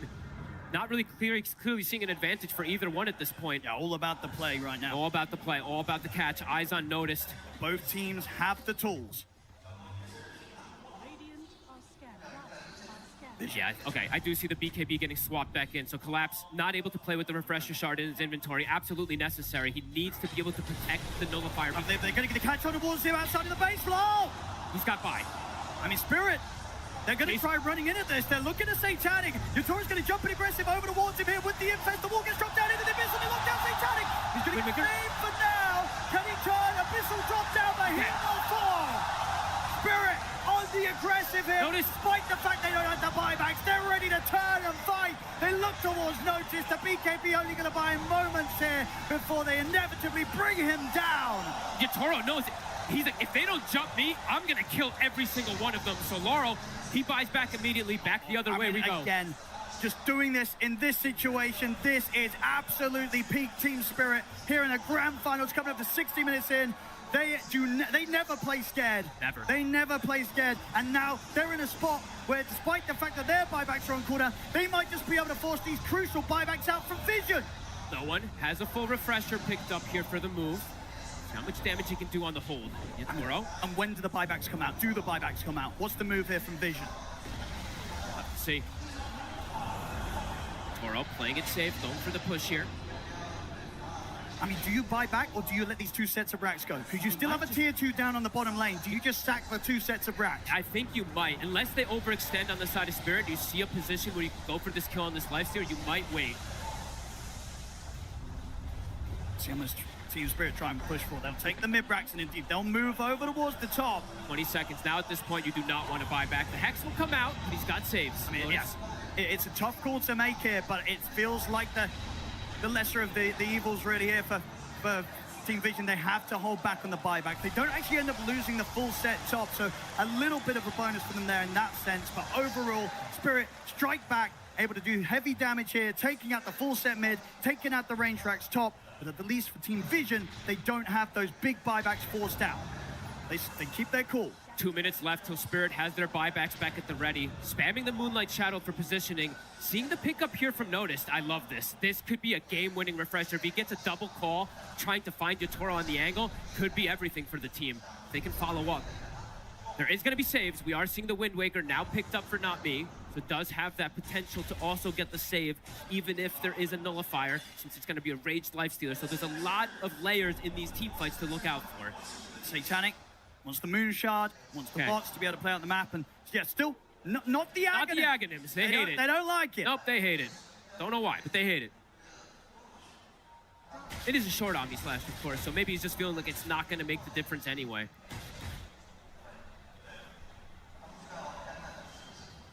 $60 minutes. See what we get on the neutrals. A little bit of a breather here for both teams. They can head back, get the neutrals pretty safely. Neither team quick to make an aggressive play, as they'll just wait out those final minutes where the buybacks are going to be back online. It's only going to be Lals that's going to be on that longer cooldown. These neutrals can make the difference always too, right? If you just get that Audacious, if you do get that crazy damage item, it could just kill these targets in one of these stuns. Baubles. They're bobbling. Collapse was hanging on to the greedy tier 3 for a very long time there. He had the bauble at the ready. He picks up the first bauble, so he'll be able to bauble a secondary one, which is upgraded immediately at that 60 minutes. Yatoro, he gets the Deso. Oh, he's going to be hitting hard. And look at his HP, Owen. He gets the evolved one as well, too. So he's 6,000 HP, 40 armor that they need. 46 armor they need to get through. And with the Stygian, he might just be... I mean, how does this sort of go? If these two get in a situation where they're... What have we got? Oh, I think he's just going to probably bobble again on the Juggernaut with the... Maybe Audacious bubble. I think Audacious is going to feel pretty nice, right? Yeah, could be the case. A lot of attack speed, a lot of magic attack damage. That really boosts up your output. Okay, Spirit. Looking to hit again. Buybacks are coming back up for them. They have Yatoros at the ready. Actually switch it so he goes for the Rift Shadow Prism on Satanic. Okay. So able to push out a little bit with those illusions. Maybe able to play into the heads of Spirit, try and catch them out, bait them out. That is what a lot of these players do. I mean, Yatoro and Satanic, the most notorious ones for doing these Manta and Illusion plays to bait things. Smoke on smoke action. Will they fall for these plays from Satanic? Roche is up. Not me. Pushing out the waves with his arrow, with his Starstorm. Both teams pretty much getting the buybacks back online. Book of the Dead scouting a lot here. It's an illusion, so the bait, the Rift Shadow Prism, falls for it once.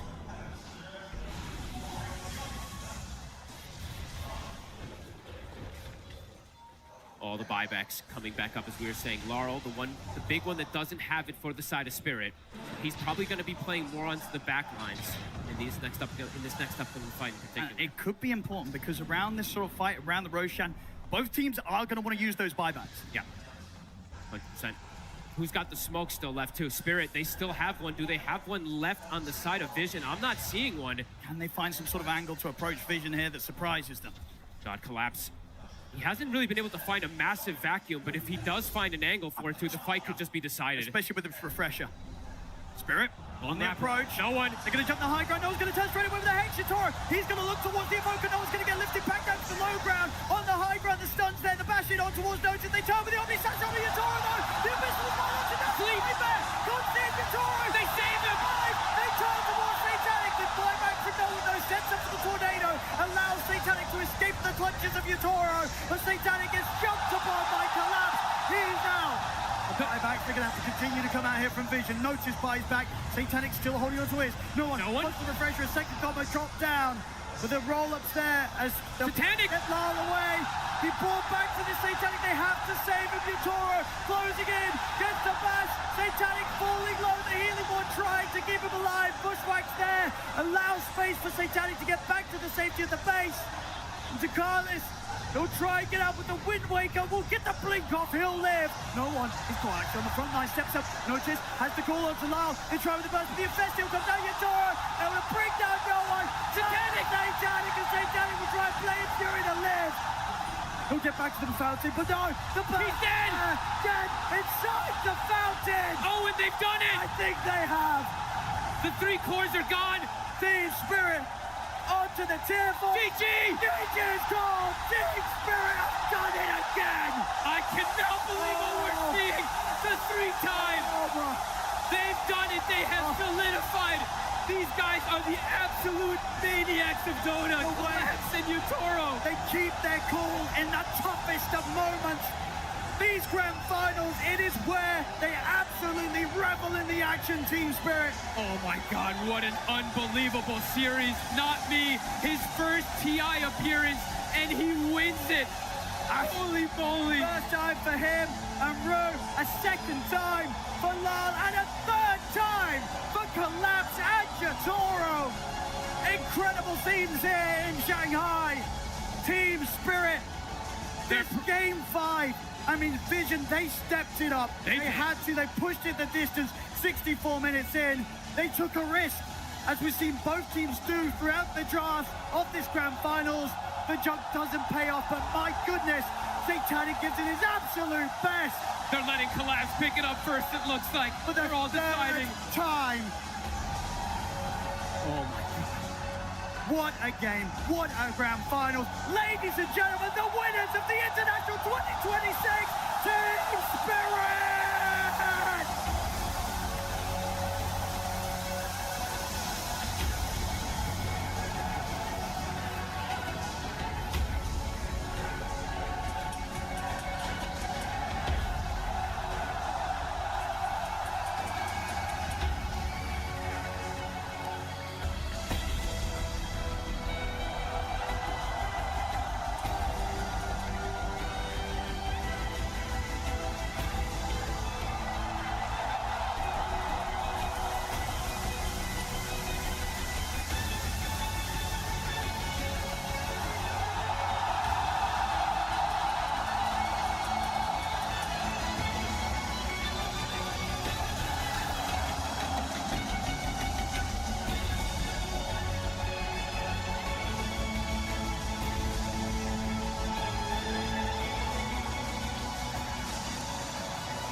Ladies and gentlemen, after being pushed to the absolute limit in a 5-game series, we are ready to crown the champions of TI 15.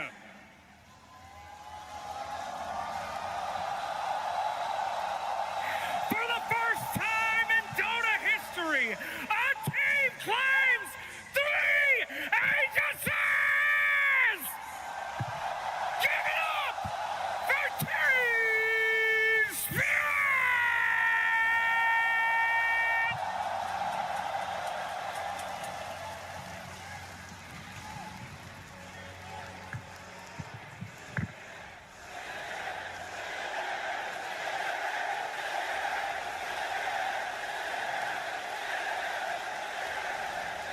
从败者组一路杀进决赛 ，Team Spirit 最终拿下了我们国际邀请赛的冠军。Team Spirit fight all the way through lower bracket. Now you're here. You lift the aegis. Not me. I gotta ask you. You gave your hair to the god of Dota, Dota god. He gave you the championship. Do you want to say anything to your fans, your family, anyone who's been watching your games? If you want, you can speak Russian. Можешь по-русски? Хочу большое спасибо сказать, во-первых, моей маме. Она меня супер поддерживала. Вот. И фанатам, которые нас поддерживали. Вы супер. Ru, come on here. Ru, please. Please come here. This is your moment. 这是属于你的时刻。 Now, this is your first Aegis. This has to be special. What is going through your mind right now? 这是你第一次国际邀请赛的冠军，这是一个特殊的时刻。你现在心里想的是什么？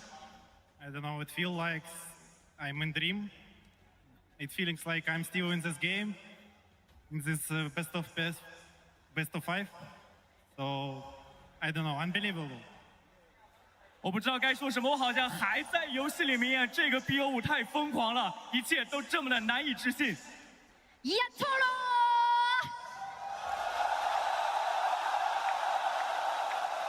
！3座神盾，第一次拿下 TI 的时候，你有没有想过这一路会这么的精彩 ？3 Aegis. Well, when the first time you lifted up this Aegis, did you ever imagine the journey would be so incredible? Yes, I hope I'm gonna win 4 or 5. 4个、5个。 And I wanna say I have 55% percentile. Icefrog, can you give me purple item at Draw Ranger, please? Draw Ranger? Please, I lost all my predicts. 我虽然之前的预测没有做对，但是能不能把紫色的卓尔游侠的装备、小黑的装备给我？ Really, that's what you're thinking right now in your mind after you lifted the Aegis. 这就是你现在脑子里面想的，你刚刚举起这枚神盾。OK. Lau, please. Lau, come on here.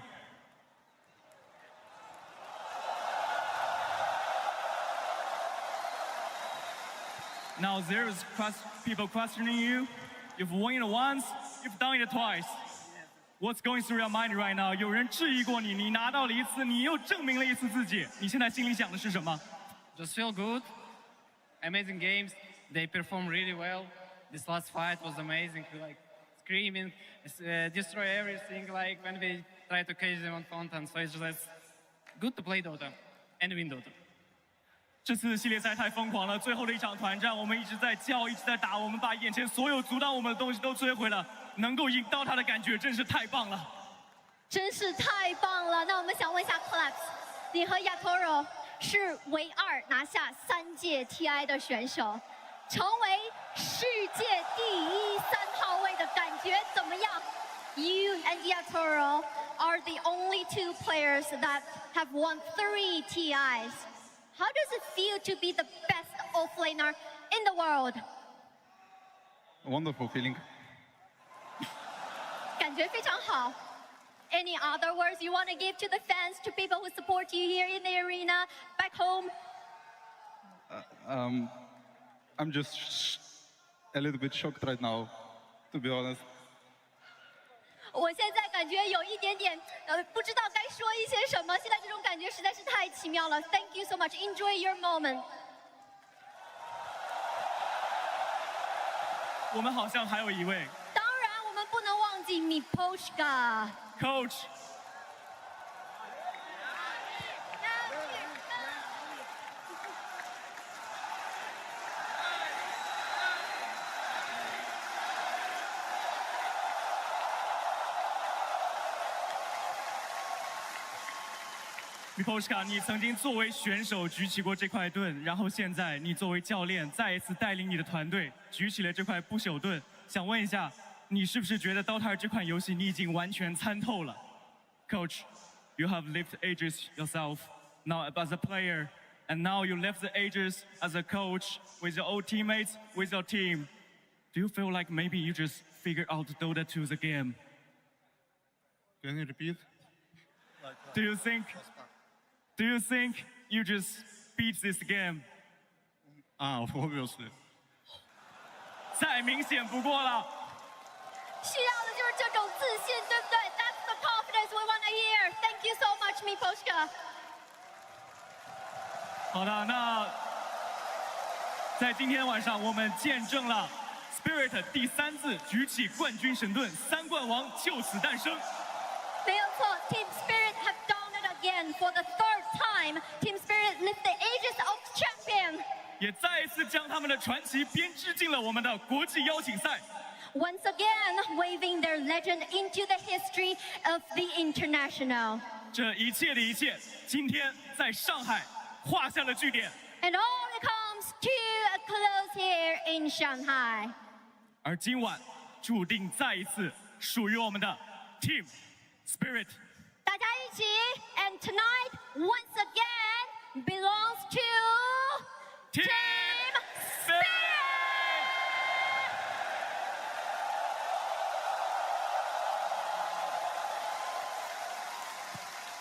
Congratulations to Team Spirit. Every year, a team makes history, but TI-15 is special because this is a legacy that has been created today. A legacy that no one ever thought would happen in the histories of TI. We have our 2 first ever, 3 TI champions, and Org winning for the 3rd time as well for Team Spirit. Miposhka doing it as a player, as a coach, and not me to come in as his first ever TI appearance and lift that aegis. Rue as well, coming back for the 2nd time and getting to have success. It really is a fairy tale ending for them here on Spirit.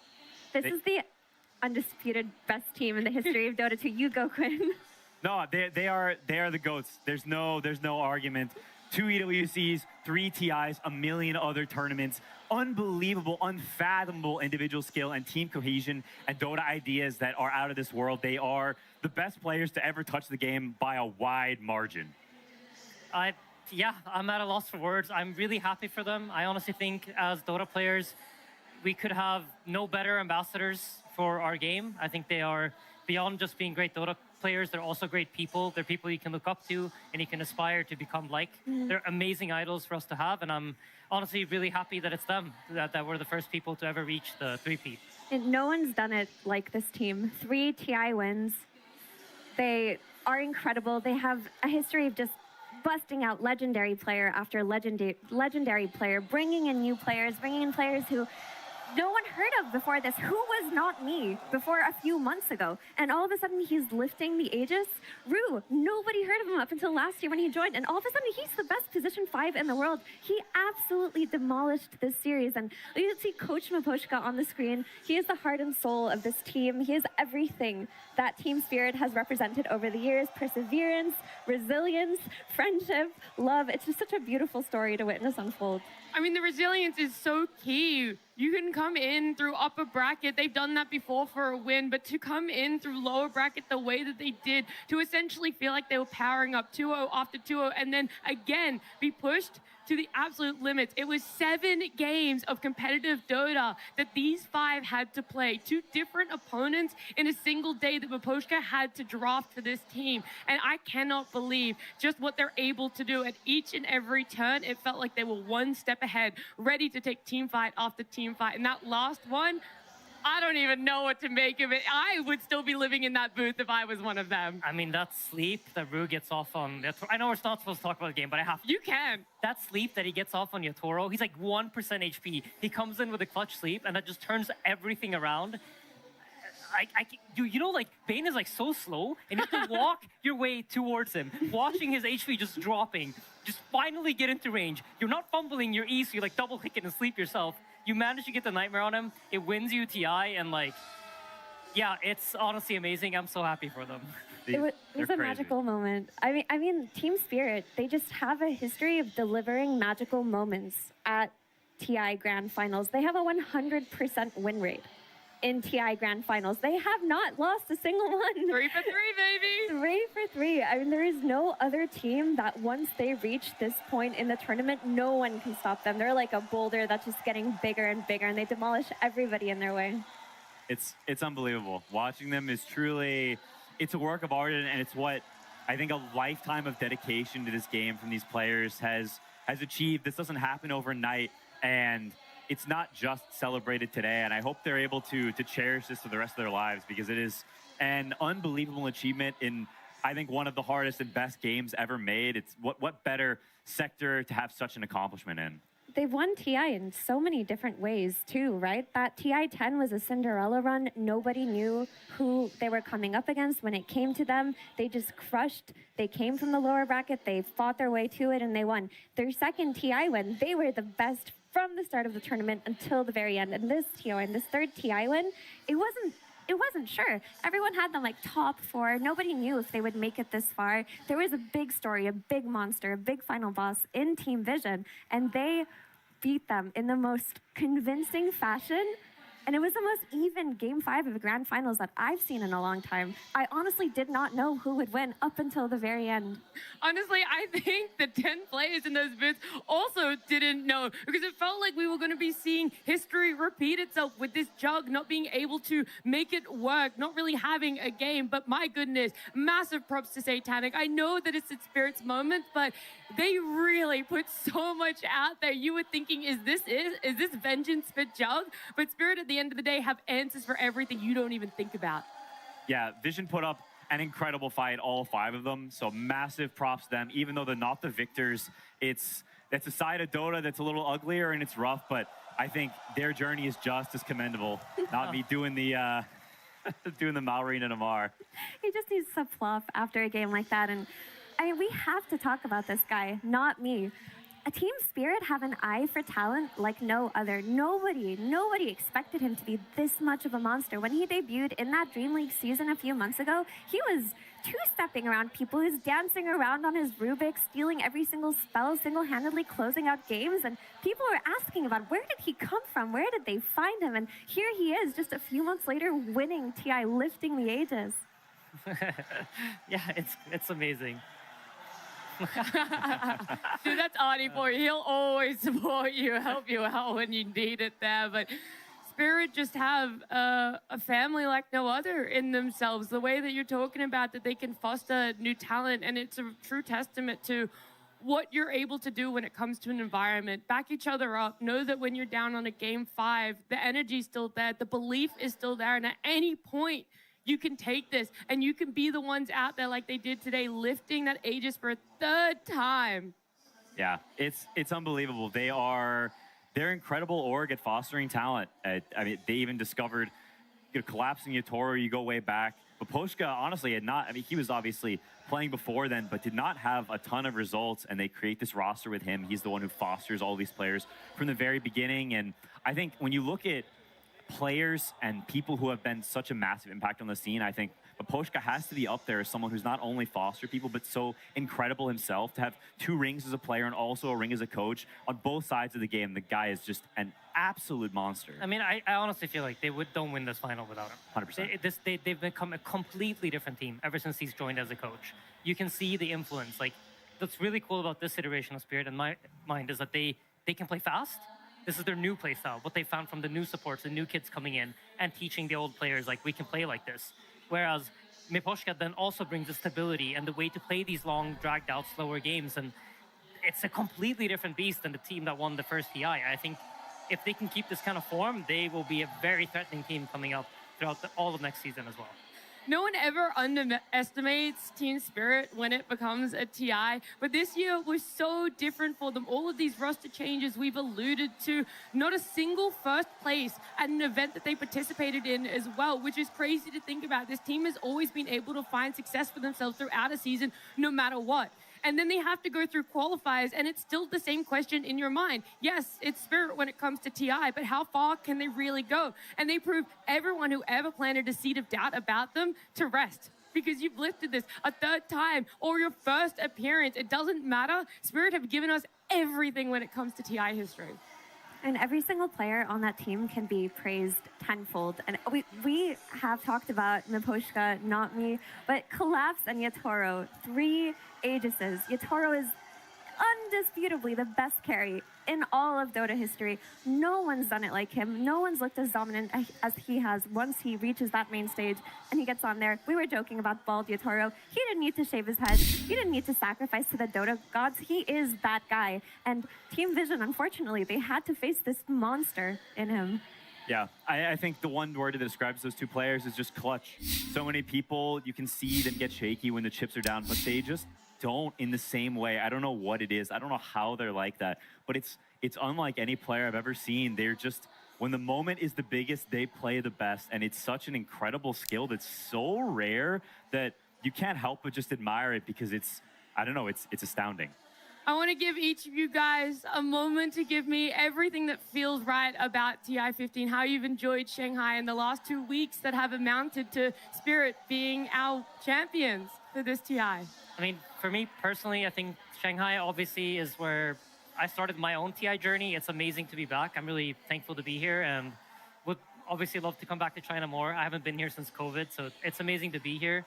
The Dota at this TI has been very entertaining to watch. I feel like we had a grand finals that featured everything. We got really cool strategic victories. We got amazing gameplay victories. And towards the end, we got an absolute slop fest of a game 5 where everybody's just farming. So I feel like we got it all. And thank you to Valve for believing in us to do this grand final panel. And thank you to all the players and all the fans for watching and making it so special.